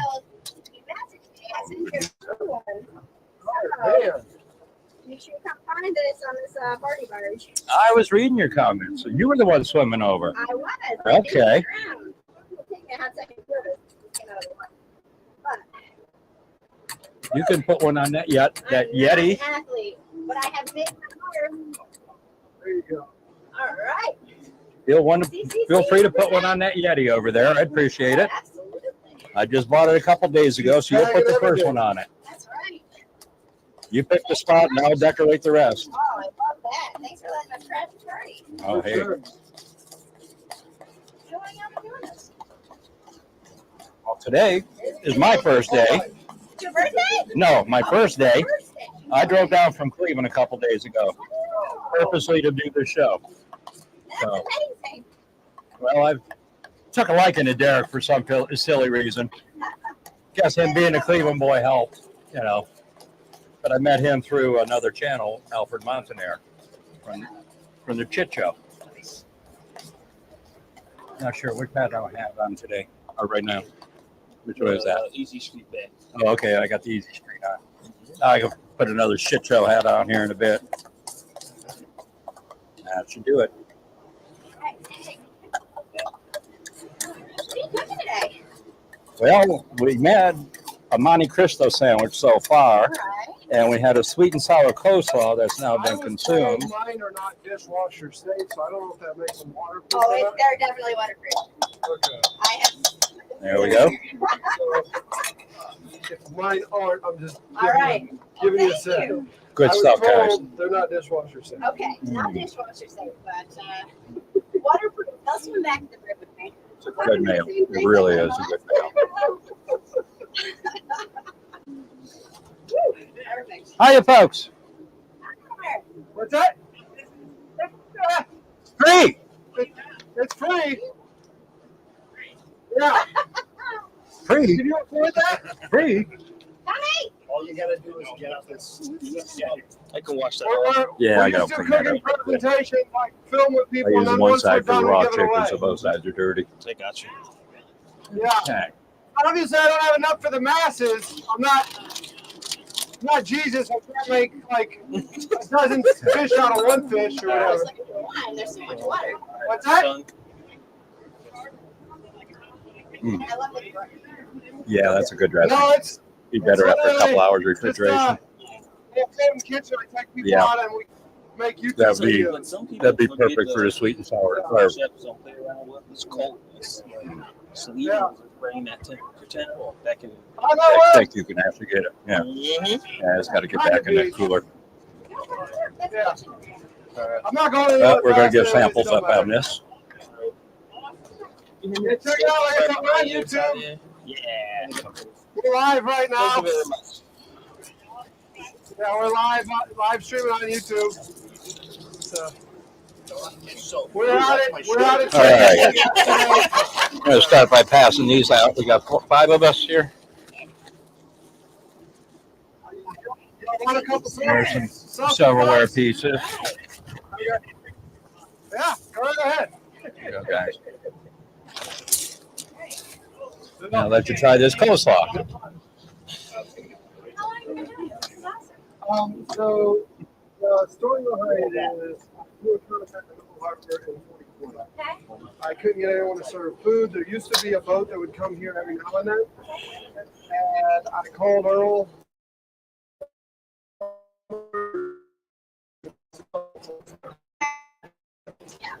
And I'm like, well, you can do that. Nobody cares.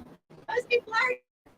Right. So it was like, he was like, nah, man. So after the concert, I went down to Miami, worked on the food boat for a weekend, and decided, yeah, let me buy that one. So I called Earl and I said, hey, what's it going to take for you to sell it? And back and forth, we finally agreed on a number. And we bought it. It was on a pontoon. So I put it on the barge, this barge. This is not it. This is not what he had. Yeah. Well, when I did that, I lost the ability to sell food because it can no longer get transferred to a commissary. Right. Okay. So I sell meat for a living these There days. you go, guys. So I sell There you to go. like Cisco, US Foods, Halberd, stuff like that. So it was One for like, you. Thanks, sir. I've got all these different chefs that I work with and stuff. One for you. Awesome, thank you. There you go. So I was like, well, let's just try And a content game and see if I my can. friend. See what happens. to watch while we do this. And then like that's what happens. Dry towel. Right? Yeah. Yeah. Where is it? Yeah, There there you go. Yes. Food is like it's really actually. I was laughing about it because I ate the one that called it the foodless boat. Right? Yeah. Yeah. Cutting board is good to go. And We'll put this into that so we can get it in the cooler. like because we're not. Good. I don't sell food in the public. You can make a sweet and sour dressing, which is what this is with the celery seed. You can make a poppy seed salad dressing. All it is was vinegar, salt, sugar, and the celery seed, along with some olive oil or veggie oil. So it doesn't take much. No measuring. Us chefs typically don't measure. We assemble things. But I showed them, help myself here just a minute ago, but I showed them how this little measuring tool right here that God gave us works. I measure out a half teaspoon or a teaspoon and pour it right back in there and show you. God knows. Grandma taught me that trick. These I bought just to do that demonstration. It's not so much I needed them, but that's what they are. It was for a demonstration. So, Really good. to have a proper kitchen, it takes a big pantry. And you can see all this I assembled. Got a little small portion of stuff sitting here, but it's not going to go to waste. Yeah. I buy a decent product every time. This is Lord Sandy's Worcestershire sauce. If you can ever find this stuff, stock up on all the bottles you can find. This stuff is an amazing taste compared to William Parrott's. This is the original. If you read the label, it'll tell you all the background on it. But yeah, this is the original Worcestershire sauce right here. Is that right? Yeah. Actually, top shelf of the grocery store. Everybody ignores that top shelf. That's where all the good shit is. I gotta get him those. But that's where all the good stuff is, including Blue Plate mayo. You ever had that? No, That's what's in there. Duke's mayo. Your Duke's mayo. Okay. Duke's is phenomenal. Okay. That's my second choice. This is number one. Blue Plate is a blue ribbon winner. They just changed their label a year ago. They had an old school looking label. I don't know why they did this one, but it's based out of Louisiana. Family tradition since 1927. So they've been around a long time. You need to hold that up again. Thank you. Have you created this recipe for this vlog? It's a hybrid of what I learned. I started cooking when I was 14. I told the story earlier. I was working in a nightclub as a lunchtime busboy dishwasher. The staff from the kitchen followed the chef. Chef went in one day and says, I'm out of here today. Yesterday was my last day. I'm opening my own restaurant today. My grand opening is today. So it was a complete surprise. So the kitchen staff was his wife and 3 daughters.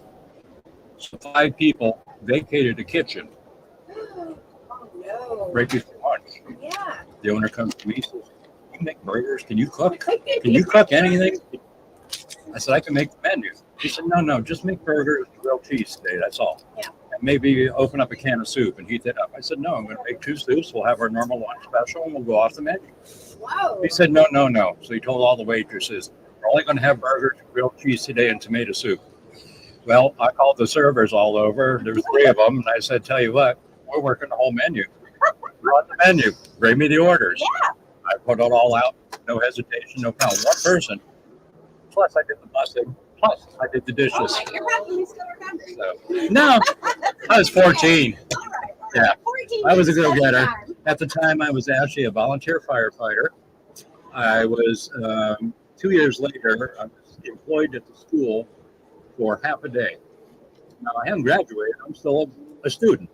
But for the first half of the day, I was in charge of the audiovisual department. So I was AV guy. Well, our AV place was phenomenal. We had a TV and sound studio. We had the three cameras. We had 3 VCRs, which at the time in the mid 70s, VCRs were still new. We had a Betamax machine too. We had reel-to-reel tape players and reel-to-reel recorders, and then we had 15 cassette decks. So I could synchronize all these different things and blend them all in and make TV and radio productions. So here I am, a kid just now getting a driver's license and being paid by the school for a half a day because I was in work study program. I was on early release. So for early release, that you get out at 1:30 in the afternoon. So I was on the clock until 11:30, and then from 11:30 to 1:30, I fulfilled my other credits. Yeah. So then I got off of there, and then I would go to work at the restaurant. So you might say that you've been ambitious for a period of time. Yeah. I was a volunteer firefighter. I started down that at 14. My dad was the lieutenant on the fire department, and he went to the state of Ohio and asked for an approval to start a cadet program because there was never one around. So our first class, we had 18 of us that were 14, 18-year-olds. So my brother actually stayed with it. He retired actually as a firefighter at one of the jobs.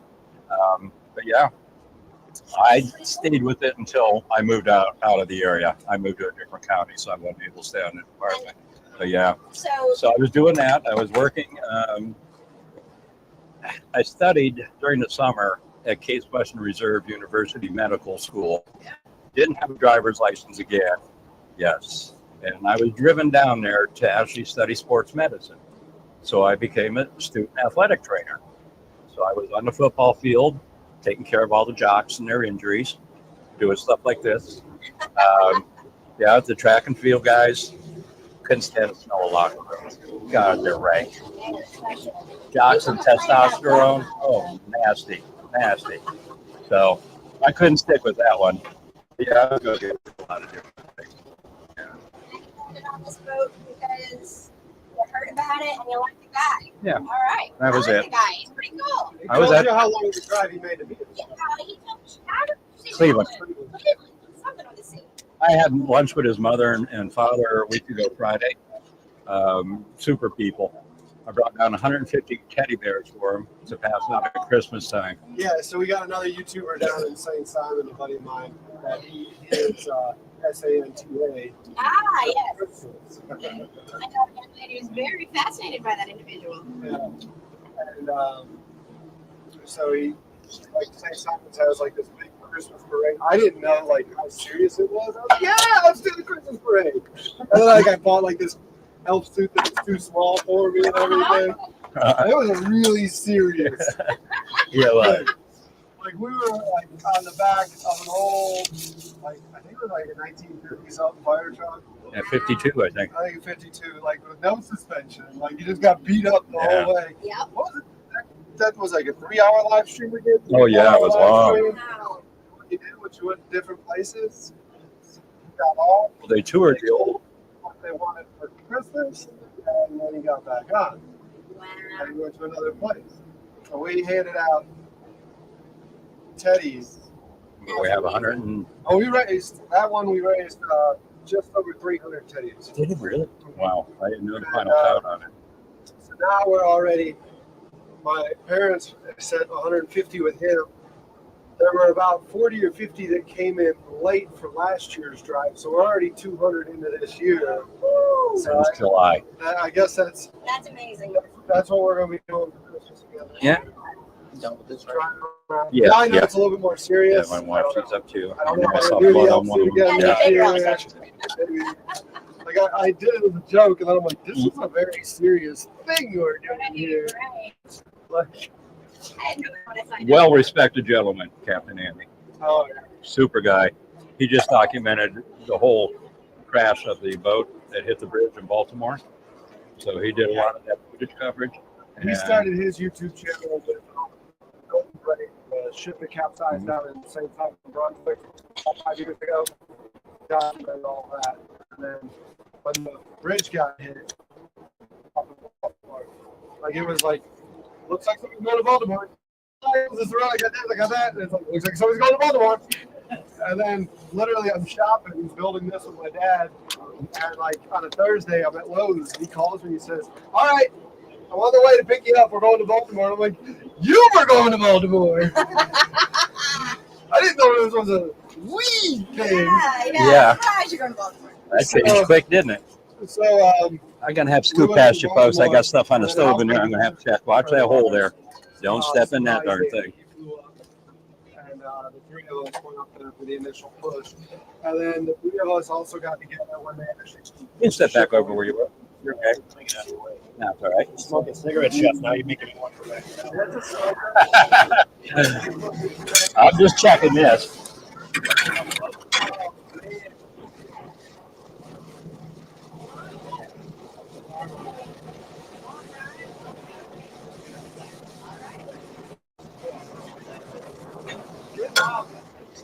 It's easy part. The big thing is just don't touch the side of the boat.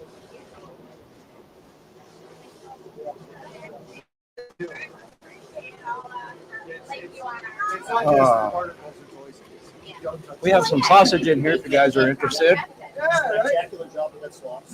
Okay, I'm going to make some sweet and sour sausage. He didn't know that, but that's what I'm going to be making with it. And it's probably going to be about 45 minutes an hour. You want to venture back over about an hour from now? Yeah, you'd be able to smell it. Yeah, but that's what I'm going to do with it. I got some fruit I got to cut up and prep, so I got all that to do before I start putting that together. Same here. I'm Andy. Marissa, please. Now, I've seen you in the chat before, so it's not the first time I've seen your name pop up. So I've been on your channel, I believe. And looked, yeah, I think I looked at a couple of videos a while back. Yeah. Yeah, we're trying to break into the YouTube space. Yeah. Slowly but Do you like that surely. coleslaw? Was it good? No? You didn't like that one, huh? You probably won't like the other one. We ate that one up, though. It was so good. Yeah. Okay. Well, Dad gave her pastrami yesterday. We put it on a sandwich on the Yeah. today, and she screwed this crushed at 11 a.m. this morning. This girl is stuffed. She's ready for a nap. Is what she's ready for. We're gonna start that engine. Yeah, that's all it takes, though. Huh? But it got us here, and it got us. It's good. Here's some of the meat that it was on the. You want to try? You want some meat? Chicken and ham. Chicken! I'm gonna take one. You want a chicken? This is smoked chicken. Saturday we'll do something. Okay, no, thank You you. think about it, you want it? That's some good stuff, huh? Mariner likes Oh, it. there it is. Now that's an endorsement. Uh-huh. Thank you. That big smile told me everything I wanted to know. Two hands. That was a double grab. That was quick, huh? Yeah. She was like, all right, this is good. Okay, don't put it back. Don't put it back. Mariner Take gave this one. up on his dad as soon as he found that food. Right? That's really good. Help yourself. It's delicious. Thank you. Thank you. Yeah, there's some ham over here in the corner. Yeah. Smoked on here. That's delicious. Yeah. She crushed it. What did you do to this ham? A couple little secrets. Brown Oh, sugar. watch it on- Brown you sugar. do it on the video? Brown Oh, sugar. watch it later. Just It's like secrets over there. Just take those later. brown sugar. That's all. Brown sugar? Brown sugar. Man, that's good. That's it. Oh, It was a light dusting. It didn't take much. That's just to get the caramelization on the outside, so you get that like honey bake, that crispy part. Yeah. wow, that's good. Yeah. Everyone is not aware of it. How they do that is with honey and brown sugar. Honey and brown Are sugar. you teasing him now? She's like, Guys, "Oh, eat up. give up It's some." there. Grab a few more chunks.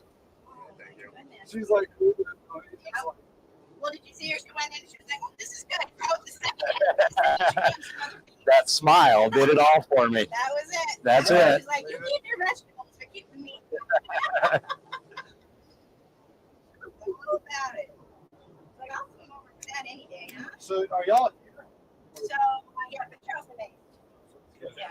Yeah, West Ashley area. Right. So I live here, Carolina Camping Club. I started last May. Okay. It's moved down here from the States. Yeah. Where we I have a camper. Wait, talking this.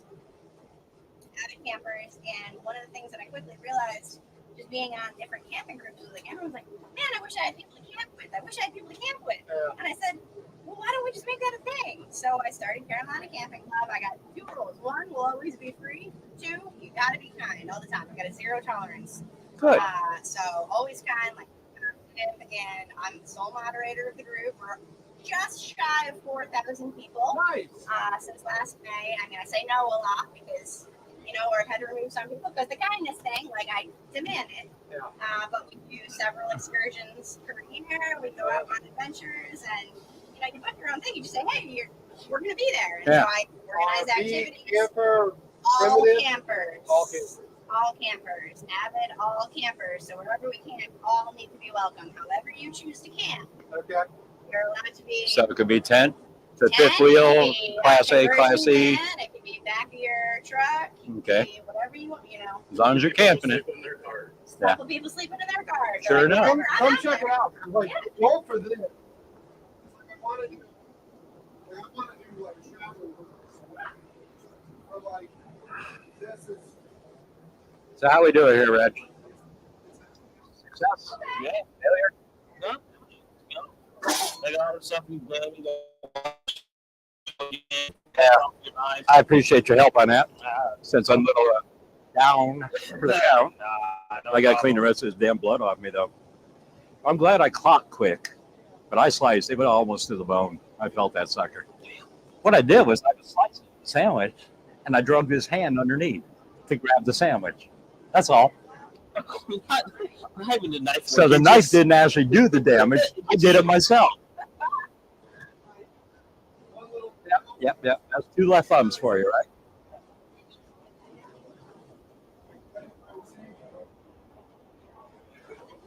Yeah, but I hit the bone enough times. I know that's how close I was to it. Mm-hmm. This one here taught me that one. Mm. I fixed this one. When it happened, I was doing meat slicer. I was doing potatoes.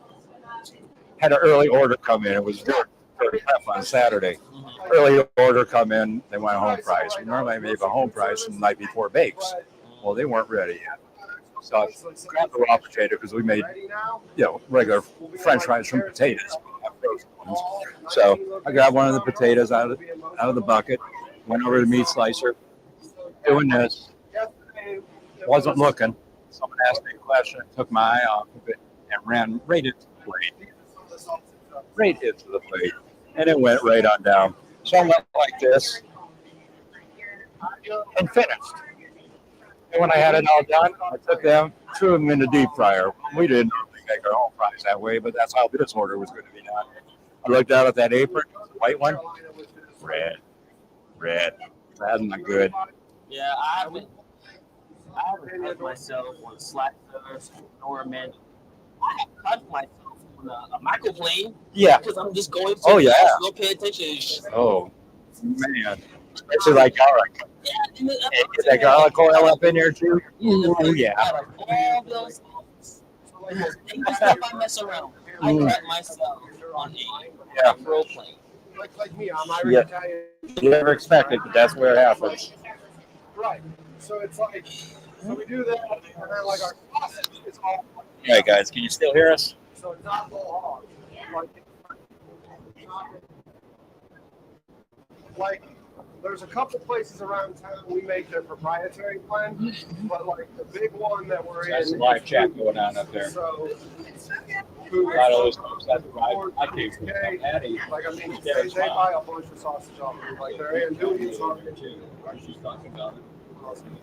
Charleston, Out from Montanare. they buy our chicken. And this is what it is at. That it buy that chicken. Or the, yeah, the,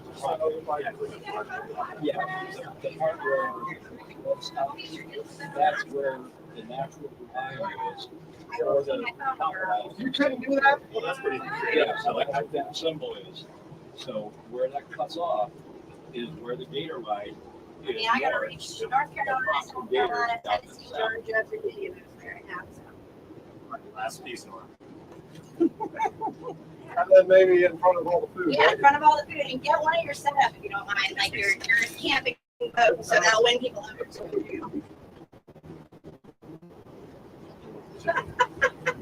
Oh my gosh, are you eating all of this chicken? That's what it's here for. Yeah. This, and I'll feature you. You like that, huh? Did you grab another fat? That piece definitely had it. That's a lot better than that coleslaw, huh? Like, we're in the kitchen on the boat. Yeah. Direct messages to the Carolina Camping Club. Yeah, for chicken. Yeah, one side over here was just fat. Whatnot. Yeah, this is the meat side over here. I'll invite you to the talk about it a little bit. Yeah, right. She's like, never mind those vegetables. Carolina Camping Club. I've got French onion soup working over there. That still needs probably another hour and a half. So I got to assemble those together. I got to strain off all my peelings and get that broth that I made from it added to the soup. So it'll be really, really good. Then put the cheese on it, make some croutons up, do it the right way. Yeah. Because of the soup, that's what I wanted to make. The rest of this is all coming because of the soup. I knew I was going to be here for a while. So it's partly to entertain my friends up here, partly to showcase what I can make, show people stuff that they haven't had, like our Monte Cristo. He had never had one. Well, the way I made it wasn't even traditional, but it's nuts and bolts of it. It's ham and turkey, done with an egg batter like you do a French toast. That's all there is to it. Used to be an exclusive high-end restaurant sandwich. I never thought about doing that egg, doing like that egg batter, similar to French toast, or just like regular. You saw how light it was. It was good. Mostly it was egg white. I didn't have too much yolk in there. You could chew the hole in there. That light was actually good. Yeah, it soaked into the bread a lot better than the yolk does. Yeah. See, everyone, that's how you understand food. Understand what you're doing. You know, I learned little things from every chef that I've ever watched, do their little techniques. I take one thing away from it. Yeah. It was a plus. It was a bonus. Good for me. I did good on that. That's why usually every time. Look how that egg dried in there. And it's usually every time I was like, I don't mind. To me, I'm never at a stopping point that I'm done learning. No. I'm always wanting to learn. That's it. I don't care how simple it is. Like you just do a simple a sandwich. To me, is what. Yeah, those dressings were hard. No, There's nothing complicated to it. but then you also understand the adding coldness to it. That makes And a huge that's why I difference. had to do it. Yes, you got to refrigerate. Yeah. Most food is better after refrigeration. Like your spaghetti sauce is always better the next day. Always. It's really good the day you make it, but even better after refrigeration. So about Let it that sit. Let it sit. it's all part of that physics. Yeah. Yeah. More than I'll ever understand and know. I just know it happens and it works. Okay. I'm good with that. Put these back under.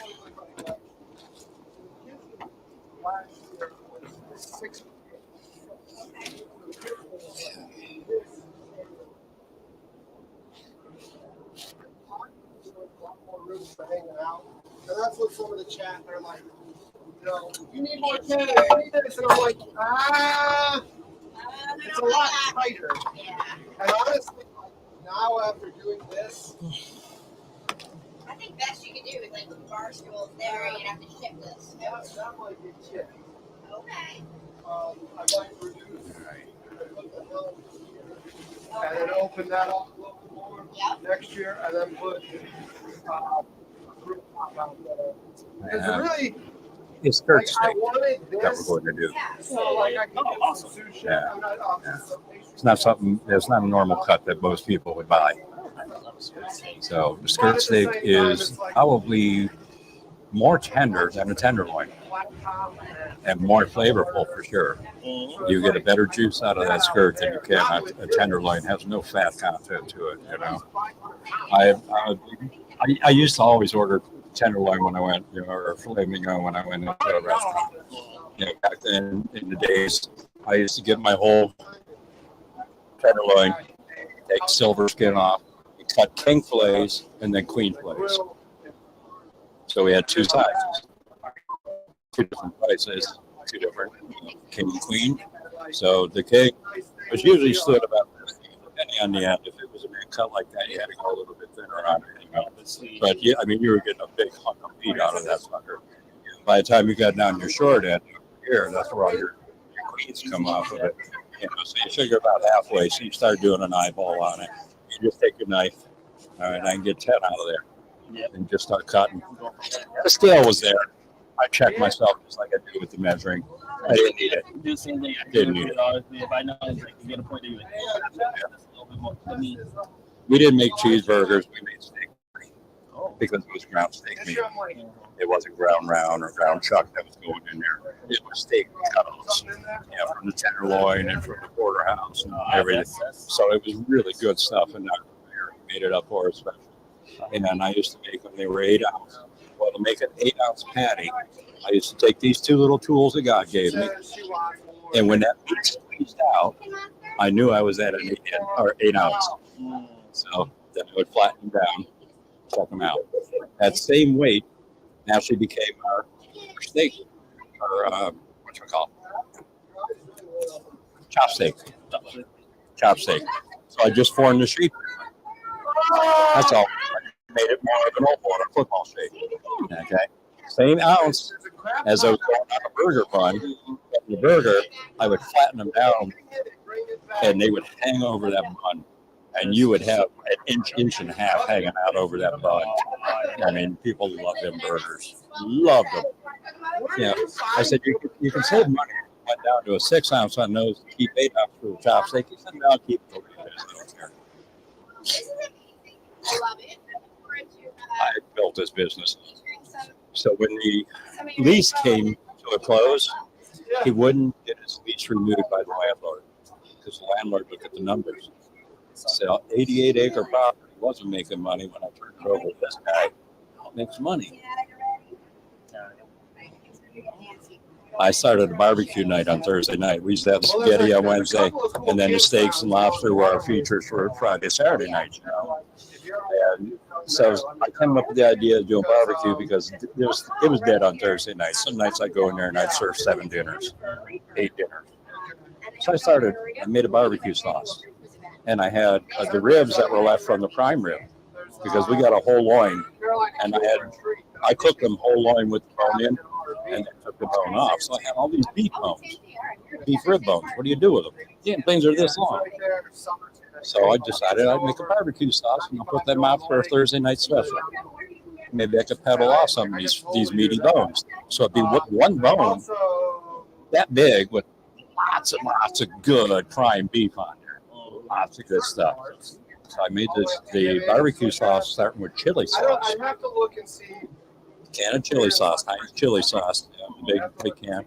So I start with that in my pot, and then I put tomato ketchup in it, my Worcestershire, my brown sugar, molasses, and I came up with this textured barbecue sauce. Citrus based. Orange, lime, and lemon juice. And that just took it over the top because that acid, along with the tomato acid, counteracted with the alkaline from the sugars and the salts. Really delicious. I wanted to make the sauce every day. I don't have it with me. I was going to make the cocktail sauce, so I do have ketchup on board here and horseradish that I brought for that. But basic, simple ingredients. You can create something that no one has before. Let's try it. Wow, when it works good. You know, when we get these out of the way, we don't need them on display. One thing I particularly for my business that not only I want to own the building, but I also want to own that man, whatever the building is on. That's what to me key is. There you go. Is what the land of itself right there. Do something nobody else does. That's it. Do something nobody else does. And that's your secret. If I had the knowledge that you've got at the age, you're far beyond where I was at the time. That's why you're asking me out here. I see something in you that I'm a transplant too. you're going to go right off there. And I'm hoping that you see it yourself. Take the chance. Take that risk. That opportunity there. I've looked at lots of square footage, different locations. Looked up in the mountains in North Carolina. Huger. Huh? Right. My brain is not How do you say the word? Huge. huge. I would call it Hugger. What are you talking about? Reggie Street. Yeah, Muji. It's not Huber. No. Really? Well, I've been saying that. There's a couple different things that you got to get I right. guess so. I guess so. Where'd you come from, Clarissa? One of them is Horry County. It's not Horry. It's not Horry. It's Horry. Horry County could be a little Horry, Okay, I've been there. That checks out. but it's pronounced Horry. Horry. I had no idea. It's off of 7. I'm gonna share those with Nora. Nowhere. Okay. And it's I think she'll like them. Port Marina and campground. Okay. Potato chips and potato sticks. You want some? Delicious. I think they do RV and primitive. Yeah. Thank you. You good? No? You want any? Yes or no? It's gonna put them away. How about one of these? Whoa! What's that? Hey, that's a Apricots. Yeah, I was looking at port. Port. Okay. Would you like an apricot? No. They're sweet, like candy. You're all full of chicken? Yeah, look into it. You ate a lot. Yeah, she did. She didn't want dinner. She was like, no, I ate my weight in chicken. A couple pieces of ham stuck in there. Well, I'm going to try one of these so I can see what they're like. Mm. What do you think? They're dehydrated, so they're chewy. Gummies. You want to try one? They're sweet. Yes or no? Tastes like an apple almost. She said she'll take more of that chicken. Yeah, look at that for chicken. Yeah, Mo. That'd be really good. Yeah. To use it or need it? It shouldn't have went through. You might need it. Yeah, candy. That's very She didn't call sweet. me. All right, we should probably go find Joe. Let me call her back. I think that's the number I call her right now. You think you want that? That's not that meat. Yeah. No good, no fruits, no veggies. No fruits, no, yeah. Apparently. Mm-hmm. Really? That's an item. Yeah. I don't get red pepper. Hello? Taste tester. Happy. Yeah, red pepper. You ain't got to do a pickle. Well, Did you put my card They'll on? do lettuce if it has mayonnaise on it. I got to cook a little more bacon, but I'm Okay. creating a salad today, guys, Yeah. and that's what the apricots are for. Tomato, bacon, salad. Wow. That sounds like a salad. I know. Yeah. John Wells, 2020. So, we'll be here for a couple more hours. Let me assemble that one. We're going to have skirt steak later You're sick. Man, you're just perfect. and French onion soup. I saw that simmering on the. Oh man, Yeah. that looked good. So, That smelled good. That's the next project, is straining that broth out. He told me 5 hours of cooking on the stove, and I think we're closing in on that, Andy. Almost. Almost. There's a little girl that's gonna probably have this chicken. Well. You want an apricot? Yeah. Yes or no? All right. Right. All right. It's All like a right. fruit cookie. Try it out. I think that one would be better.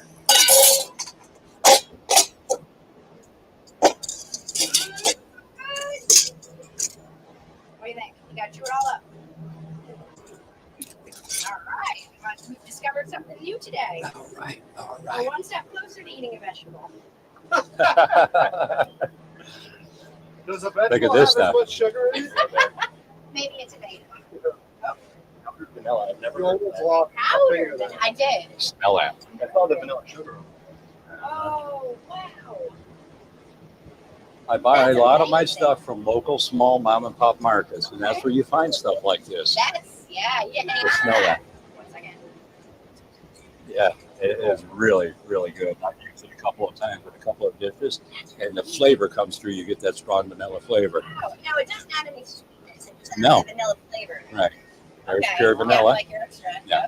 I've got a whole small box. This here, Oh, that makes sense. that is full of That's- essence oils. Like those. Woo! Look at those. Peppermint, I ain't spearmint, gonna root finger. beer, blackberry, black cherry, eggnog, all these different flavors in Weren't there. we looking at those at one point in time when we got our stuff? Let me step out here. Go ahead. Brewing. It's looking where you don't normally look. Everybody looks for brand name and buys a brand name product. Look away from their brand names and discover the stuff like that. Worcestershire sauce, Yeah, that was. Lord Sandy. You know, that W sauce. Lord Sandy, you can remember All it. right, that I can remember. Yeah, good stuff. And I debated whether to buy it or not because I think it was like $1 more than Lee and Perrins. Should I? Shouldn't I? Shouldn't I? Well, go with your instinct. Yeah, you had it in your hand, take it. You know, that's the third or fourth bottle I bought. So yeah, it's really a good. I just read, I saw a meme the other day. Does anyone actually ever finish a bottle of Worcestershire sauce in their lifetime? A lot of times it'll go a little more rancid on you before Yeah, you a get little to the bit bottom. more, right. But when you find something good, you're gonna go ahead and use it. You know. Isn't that funny? Wow, girl, I guess we have to buy these for you, huh? She shook her head no, huh? Yeah. Girl, that was like your fourth one. You need a cookie. Yeah, right like that.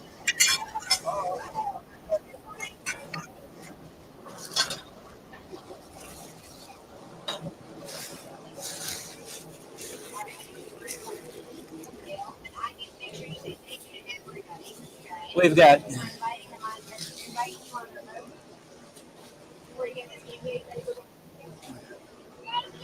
You're more than welcome.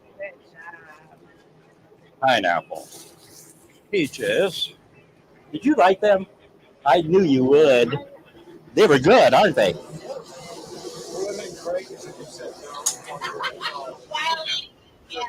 Absolutely not. I'm just gonna get rid of her. I'm just gonna take it real quick. Go that way. That's right. That's right. Look at all the different tomatoes I have in here. I got heirloom tomatoes to make the tomato and bacon salad. God. I've got 2 different kinds of plums, You're ready. plus You're prepared. the peaches.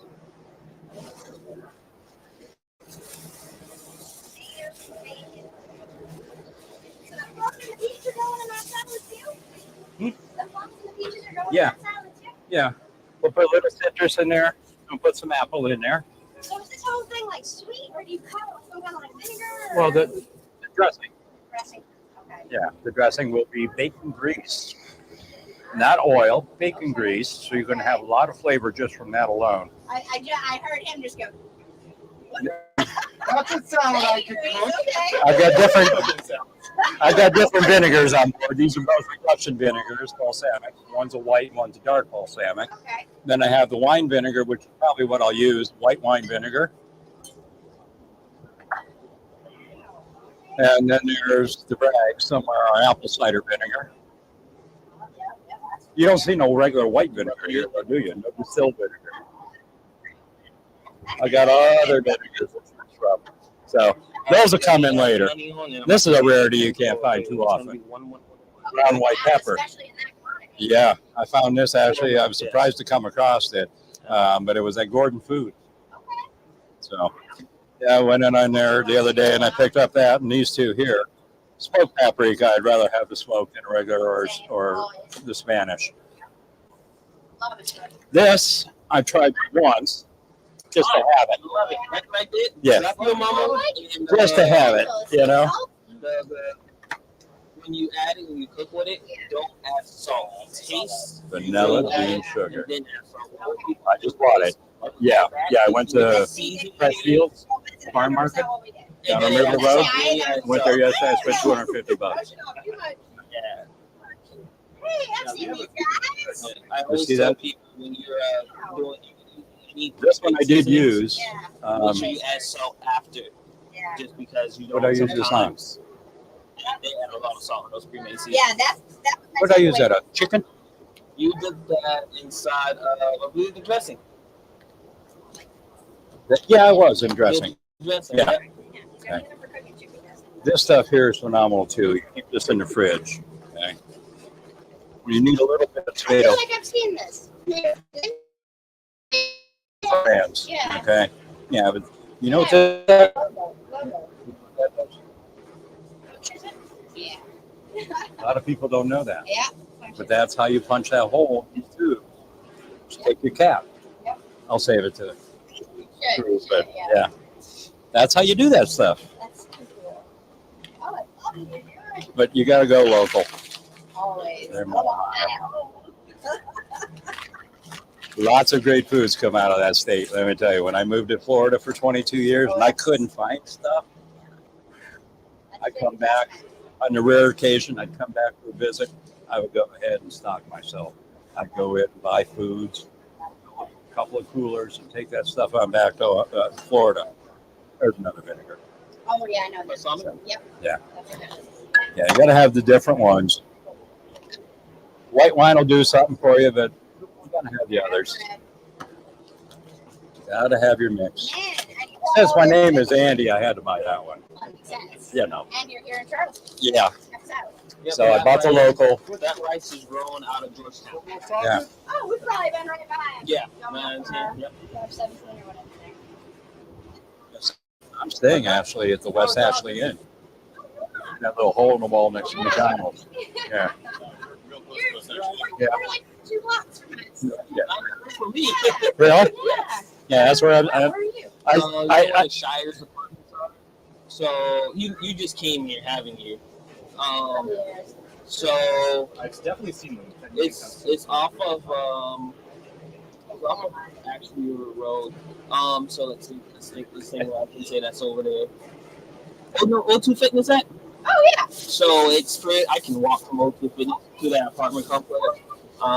Going down Ashley River, Sure. like going towards downtown, you see like a dentist office, and then there's like this orange building. You just go down that neighborhood, and then Back there. yeah, it's all back All there. right, I've been there a million times, just didn't know its name.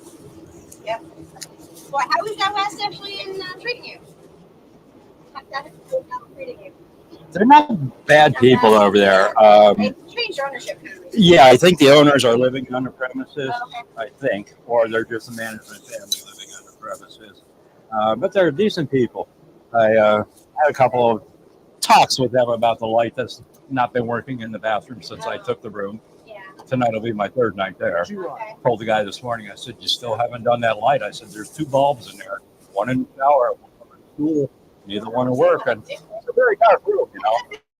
There's windows in there. You're gonna miss a couple parts when you fix it. He said, I'll get it. I said, okay. We'll find out when I get home because I've got 13 review views. That's what I do. I put out reviews on Google. I've got 13 million views on it. Oh boy. So I don't know. I don't have too many followers, Yeah, yeah. but 13 million people read the crap I wrote. That's not bad. Yeah, that made me feel okay, right? Get you some more. Right? You gotta ask your mama though. She wants some more. Help yourself. I only need a couple of them. I told her to ask her mom, and she's like, Mommy knows, so I can ask her.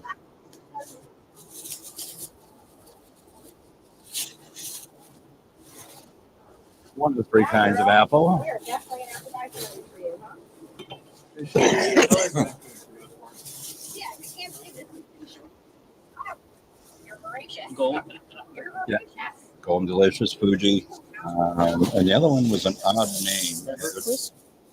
Or did they? It might be the Evercrisp. Or is it just the name of the company itself? Yeah, I'm not quite certain. I forget. I had a few because it was the last thing I bought. I said, oh shit, I've got the apples. I went back over and said, oh shit, I've got the citrus too. Ready? So these are the last couple things I picked up on there. Are you going to be here tomorrow? Yeah, I'll be in town. I don't know what my plan I'm is. not here, but Yeah. in Charleston. Yeah, I'm going to stay over. Okay. It starts from On Saturday? it's a farmer. He only does fruit. Yeah, he has vegetables and stuff. Yeah. But it's his farm. He has a orchard. And I'm telling you, he has like, so he's the main person I can call my local fruits. Yeah. Just because he has so much choices. You mentioned him last year. Mhm. Yeah. So, Yeah, I remember that. Yeah, I was looking when before I came down, I did some legwork research. I told him about a couple of markets. He ended up over at one, which is right there next to the motel by the Piggery Wiggly, Kowalski's. Yeah. I haven't gone in there, But he had a chance to go in about a month ago, and he sent me a couple of pictures while I was in there. Out of the blue, all of a sudden, Derek, oh shit, he's got pierogies. You're getting close. Oh no, I scared you. My boy. All right, listen, you gotta jump. You can jump or I can throw you. How are you gonna get off with that? That's right. Oh, don't want to do that shit. Hell no. That's yours, huh?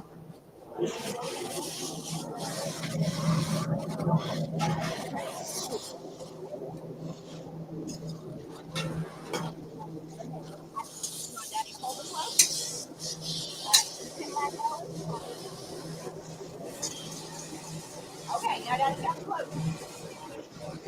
I'm not gonna leave you. All the stuff.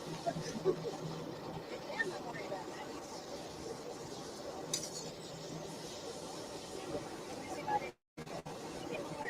All right. Hi, nice to meet you. Oh, you're welcome. It was amazing. Hey, come back with the rest. All right. There'll be more. I'll talk to you soon. Sounds good. Y'all take care. All right. You ready? I didn't mean to scare you. That wasn't scary. You were scared. Don't let that.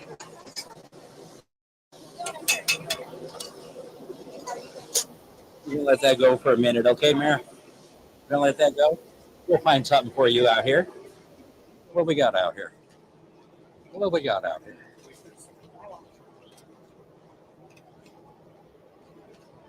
Oh, there. Here we go. So, the insurance is there. Daddy has to decide for you, okay? They're just gonna be like, yeah, we're just Will gonna let Daddy total decide? it. You want that bone? No, You no, want that know what bone? they're doing? Hey, Yeah, bone. we're gonna go ahead and pay your loan off, or all we're gonna leave it with is just a little over $1,000. After that, we can't help you from there. So you telling me you're totaling my car because I don't really want to fix it. It's under the cash value. It's way under the cash value that you're saying that you would still. How bad is it wrecked? Is it right here? Can you buy it back on a salvage title? Can you have a ham bone? I didn't think about This that, will occupy a person. but it's like the cost to fix it is about $13 a little over $13 because he messed up the whole thing. They even have to remold the framing. So much, and it's like, cool. Y'all want to go ahead and total it? Fine by me, but y'all leave me out on no vehicle at all. I only have like 2 weeks. Yeah. All right, chat. We've been ignoring you guys. Yeah. So you don't get. Yeah, the big thing is like, cool, they're paying it off, but you don't get anything for a down payment on another one. No. Like $1,000 is not a down payment. I know. I put down $2,500 on that, right? You guys still talking about that blocking and shit, huh? It's like, David.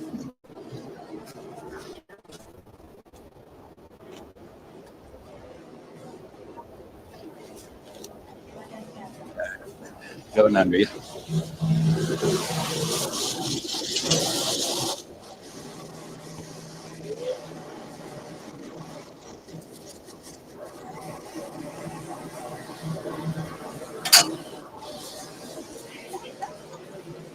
All right, this is our first strain. I'm gonna switch to the mobile kit again. Okay. This is the first strain coming off of that broth that we're making. So just out of the scrap, that's what drained out of there. Now we'll get the rest of the broth. Can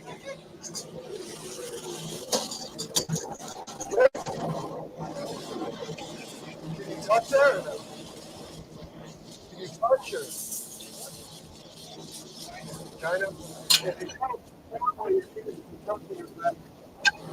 I should be wide, but you're not gonna exhaust. Oh yeah.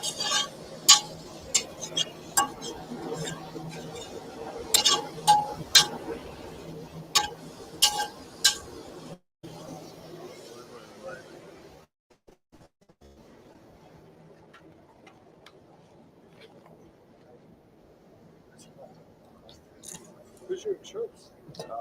So I didn't went through Mike. I went through theirs because they have USAA, and he was at fault. So I was like, why go ahead and not have to pay deductible and all that? Yeah. Just for that insurance to handle everything. But yeah. And here's how I find out that they're going to total the car. The tow company called me.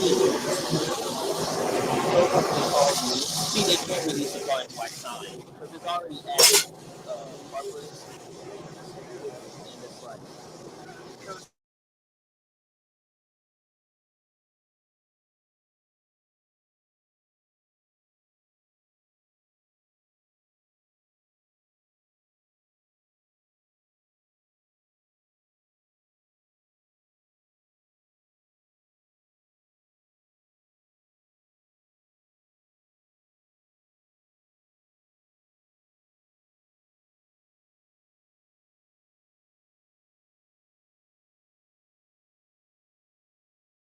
I think we're gonna let that come up temperature, and then we're gonna shut it down. So about 5 minutes, cut her on. Okay. All right.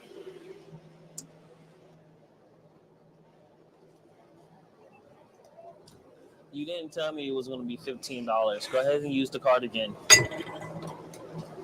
Go ahead and spend the card again. Get some of this other stuff in action. No, it Not didn't to went rush through. you You too should have much. told me that you We're was about going to to run out of be like all $15. my juice. Okay.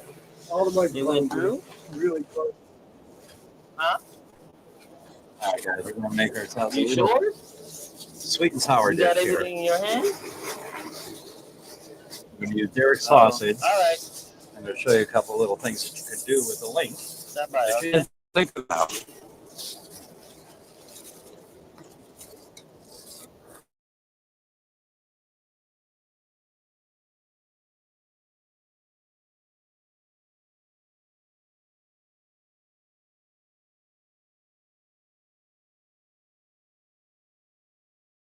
Go right here on the griddle. Yeah, it's a kielbasa, so it's ready to eat. I bought this peach because of how I buy my fruit. This way, guys. Smell it. All right, this one I knew had a little bad spot on it. I knew I was going to cut it away, but this is the most ripe of the group of peaches that I found. You got to use your nose. That'll tell you when they're ripe. Most of these were picked too soon. Way too soon. You could tell by how firm that is. A peach is not supposed to be hard like this. This is way too firm. It's going to be cooked, so I'm not so concerned about it. If I was eating this as a regular peach, no. I would actually have to buy something different, not buy this. So, okay. We've got our plums. We've got our peaches. All have pits we have to get rid of. Got apples. They got pits. Need to get rid of. How you doing over there, Mariner? Working that bone.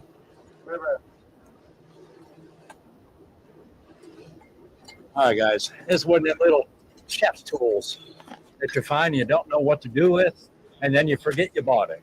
Okay. Let me show you what you do with this.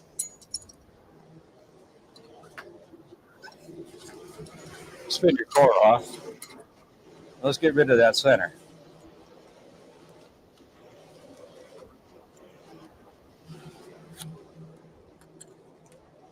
Force it all the way through. Pull it out. There's your center. Slick trick. No seeds. Quick and done. I wish I could have done that. This is peach dish. That you use the whole peaches, but you have to core the middle out. Yeah. There's no core big enough for a peach seed. It would have looked so nice. I have to do all this extraness for it. There you go. So there's no quarter big enough For a peach. No, not that I'm aware of. Yeah. This I'm going to do on both ends. Then I'm cut it. sorry, but that to me, right there, sounds like if Marketing. If one call, don't freaking put one in the prototype. I'm sorry, I'm gonna steal your idea. I'm gonna steal your idea. Now see here, I met that core. There's that pit. It's not going any further. So let's go ahead and hit the other end. Because it sounds to me like you just make that thing bigger. Yeah, you make this a little bit more bigger, and About then an inch diameter should do it. Yeah, And then you sell the shit out of it. Yeah.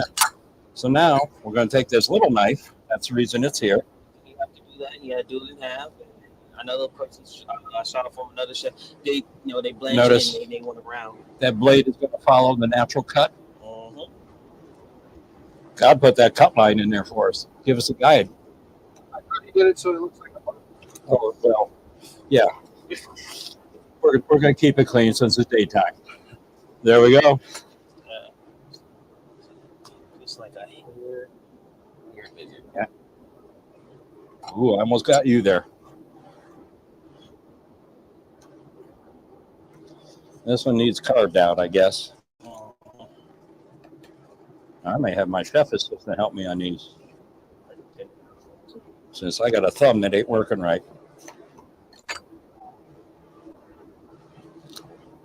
There we go, guys. Don't worry about the little bit of red. You can cut that off when you slice her down.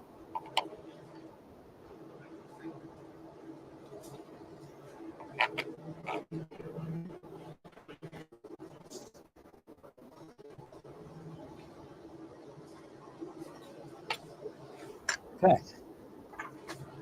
One thing I didn't do with those was peel them. I'll show you that in a minute.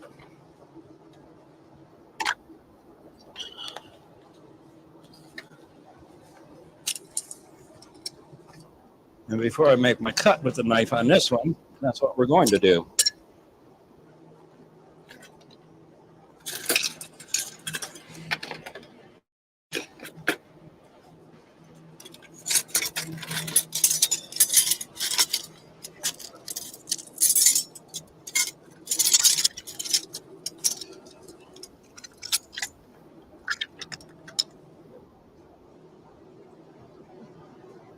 Did it actually get in?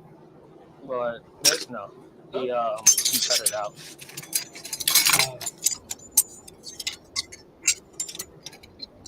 And this piece is pretty underripe, which is why it's so hard.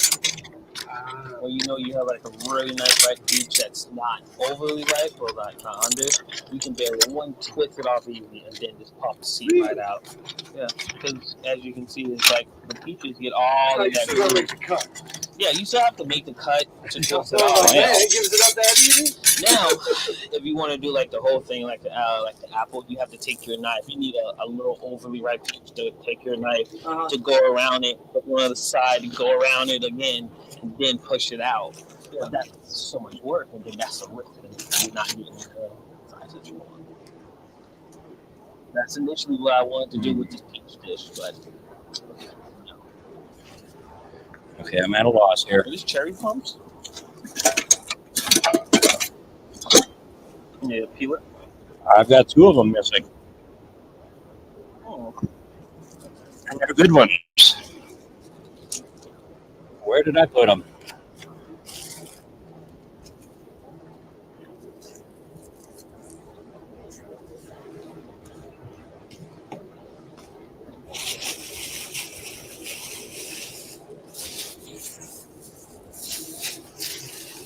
There, can you grab a black 15 here?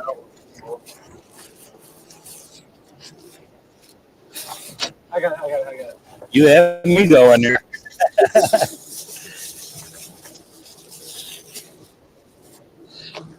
This is for you. Oh, geez. Playtime.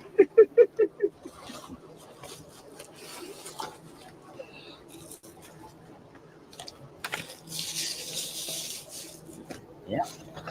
I got no idea, guys. I've got two lost potato peelers around here somewhere. We'll make do.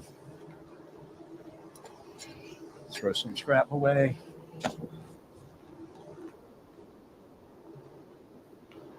Typically, I have a thumb and peel all this flesh off. If you would, I'd appreciate that.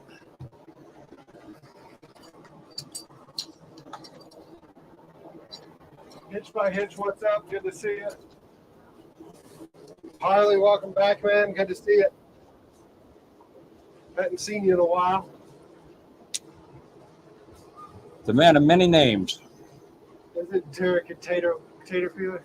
I did a lot of tater peeling in the Army, but that was out of punishment. That's how they punish you. There's our bad one, guys. You can see not all the fruit is bad. We can get rid of the bad part, keep the good. Oh, you can smell the flavor in that one. Yeah, man. Yeah. Smell that one. Compared to one in your hand, This is no flavor or smell on that one at all, Yeah. probably. you can throw to that someone. It's a hard rock. Yeah. All right. Damn it. That's going to bother me now where the damn peelers are. I'm eating them. You know what? Right there. They're right there. Look, There you go. they're right there. They're right there. One of the pouches. So Now, if you could ever find these things, I recommend them. This is a Rex product out of Switzerland. These are guaranteed for life. The other one says Star on them. They're identical to each other, and they're both guaranteed for life, and they don't dull. I've had these things for years, and they don't dull. They're amazing to cut with. What else we got in here? Oh, we got the kind Grandma used to use. This one's also got the little grater on it. I like this one, too. Don't use it as often, but it's here. This thing, anybody have any idea? Let me know what you think before I say what it is. That's what it looks like. I'm sure Tiger knows, but who else? It was so hard to find. Sitting right there in the pocket, you know? Yeah, man. All right. They were easy to find. Okay, what's that tool do? There you go, Tomahawk. You got it. Yep, it's a cheese slicer. And it's capable of doing a variety of different thicknesses. They could have used that yesterday when they were. I saw slicing that. up block of Devon cheese. I saw that yesterday. But you could tighten that little nut down or set screw and get the thickness that you need. Again, this is a cheap item that I bought at Dollar General when they first.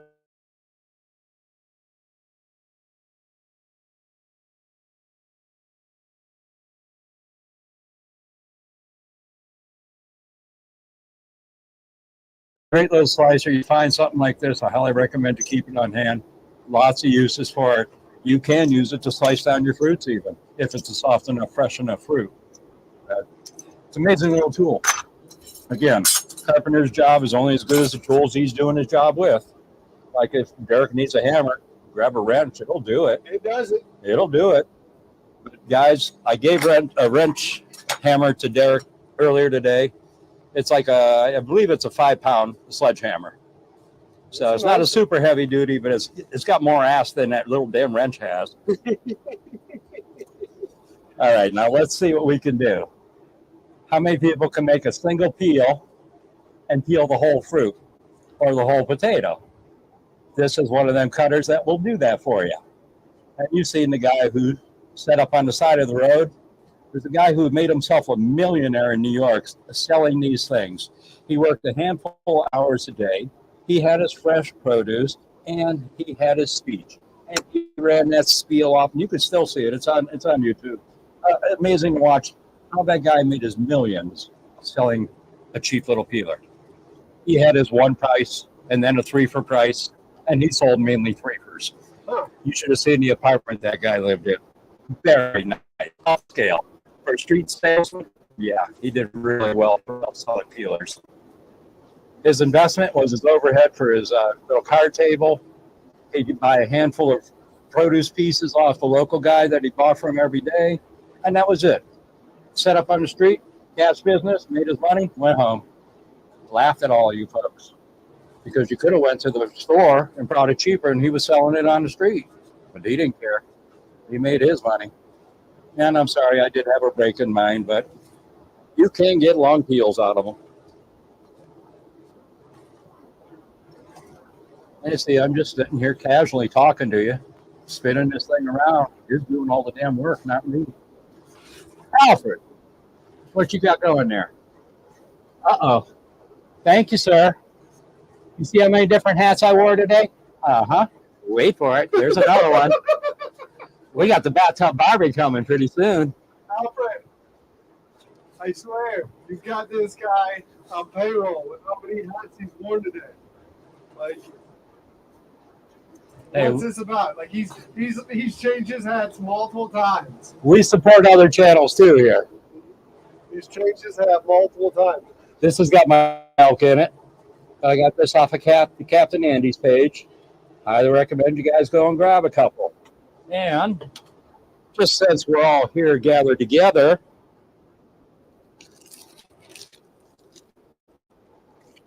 I want Dirk Uh-oh. What's he opening now? to have a little gift.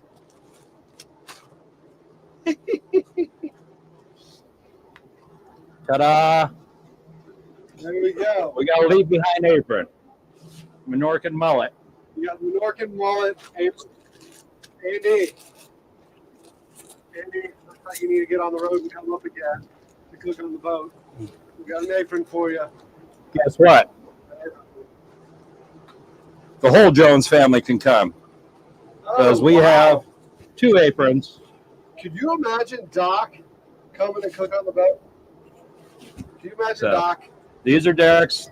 He gets to assemble them. There you be, my friend. That would be hilarious to get Doc on the boat. So I keep my sexy one. And you got those Andy ones. He's bought every single one. You have the receipts. Hey, I'm loyal, if anything. I'm loyal.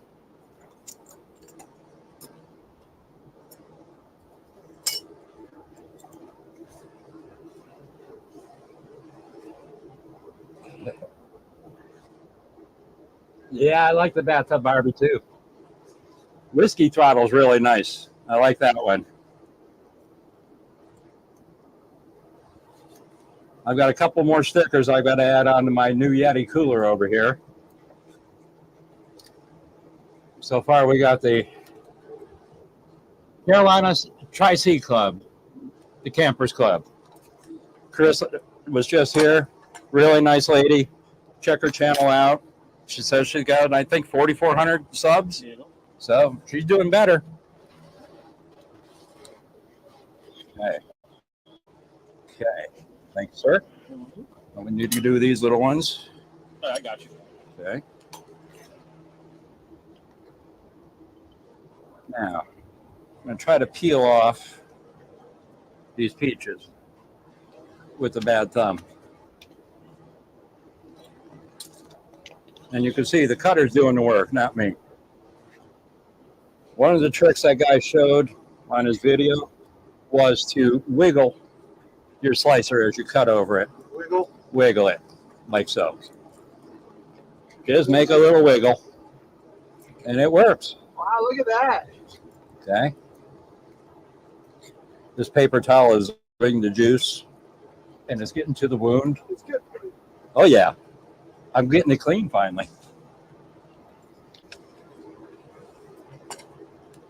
Have you used one of these kind? Crock on an egg. Uh-oh. Uh-oh. Crock on an apron. Hmm. I think Andy would buy that. Crock of shit, baby. You wouldn't buy a Fred the Croc apron? A crock? Or that croc? Oh, a real crock, you mean? Fred the Croc. Yeah, put them out there. You see, I bought 2 of them. I bought from Chef Civvy, but for some reason her website didn't work. I didn't get my product, so I didn't get my sale. Hey, Carissa. They made it back. I see that. Glad y'all made it back. Thanks again. Nora had a great time over here, that's for Thanks sure. stopping by, saying hey. That was a lot of fun. And we'll see you around. I know we'll see you around.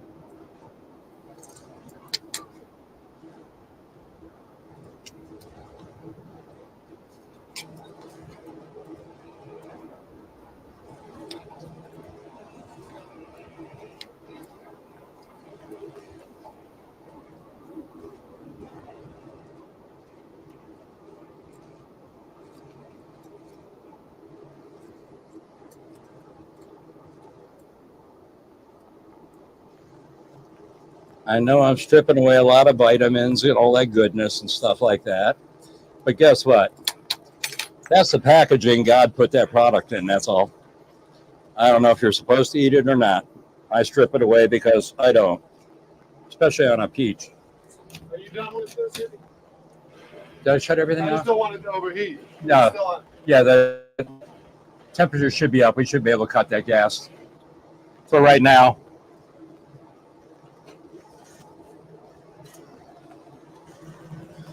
Okay, we're getting there.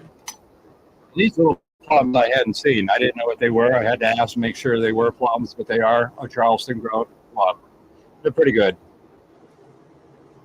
Try one now.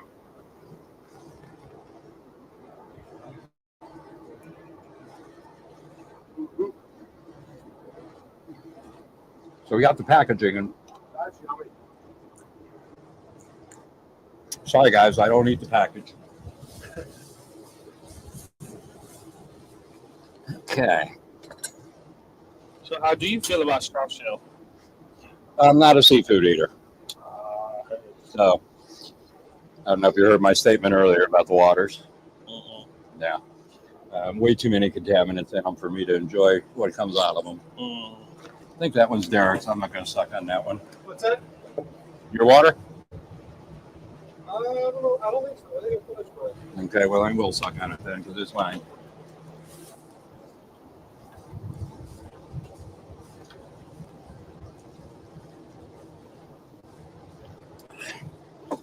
Just so you know, guys, back of my legs are going to be sunburned here. Standing in the sun here since this morning. And I'm starting to feel it back there. And I didn't bring no sunscreen with me. I'm undercover.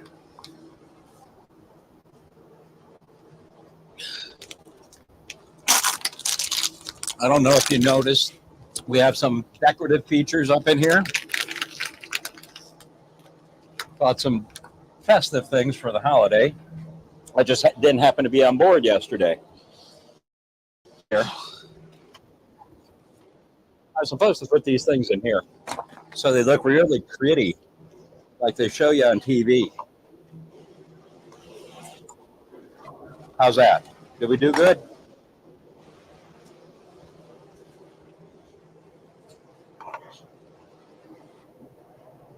I'm gonna have another one.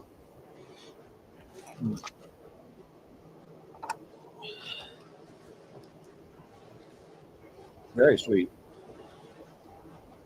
They're better today than they were yesterday when I was at the market because they were in refrigeration. These have been out 24 hours now, ambient temperature, and the flavor and the sugars redistributed back in them. That's the thing about refrigerating your fruits and veggies. You alter the natural balance of that product when you refrigerate it. And tomatoes are one thing you should never put in your refrigerator. They get really hard, and you don't really get the full flavor out of them. Tomatoes on the counter will last you 3 or 4 weeks, guys. No reason to put them in the fridge. Save that room for other foods. Thank you, sir. Appreciate that help. No problem. No problem.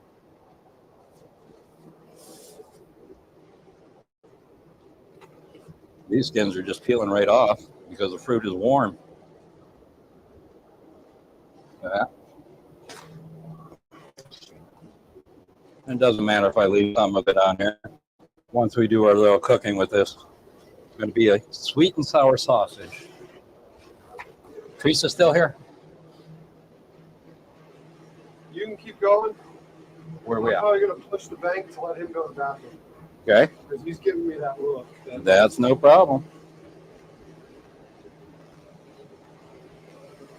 Mariner peed like a racehorse before I got on board.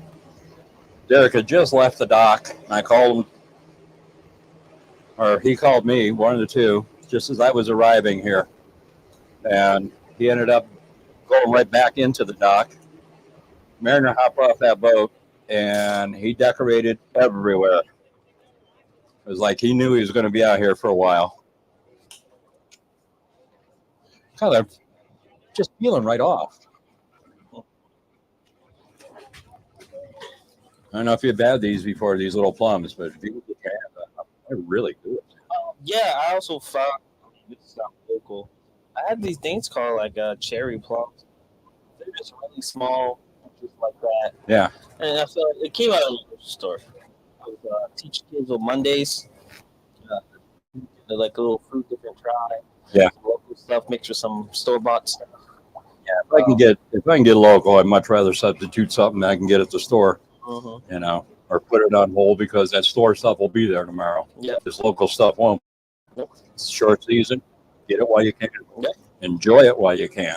Mm-hmm. Ohio is actually one of the better states for great soil, Okay. and the tomatoes that we grow there and the sweet corn, I haven't found better, to be honest with you. My mom lived in New Jersey, so I know what a Jersey tomatoes taste like in the middle of summer. Mm-hmm. But I tell you what, I'd match an Ohio tomato that Jersey tomato any day. I want to travel around, particularly just to see different farmers markets and meet different farmers all together. Yeah, the strawberries in Ohio too are far superior. Mm. Them red things that we can get at the grocery store that have no taste at all, they're miserable things to call strawberries, and that is because corporate America has taken over our growing farms. They want the perfect, no discoloration, no blemishes, no flaws, because people don't buy flawed product. It needs to be perfect and perfect every time. Yep. So we get these flavorless pieces that's called fruit or vegetable. Mm-hmm. That's nowhere near what it used to be. And then that's You know? so hard to eat. The person actually trying to fresh eat, you know, like, oh wow, There's a big difference. So good. Yep. And they're like, hey, I mean, they pick it. A lot of people don't realize they pick a lot of those veggies and fruits early. Genetically altered it. Yes. Permanently genetically altered it because now we've lost the seed. Where's our good seed? It's gone. I have never bought a seedless watermelon. No, that don't make sense. No, never at all. No. Speaking of, one of our dishes today, if we're still hanging out here, is going to be a watermelon, guys. But not your traditional watermelon, and unlike anything you've ever had before. So hopefully we'll still be around and be able to enjoy it. If not, that might be a treat for tomorrow. You never know. was planning on leaving this evening, and I thought about it, and I said, no. But all this that you got to move around, being on your feet all day long, do you really want to drive 4 to 5 hours back to Maggie Valley, North Carolina? So I decided I'm going to spend one more night, so I'll still be here in Charleston tonight. Okay.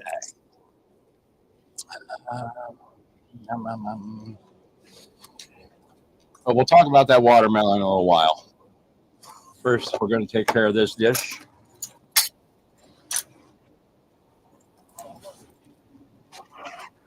Hey guys, how you doing? Yeah, you call. So Don't have much to offer you, but I do have stuff that I'm prepping.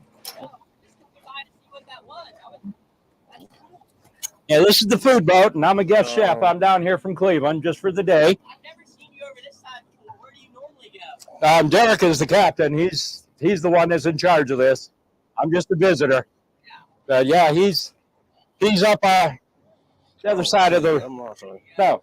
I got. Yeah, the other side over here. Yeah, about 3 miles that way is where he's normally at. No. All right, thank you. About an hour. There will be some samples. They can't take the car off of the thing lot until I go sign papers. What you think, Mariner? Did you have that bone? Huh? Is that the best bone or what? Oh, I know. Look, we got cheese. You like cheese, don't you? Yes. Yes, we got cheese. We got some ham here. We got some more cheese. More cheese. So I'm just sitting here. What do we have here? Oh, some sprouts. Waiting. And what I was looking for, something cold. Okay.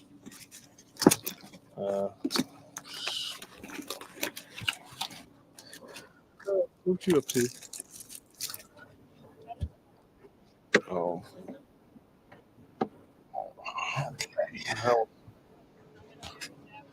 Oh, it's a lot cooler in here opening that door up.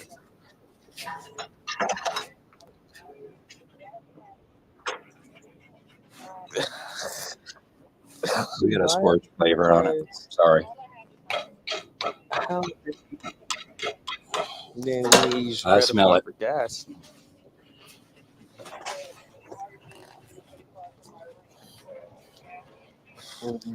Nah, not really. You gotta make sure you pay it off during the. Pay it off during the. No, you won't pay it off. To cover up with what? It's freaking hot out here, bud. Free sausage. How's that, Patty?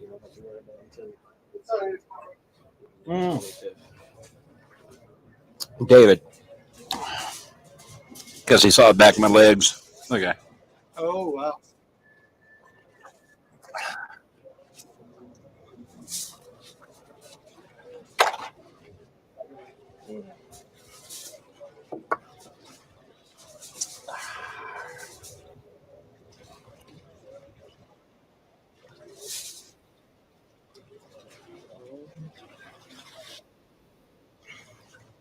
Yeah, all right. Mariner ate good. He definitely going to go out there. Yeah. I ate good, huh? I ate really good stuff. I had the really good stuff. Yes, it was so good and tasty, and the belly loves it. Oh, the belly loves it right here, huh? Right here. Oh, is that a good spot? Do you like that? Huh? I saw Daddy do this, so I know. I know your spot. Mm-hmm. Get it, boy. Get it. Get it. Get it. Get it. Oh, it's a good spot. Oh, that's a good spot. Oh, how good was that?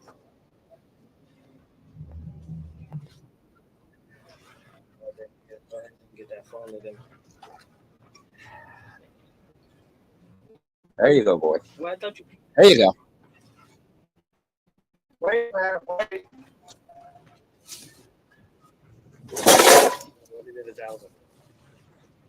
Okay.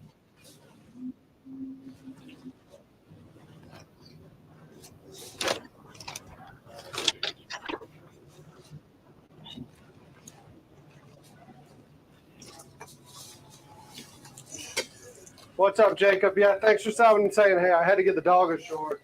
He's been on boat all day, and he needs to get. Okay, Mariner. Okay. Go.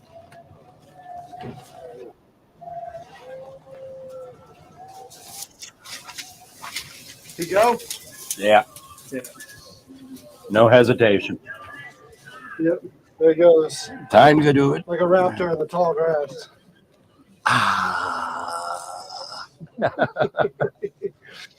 Sound effect. We see you there, man.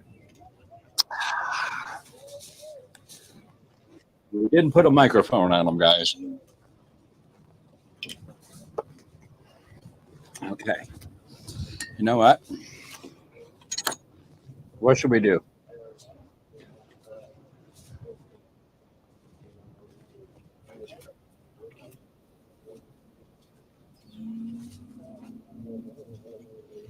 Hello, Jacob. He was the guy on the flight's boat. Oh, okay. Hey, Civvy. Sorry you got to go back to work.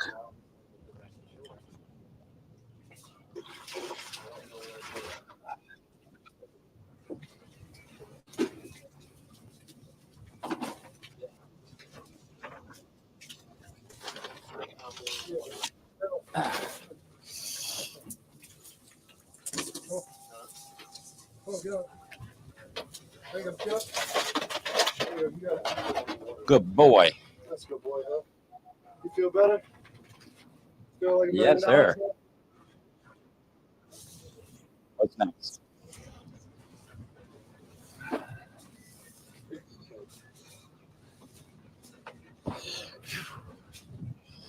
Yeah, the back of my legs are going to pay for this one.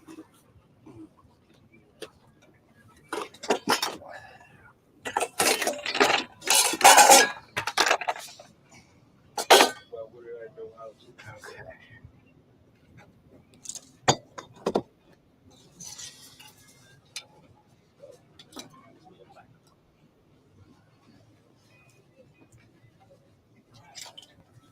Do you want?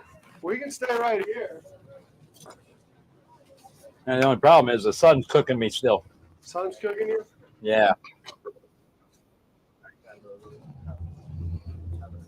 Yeah, I'm feeling that heat now. I'm almost a second degree.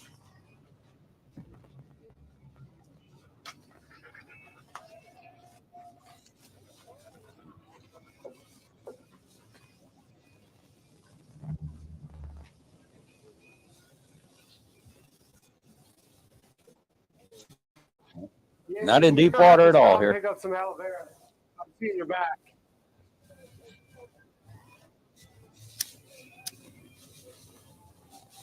If I'm smart and I stay out of it, this should tan. This down here is not going to, though.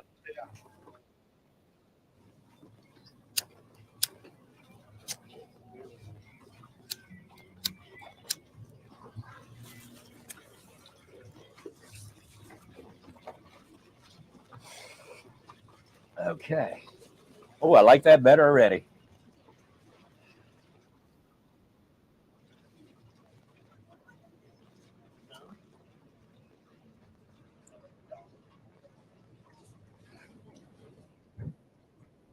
Yeah, you got that right, David.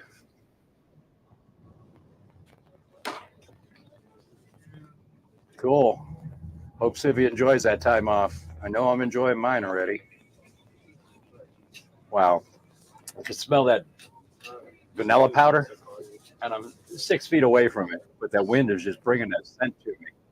Man, does that stuff smell good? I don't think so, Oyster. Not tonight. I'll need a few more beers before I allow that one.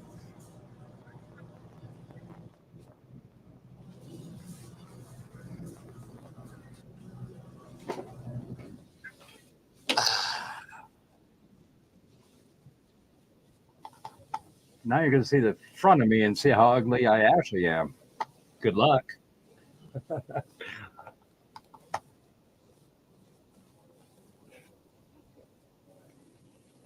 I don't think they caught.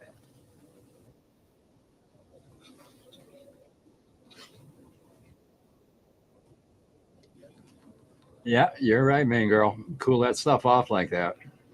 When I lived in Florida, I just used to go out to the yard and I'd cut off a leaf of the aloe and take that straight in. Got to watch the spines on those things. Those are very sharp.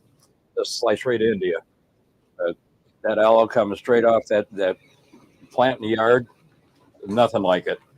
Better than the gel, that's you for good sure. here? You want? You good here? Yeah, I'm okay here. All right. Yeah, they caught.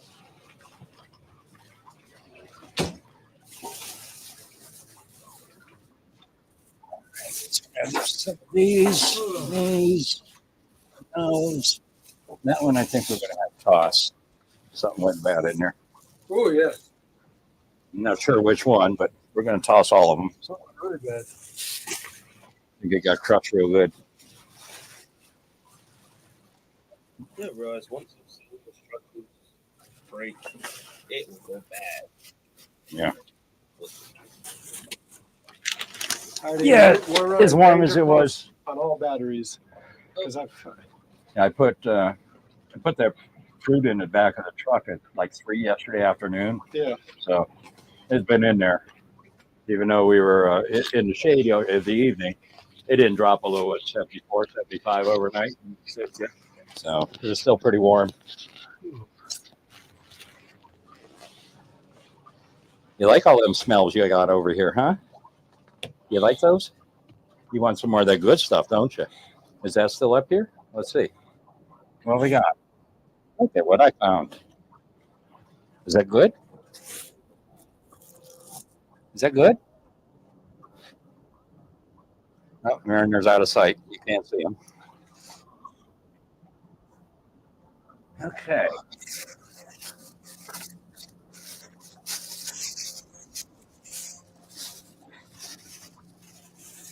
Now what I got here is a variety of peppers, all locally grown. $1.99 a pound. So I went ahead and I got it back here for us.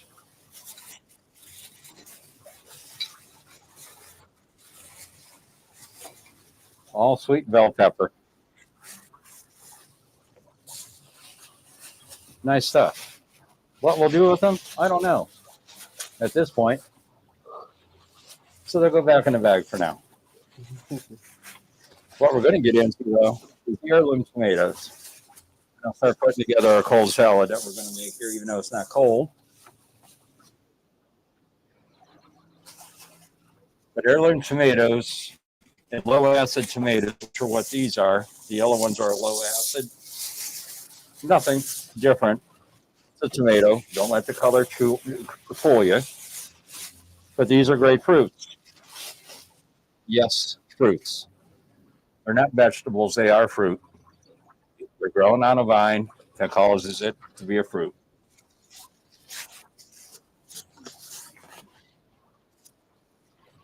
And this is one pack of the heirloom. Heirloom tomatoes are just like an old-fashioned looking tomato. They're a hybrid seed that's been brought out recently. They are meaty. They have good flavor. And they're great in salads. Don't recommend them for cooking. You can. Don't recommend them for that. For what you're paying for, eat them natural. That with some salt, perfect. Perfect as is. But what we're going to do today is we're going to make a bacon heirloom tomato salad. One of the peppers will be put into that, and I will put some other things in it. But the key ingredient is going to be the bacon and how I render down the bacon fat. So probably go back to the gas. I'll fry that up real quick. I've got a little cast iron here. This way I can get the grease and oil that I want and use that to make our dressing. So let me begin.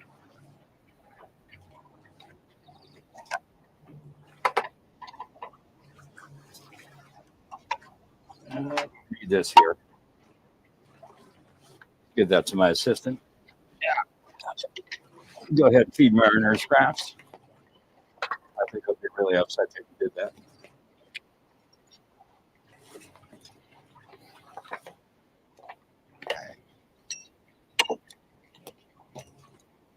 The ingredient in this dressing is right there. That's salt.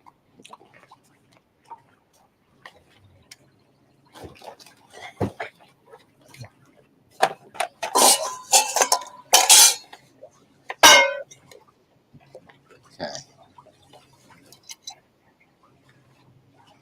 Now all tomatoes have a core.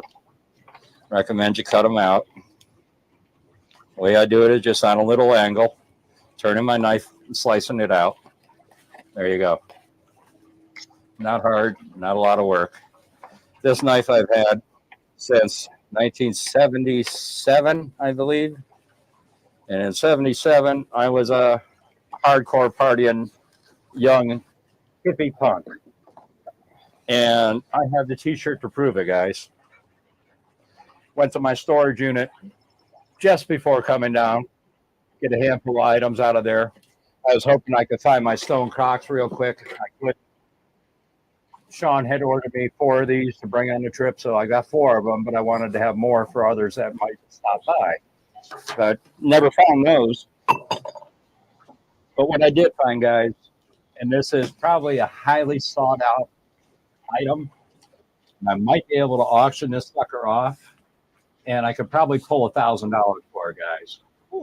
In 1977, it was April 28th, no, April 27th, I happened to go to the Richfield Coliseum, which was the Cleveland venue for rock concerts. The Richfield Coliseum was opened by a little guy by the name of Frank Sinatra. That same year in 1975, a little band showed up that packed the house. And the headlines that came following that concert were pretty phenomenal. I didn't see the 75 show, but I did happen to have a chance to go to the 77 show. The 77 show is well known as the best-selling bootleg album of Led Zeppelin. That show is called Destroyer. And here is my concert bought t-shirt from that show in 1977. This is authentic. This is not a reproduction. This is a true concert shirt. The bidding starts at $500.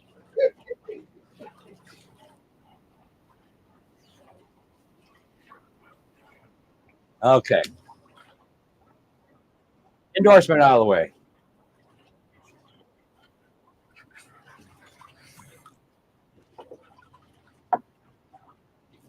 Ashtray got dry. Andy, I'm looking for stuff to keep the batteries again. Okay. Give me a few. Just keep doing what you're doing. You can do 24 hours with the whiskey, but can't do 6 with me, huh? Because all the batteries are dead after that. I'm just funning with you, Derek. All the batteries. Hey, I'm in no hurry. I'm not going anywhere tonight. So we can shut off, charge batteries, and come back. I'm sure Derek loved hearing that one. Don't bother me at all. I don't have anything planned for tomorrow. Hey, guess what? You're home.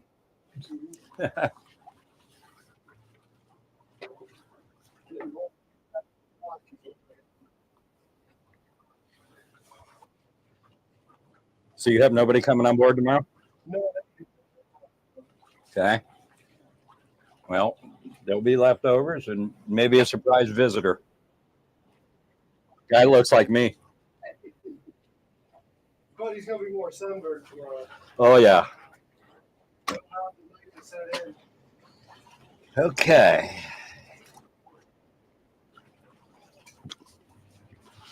Excuse me.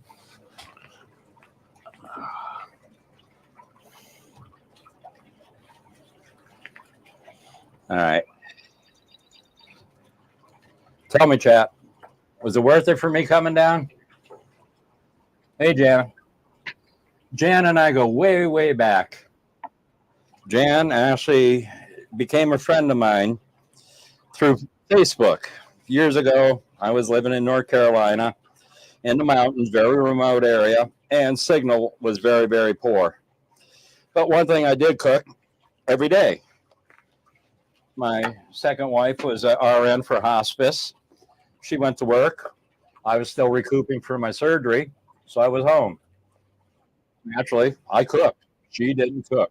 For her, cooking was open up a can of tomato soup, throw it in the pan, say you ate. She didn't even make grilled cheese. It was just a regular cheese sandwich. She's the one that introduced me to Blue Plate, by the way. Oh. So that's where it's from. She is from Louisiana. Well, actually, she's from Mississippi, right at the Louisiana border. Her parents owned the general store, gas station, and service garage in town. It was all in one location. Little Mississippi town back in the 50s. So that's where the Blue Plate originated at her home, was her parents' store. She introduced me to the Blue Plate, and I said, oh my God, this stuff is really good. She said, do you like that? I said, yeah. She said, well, I've been eating that all my life. I love it. Really a good dress maker. All right. Can you see these tomatoes?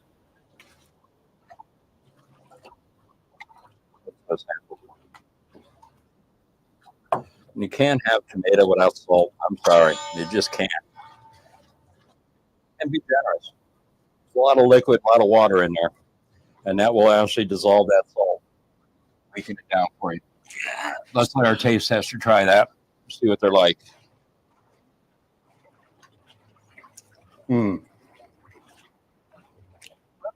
Yeah. Funny story. Just like I picked it off the vine. I very much dislike tomatoes Mm. until I had an heirloom tomato. Yeah, this brings back the old school flavor of tomatoes.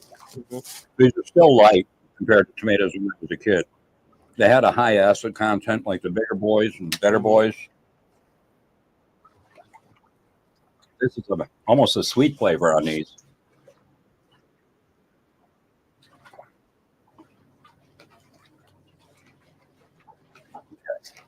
The bad part, throw it away. The rest of it's still good. Blemishes happen. We get them. Why not the fruit? Don't let ConAgra hear me say that.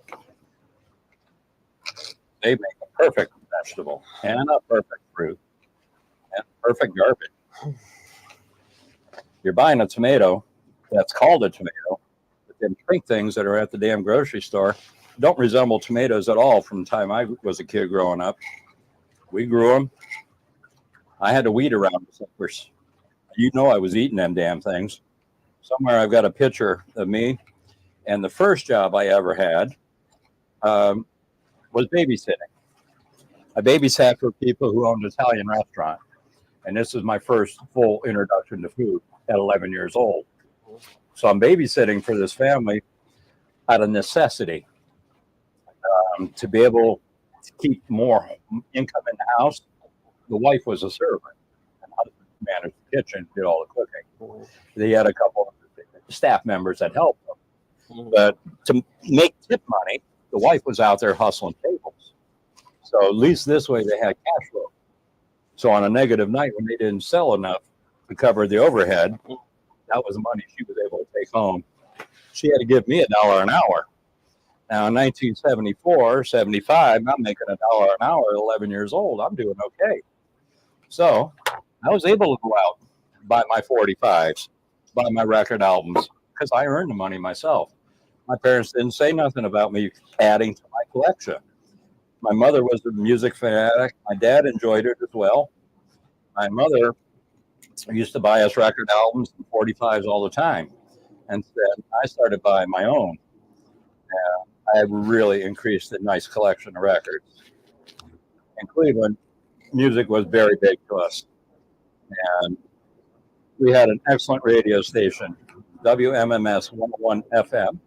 That was before they went to digital numbering. And the 101 FM station was called the Buzzard. And as far as I know, they were one of the first channels to ever add a name like that to their station, all letters. So the Buzzard became synonymous with WMMS. That logo was famous. Originally, they actually had a magic mushroom as their logo. And they kept that magic mushroom for a long time. But the artist that did all the artwork of the Buzzard was a gentleman by the name of David Helton. David Helton is now living in, I believe, in the Nashville area. He's got his own arts company. And at the time, he was up in Cleveland working for, I think, one of the greeting card companies. And I don't know if you know, but Cleveland actually had Baseline for American Greetings and Hallmark. But American Greetings was huge in Cleveland. And I don't know if that's one he was writing cover art for, but he used to do a lot of the artwork that was on greeting cards. You can imagine the guy who drew the buzzard and the mushroom and the joints and everything else, also being the guy that made the sympathy card for your grandmother. Pretty wild. But David Helton actually still sells buzzard artwork. He has his own site. You can go on and pull up his stuff, and I have looked at it. But the Buzzard was instrumental in introducing so much music to us local Clevelanders. Little bands like David Bowie, and Martha Hoople, and Rush. And this band in 1969 came on through. They were called Led Zeppelin.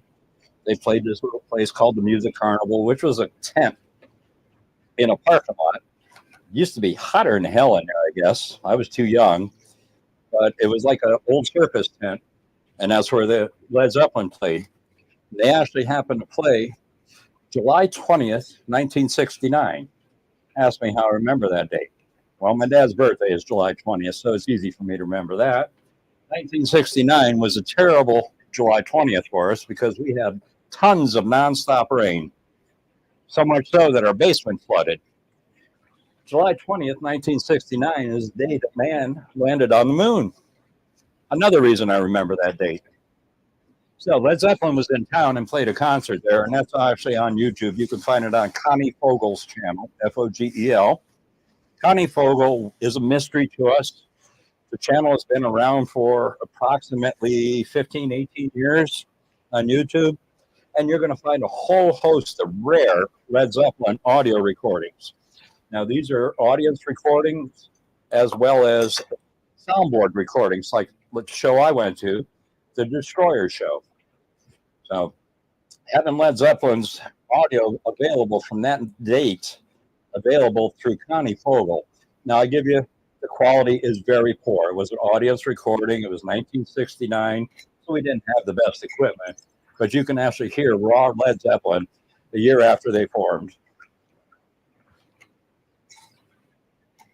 But MMS was phenomenal for introducing Cleveland to records, music, songs, sounds that you'd never heard and you probably wouldn't hear. WMMS was an album-oriented rock station, what they used to call AOR. What that meant was they could put an album side on, turn around, go out and party some joints, come back in, flip the album over, go back out and finish that bong. So that's what MMS was back in the old days. Those guys actually took FM radio to a new level. They were free to do what they wanted. John Gorman was the general manager. He came out of Boston, was recruited to go there. And Denny Sanders, who was another Boston native, was already working at WMMS. And he's the one that recruited John Gorman. John Gorman came in and saw the picture of what MMS was trying to do and went ahead and escalated that station to the powerhouse they were. There's some great photos of Fleetwood Mac at the studios at WMMS, and you'll see them.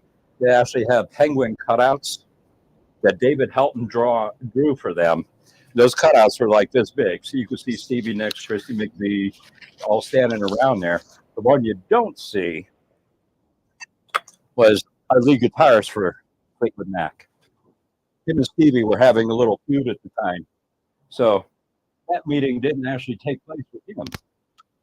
But there was a bunch of series of photos and videos put out on that.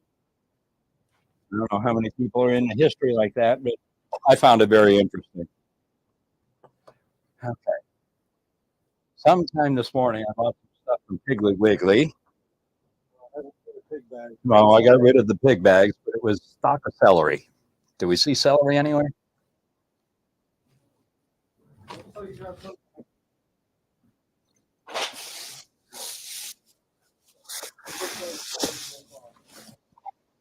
Okay, it's not there. Got it? All right. Helps to have another pair of eyes around here. Yes, sir. Now, I bought this stock of celery knowing it wasn't the best one in the bunch. What I bought it for was because it had large ribs. The other one was a very small ribbed celery. It's going to be a very stringy celery, guys. Get yourself one with the larger ribs, even if it's a little bit on the weak side. A lot of times you're going to be cooking with your celery, so it doesn't much matter. Go ahead and cook with it. Save your inner ones for your salad. Use your outer ones to make your base, the vegetable broths, roast, things like that. So for what I paid for it, these don't really matter to me. I'm going to cast them aside. Not throw them out, but just cast them aside.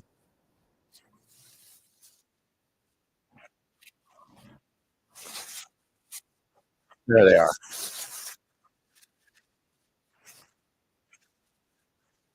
Okay. Now,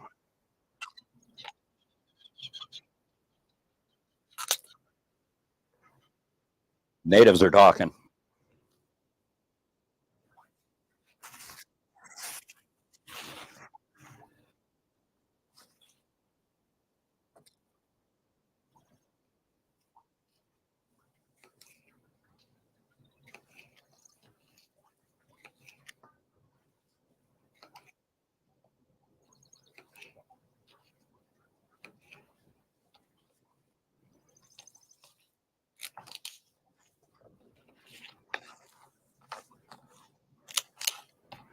Wrong knife.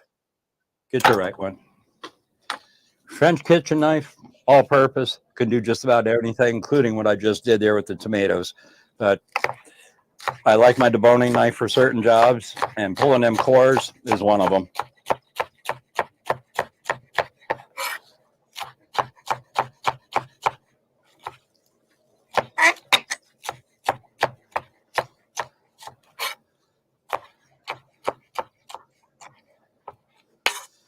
Okay, that quick.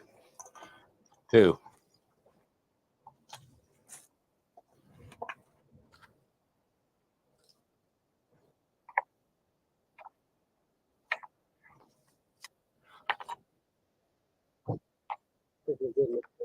Really?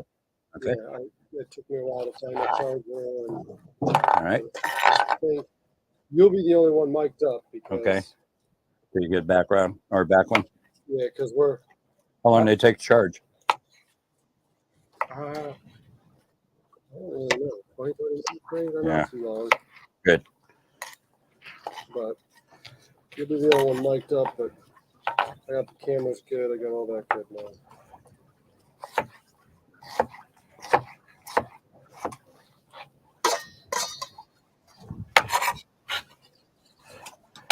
Yeah, this one was almost dead. Yeah. It was working it, huh? This battery, it doesn't Oh, yeah. even, that light just turned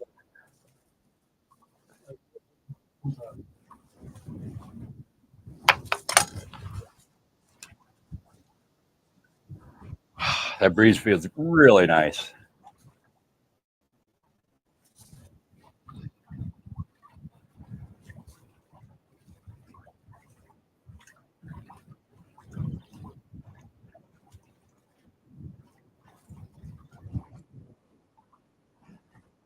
I do this stuff at home.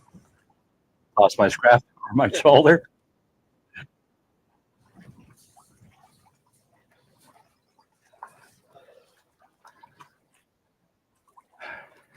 How many people left in our chat right now? How many viewers we got? I don't see those numbers. All right, I see we got 46. All right, it's posted up there.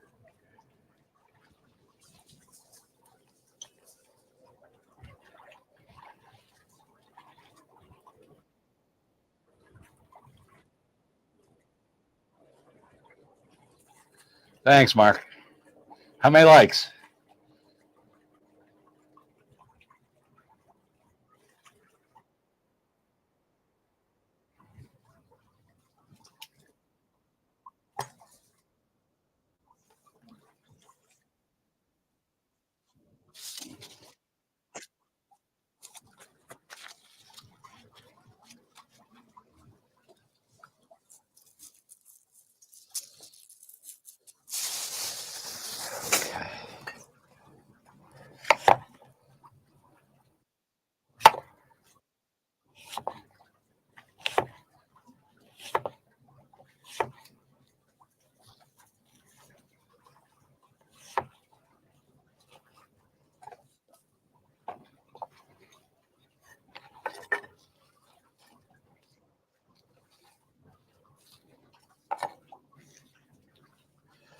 Try to reduce your work by stacking your pieces up.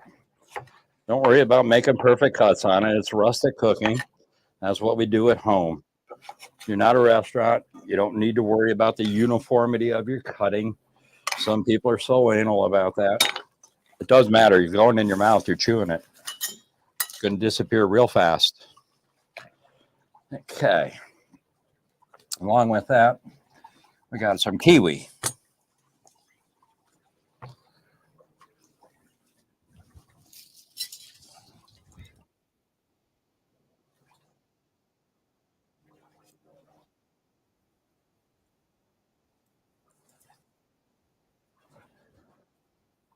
Kiwi, so pretty on the inside, and definitely very ugly packaging.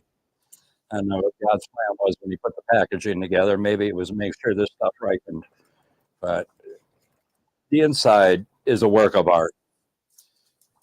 Seeing that star shape in there with the seeds is really striking when you think about it.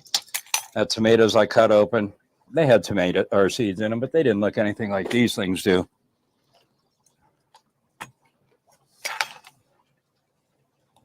And here again, you got yourself a little pit on the center. So you're going to cut down so far, and then you're going to stop.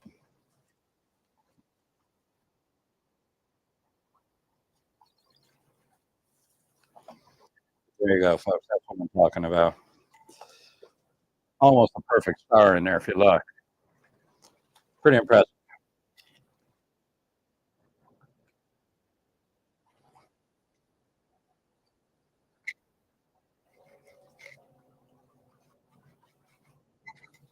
Okay. Now the white part is going to be a coarse bite. I'll trim it out. That's the core I was talking about. You don't really need it in there. It's not adding anything to your food. It's the center part of the stem. It's part of the deal. But I don't have to eat it, just like I don't have to eat the skin. Well, thought that was a dollar sign on there.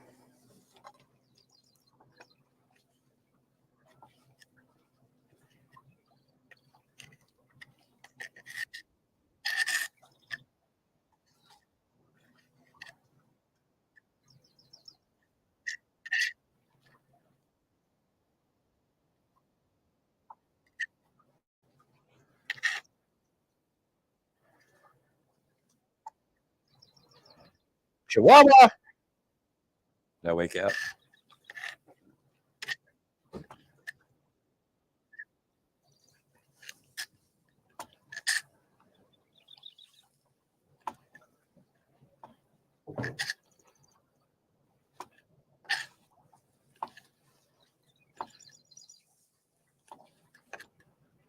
Gotta love food to be here all these hours that I've been doing this.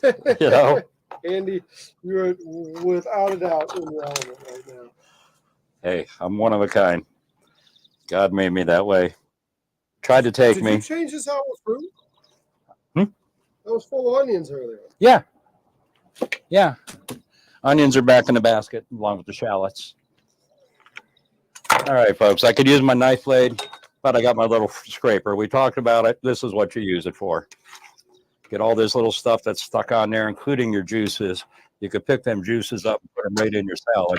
You don't need to have to get yourself more liquid added to it if you get some juice off your fruit.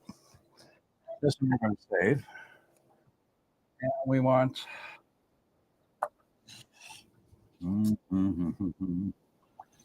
Where is it? That might be. All right, guys. Look at this. We're going to make a dressing. Lavender syrup. Okay. You read our ingredients in here. Pure cane sugar, guys. Bam. Starts out negative, don't it? God put it here. Second ingredient, water. Third ingredient, natural flavors, such as see in my little oils over there. Then they got a color additive. They got the xanthan gum in there, which keeps it from deteriorating on you. The lavender flavor. Oddly, it says vegetable juice for color and potassium citrate. That's it. I tried to put Mariner on. And he wanted to be out with him. Hey, there's food. He's a good guy. Gives me this stuff. Wow. Wow. Smells like a bouquet. Smell that. It's lavender.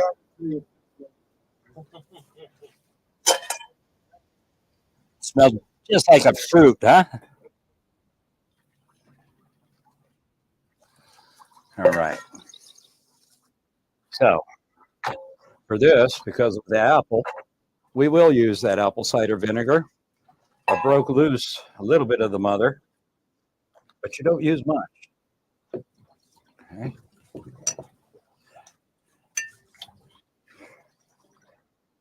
Slight pinch of salt. That's shoot. I wish I would have brought my little mini measuring spoons. You'd be surprised how small they're actually measured out.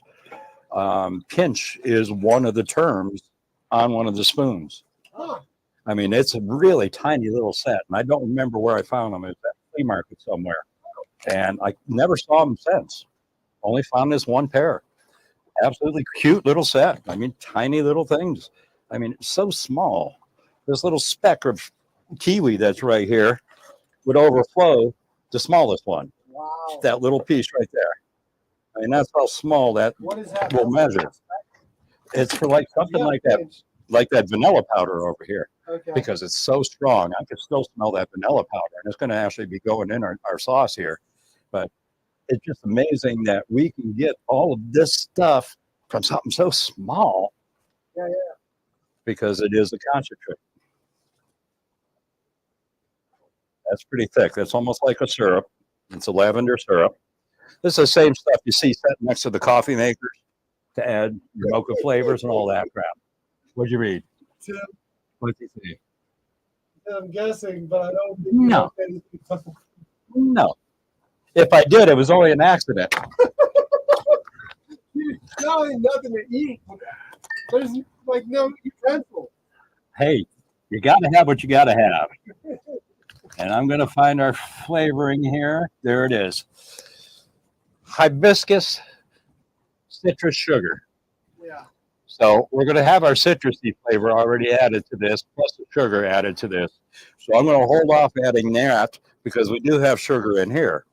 No, I like my sugar. That coffee there takes a lot of sugar to make it right for me. My Pepsi, if I can get my hands on it, is the Pepsi with real sugar. People are so shy about sugar. Gotta be sugar free, gotta be sugar free. Well, hell, guys, I'm 63 years old, no drugs, no meds, and I can do this on a freaking barge after being on my feet all day. Let's see you do that.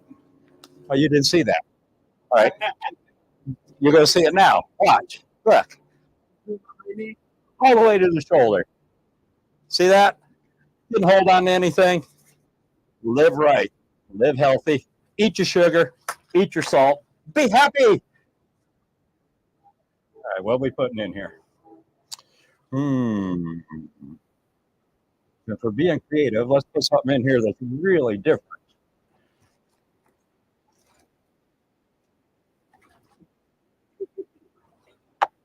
Is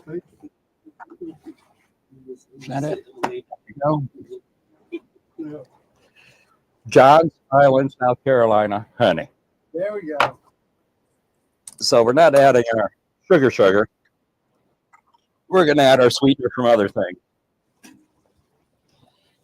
Measuring spoon will work. Ooh, look at that stuff. That is really nice honey. Got out in the sun. It's nice. Yeah. Never refrigerate your honey, guys. Honey will not expire on you. It can turn sugary, but it's still good. There's nothing wrong with that honey.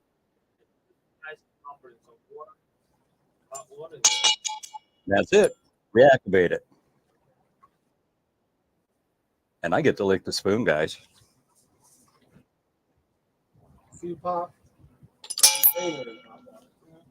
Yeah.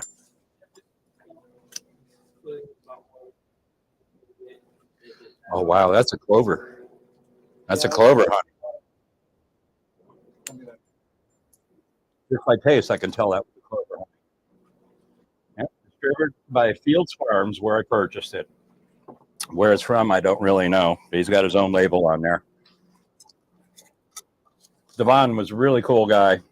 I spent probably about 40 minutes there shopping. He did a hell of a lot of work. Yeah. Devon. Okay. Yeah. No That's shit. where you saw Dr. Dale? Yeah. Yeah. Really? Yeah. All right, guys. Carolina peach butter. Now you say it. I told them to watch. Yes, or they didn't, but maybe. Dr. Dale might pop in. Oh man, that's good.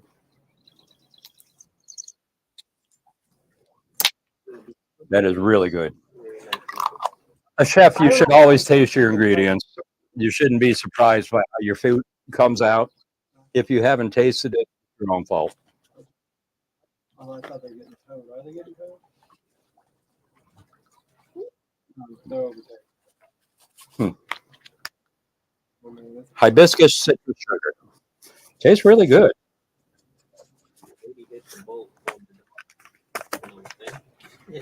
Oh, yeah.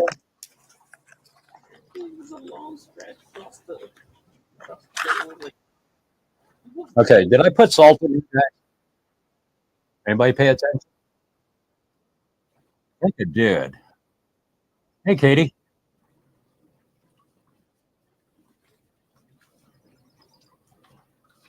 We made a couple of things so far here, Katie. We made a Monte Cristo sandwich. Come out pretty good. It was ridiculous, Kevin.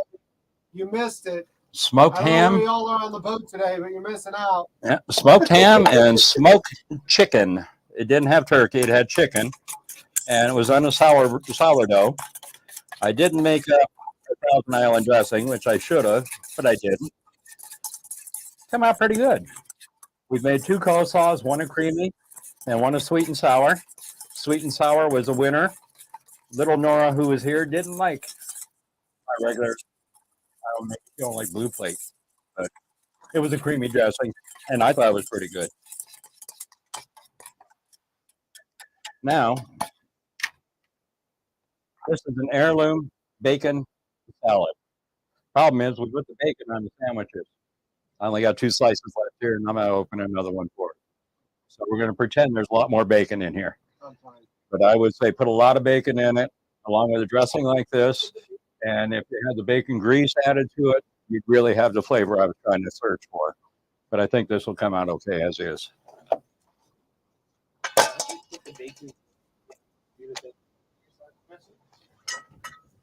Put the I said put the bacon on the dressing so you can distribute it better. Yeah, I'm going to mince it up.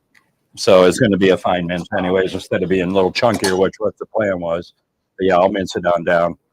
This way we can get as much flavor out of these 2 slices that we can.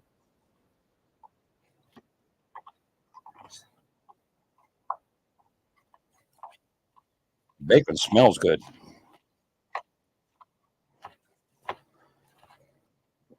And being that it's warmed out here in the sun, the grease or juices are releasing from the bacon, especially as I slice this up like this in this mince. I think we're going to have something here that I may want to copyright. Who's ever made a tomato bacon salad before with fruit, you know? Tomato. There was I don't think you're a Simpsons guy, but there was the rock. It was tomato. Oh, okay. That's a new one for me. No, it was the Simpsons. Obviously, all right. I watched the 2 Greedy Italians the other day. They had a premiere. Antonio Carlucci, who is one of the 2 gentlemen. I don't know if you folks are aware of these 2 guys, but they're 2 Italians that grew up in Italy, and they ended up in the culinary service field. And I believe both of them ended up in England in restaurants. So they were in the UK, making their name doing that. And somehow they hook up with Jamie Oliver. And Jamie Oliver had actually started recording and putting their videos out. And I came across them and absolutely love watching these 2 guys. So if you ever have a chance, look up the Greedy Italians, check out some of their work. This video they premiered the other day was old footage because, like I said, Antonio is no longer with us. But it was interesting. What they did was they went back to Italy. Gennaro drove the car that he originally drove as a teen. Pretty cool.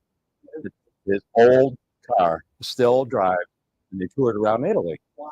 And they went to some of the haunts, and they went to, I didn't hear it because I had a blower go by me at the time. I was out in the garage. Okay. But there was a place they visited that goes back to the time before Christ. Before Christ's birth, like 300 years before, this place was there. And they went back there and they talked with a gentleman who is heading up the organization. And the children there are now being raised, and most of the households are down to single child households. So these kids are now being raised indoors. They're not out socializing and meeting other people. Well, the priest or father or whoever this rectory director was decided to do something about it. And they've been doing it for a while, I guess. But what they do is they have a bread baking deal for the kids where they come in and teach them how to make dough and everything else. And it was interesting because the whole premise of that premiere video was all about the children and getting them introduced to cooking. Not from the microwave, It's actual food that you prep yourself with your own hands. And it was real interesting to watch them alongside their grandmas and their mothers, mainly the grandmothers, who knew the old school ways of doing things. But they also did a pig harvest Huh. down to the point where you heard the clubbing, sadly. Um, the looks on their two faces, they didn't show the gruesome part of it, but they did show them dissecting the pork apart and the rendering, getting the fur off and all that. And they used to take the boys when they were 12, 13, 14, and they were there to help with this whole process of the harvesting. So they learned it at 12, 13, 14. Now in today's world, they don't let the minors do it. So they're not being exposed to it until they're like 16. But then they get a chance in there and they can still see it and learn. But they took the blood from the pig and they made blood pudding. The kids were frowning on it. They had the blood in one of these type bowls, it was a little bit bigger. And then the cringing and cringing and cringing. Then they were processing it and they had their hand and help making it. And with the cocoa going in, the cocoa powder, the kids' faces were just lighting up and they garbaged that stuff up. But it was blood pudding. Something we wouldn't think about eating. We had a couple of Irish places for black and white pudding. Yeah. And more difficult. Yeah. Well, because you don't have processing done at stores anymore. Everything's done in the plant. And nobody's got access to it. Well, like, that part is done at the fire. So you never even see it. There's one slaughterhouse about an hour and a half south of the plant to get it from. Uh-huh. And you have to go in there and you get it in a freaking 5-gallon bucket and come back with it. And it's almost like a drug deal. Yeah, it's very thick. Mm-hmm. That's for sure. Very thick. All right, that's what cooked me again here.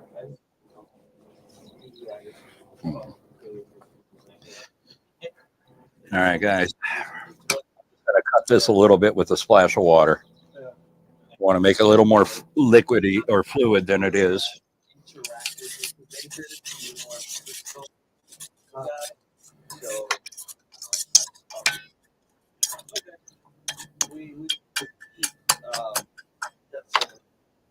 Yeah. Yeah. He gets all his done in Kansas.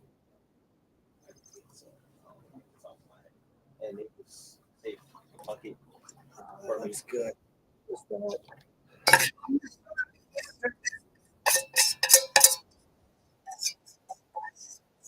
It's in there now, though. So what is this? Say it again for the mic. This is a combination of different things. We've got the honey in here. We got the peach preserves. We got the lavender juice. We got the bacon minced, a little bit of salt, and our hibiscus seasoning. This is from Charleston Spice Company here local. Hibiscus citrus sugar. And we're going to cut up a couple of these apricots a little bit, and then we're going to add those to it. And we're going to call this a done salad once I get it. It's probably beneficial to let the flavors marry a little bit before you dive in and start eating it. I would recommend 2 to 3 hours in advance of serving. Let them flavors come together a little bit for you. I'm hoping that this is a real winner. We'll find out. We all know it needs more bacon. Go ahead and say it. Everything. Sure enough. The problem is, I got it. It's just too hot to get in there and start pulling it out and cook. I don't know about melting our cheese in our French onion soup.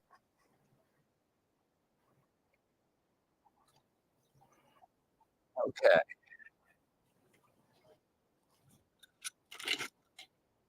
Now, since the tomatoes are in there, you want to be a little delicate with your mix on this.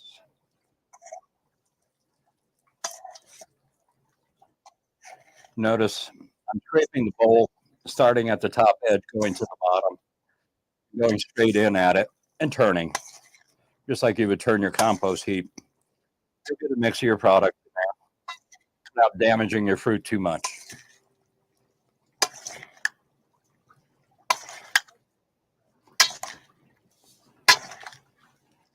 Smells good. Well, I got close to the camera. I made. I forgot one thing, guys. What'd you forget? That vanilla powder. It's the whole reason I brought it. How could you forget that vanilla powder? You've been talking I've about it. been smelling it. You've been talking about it all afternoon. Okay, I want you to see how little of this stuff I'm actually going to use. She pours the whole bag in. Yeah, well, it's been packed for a while, so I'm going to loosen it up. That's it, guys. That's probably abundant amount. Some of it's going to blow it in the wind because it is a very fine powder, but I'm just going to dust it.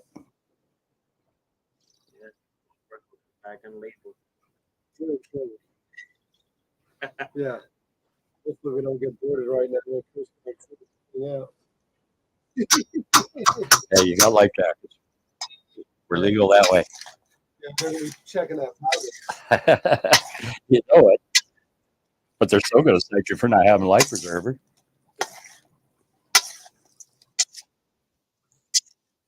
There we go, guys. I got one. I got like 4 or 5 in the box. Yeah, you got them? I didn't know if you had them in. I thought maybe they're still in the garage. No, those made it.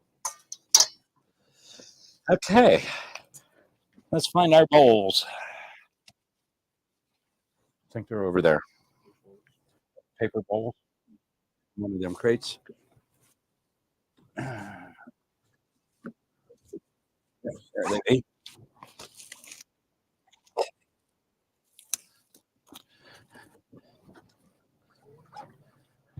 I did bring the festive wear for the holiday, guys. Wasn't on board for it. Got that. Got that one.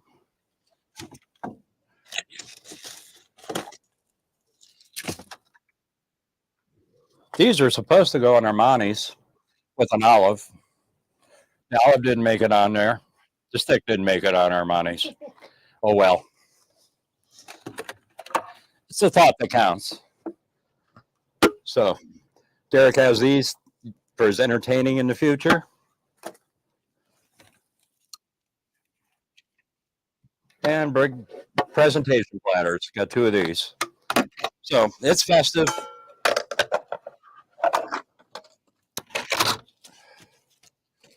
All right.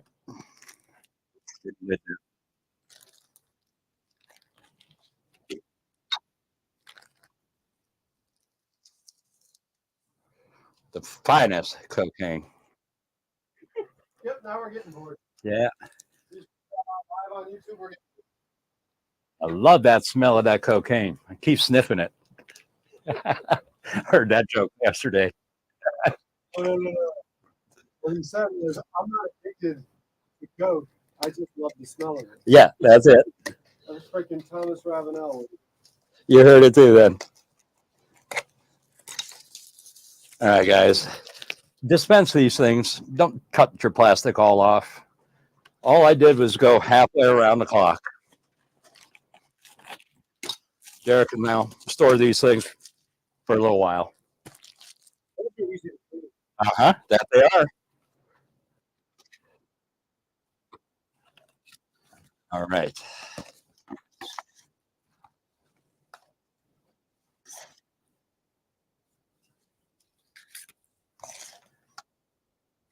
And being that this is a fruit salad, I didn't add onion. I did put the celery in it for a flavor as well as a crunch because most of this stuff is soft. The apricots being dehydrated like that, you'll have a little bit of a chewy bite on that. And then the celery will give you your snap or your crunch. So you're getting more than just a mush taste. And that's the reason the celery was put in there. It's not building the salad in any way other than the flavoring of or crunch. Okay. I think those serveware pieces ended up over by you there somewhere. Like the fork and that. Okay.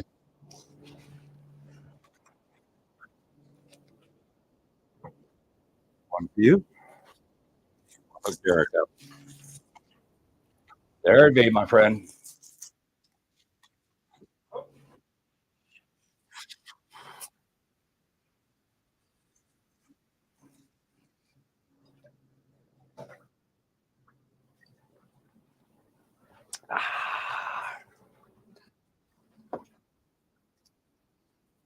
Low sugar. What are you worried about sugar, Jody? Unless you got diabetes, I don't think you need to worry about sugar. Don't let they tell you what's good for you. Let your own mind tell you what's good for you. They don't always know the right thing. They are doctors who are practicing medicine. One day they'll figure it out. Doctor saved my life. Doctor took my cancer away. Doctor saved my life again. I haven't been to a doctor in 10 years almost. Like it. Is it? This is good. I got to try it. Wait, you didn't try it? Nope. Nope. Look at the juice that came out of that from those tomatoes. So, like I said, that was the syrupy base that I put in there. I cut it with a splash of water, is all. But all that's out of the fruit. Okay. I could have added our citrus to it. I could have put the orange in there. I don't know if it needed it.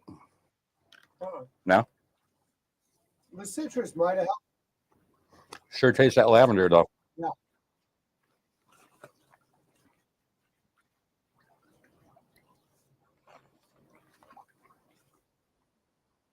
Any of this. More bacon. Much more bacon. I think the celery helps.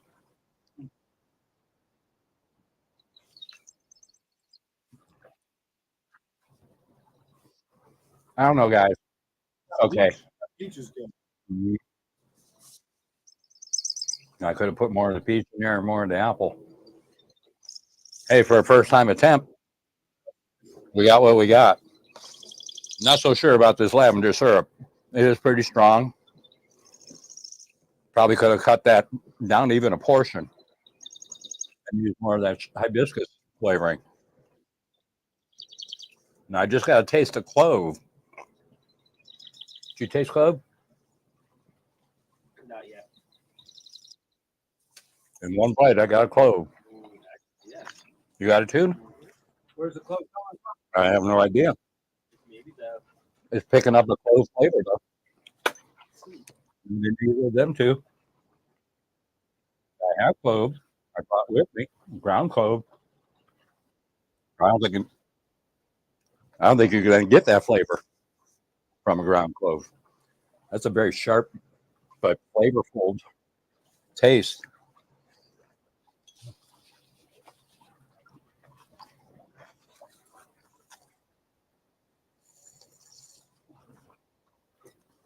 The juice is really good. You want tomato? There you go. Mariner approved.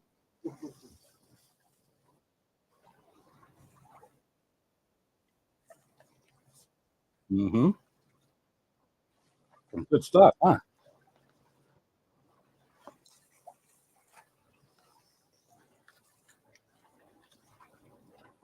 He ate it from you? Hmm. You rascal. Ah, the bacon. Mm. Definitely needed more bacon.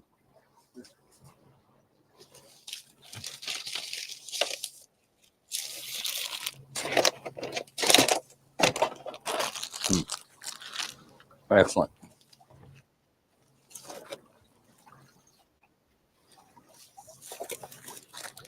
Well, I'm glad I come up with that one.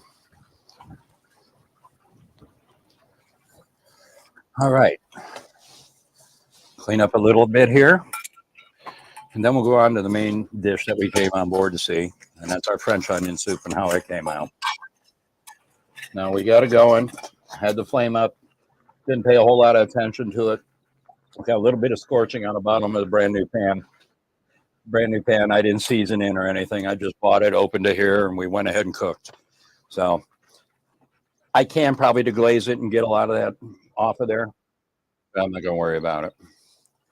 Deglazing is taking an alcohol to work as a solvent, and those acids in alcohol will remove all of the little bits and pieces that collect in the bottom of your pan.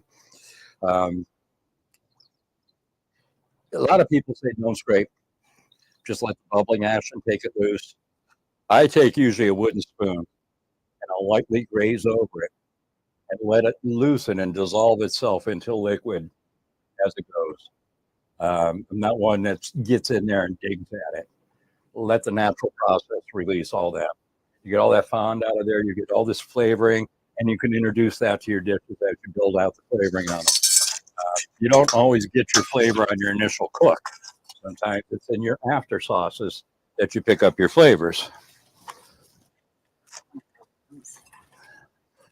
Okay, put this here out of the way, out of the way. Put my board.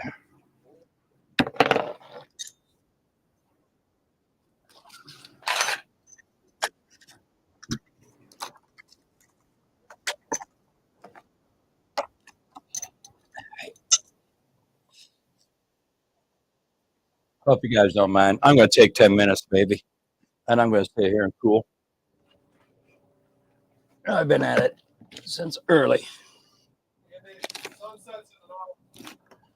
Okay.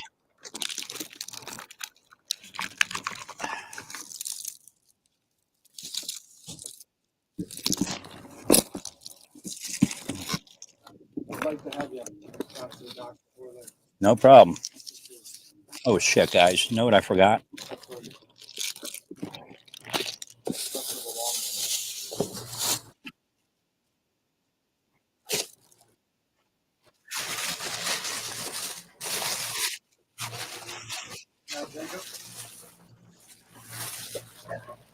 This is what I forgot. The blackberries. Blackberries? Yeah, that would have had a reason for What's up, man? Hey, Hey, hi. Mayor. We do a cooking presentation. We're live on YouTube right now. Chef Andy's out here cooking, been doing a 5-course meal. He's almost 7 hours into this. I don't even know if I got the energy this guy does. try one of them. No, we give stuff away. You hungry? I can put something together for you real quick. Sweet. No, there you go. No, it's already ready here.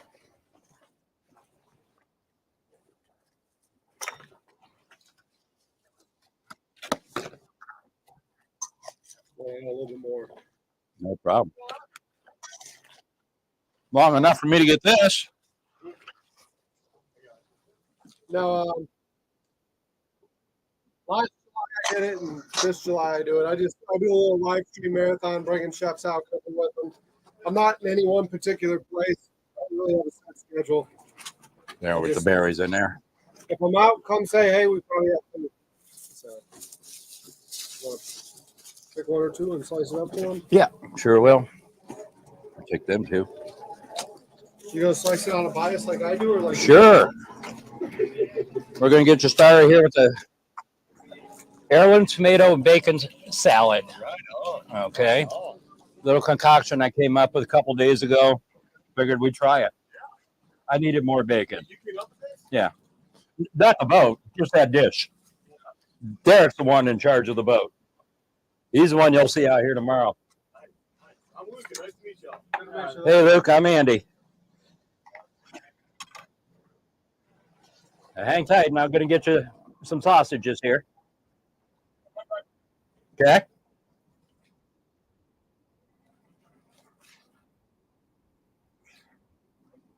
Now, you want to get a decent bite out of your sausage.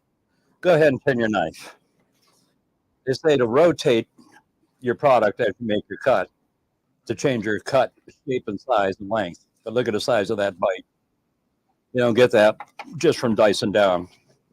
As you see, as I spin this thing and I turn that knife, you're going to get different triangular type shapes. The mariner's waiting for one to fall. You think? Like this one? Whoop. Yep, that fell.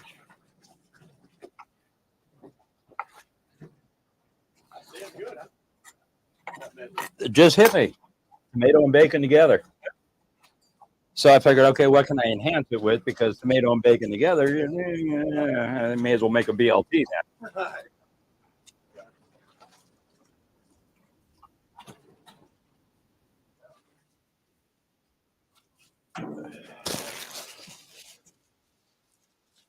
That's slow as the other one, right? Yeah.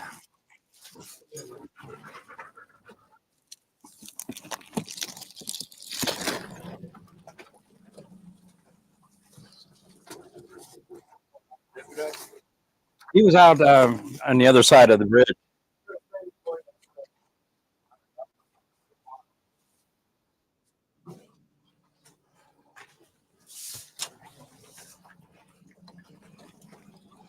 You waiting for another one to fall, Mariner? Those are surprise drops, you know. Yes.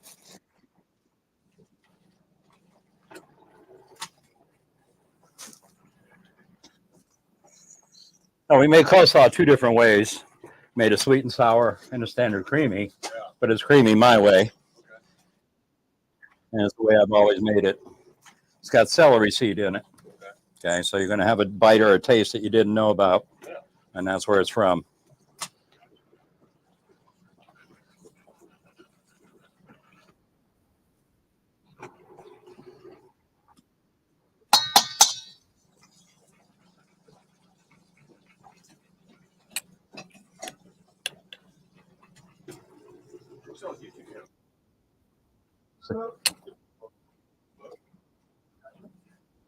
You can see the live chats up there on the screen.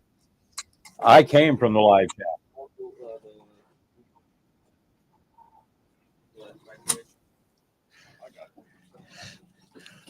Last year, during the month of July, Derek did a broadcast on the food boat, and it was a daily broadcast, and that's where I got involved in hooks. So that's how my sourcing of them came in to be. And I found him through another channel, actually. And that's the hat I have on here. Alfred Montaner is the guy's name. That is awesome. All right, give That's that a dinner try. right there. That is dinner.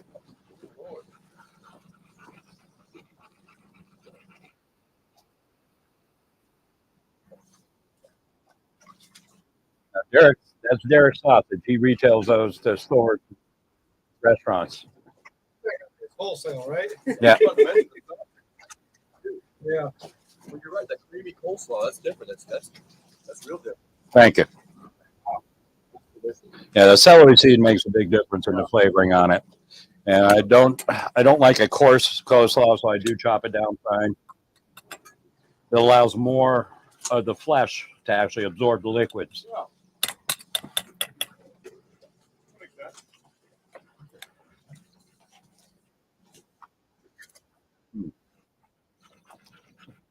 That is delicious. Blue plate mayo. Yeah, Stark's probably pissed. Stark's a hot dog guy, so if you had two meat and a bun and coleslaw, he's watching right. Phenomenal. It could have been here.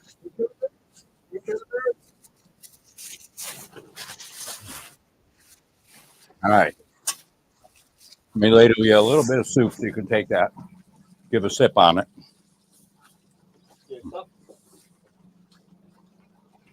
Yeah, I had bigger ones, but yeah. Step out of the heat. I'm starting to feel it now.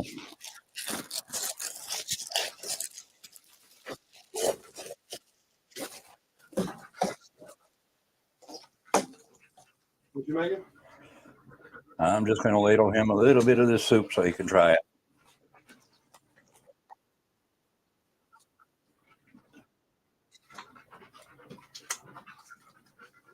Now, it doesn't have the sherry in it, so it's not really finished. But it's still going to taste good.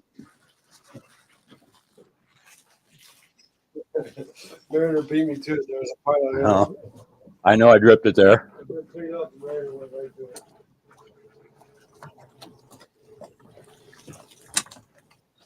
That's the best sausage dog I've ever had in my life. Serious. Good. I really appreciate the food. Hey, no problem. I left them inside. This is the French onion soup. It's not finished. Needs to have two ingredients that are serious about it, and that's the beer. It's supposed to have the beer and the sherry in it, but I got stuck out here in the heat and didn't get back over by the kitchen to put that in yet. Right. So that was my next step, but Gotcha. I'm about done here for the day. I hear you. So, you got a spoon in there? They gave me 2 forks here. Okay. Onion. They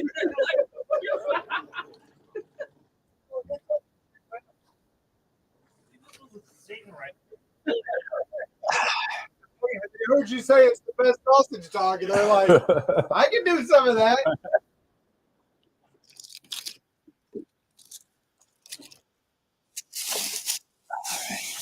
Yep, there they are.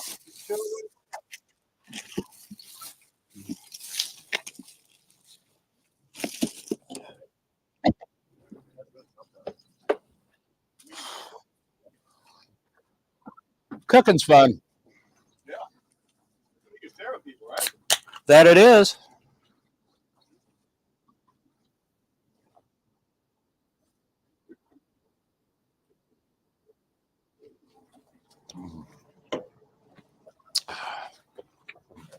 I'm about seriously cooked out. Yeah. Heat. It's all of a sudden hitting on me. I'm sure it's hitting you. Yeah. Well, I'm gonna You've give been y'all a drinking. shout out on Instagram. See if I can put some of my buddies up for y'all because this is really cool. Cool. I really appreciate it.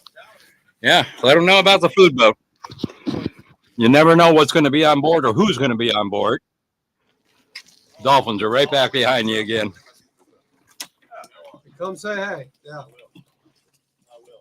I will. Y'all have a great night. Thank you. Food and everything. Appreciate it. Thank you for the compliments. Y'all have a great day. Appreciate you, bud. I see there's a marker out there in the water. Or is that just debris? It looks like it could be a bobber. Yeah.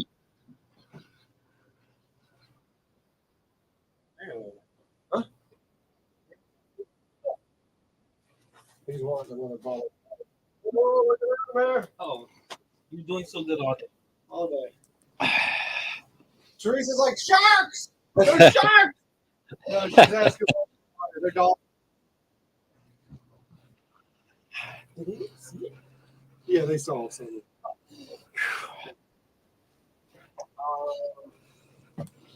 All right, guys, I've been in the sun way too long here.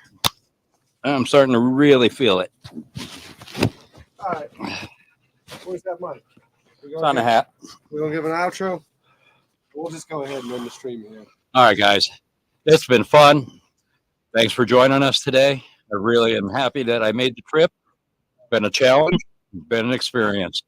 Something I'm very, very glad I did. Very glad. Glad you were all here to join us. Thank you, Derek. Thank you. Reggie. And my friend Reggie, I'm so glad he came on board. Wasn't the most fun for him, but No, it was great. hey, I'm glad you were here. Appreciate the support on it. Ah. Thank you guys so much.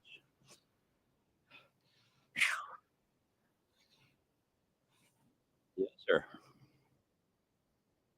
Isn't that what they say in Maine? Yes, sir. Watch out.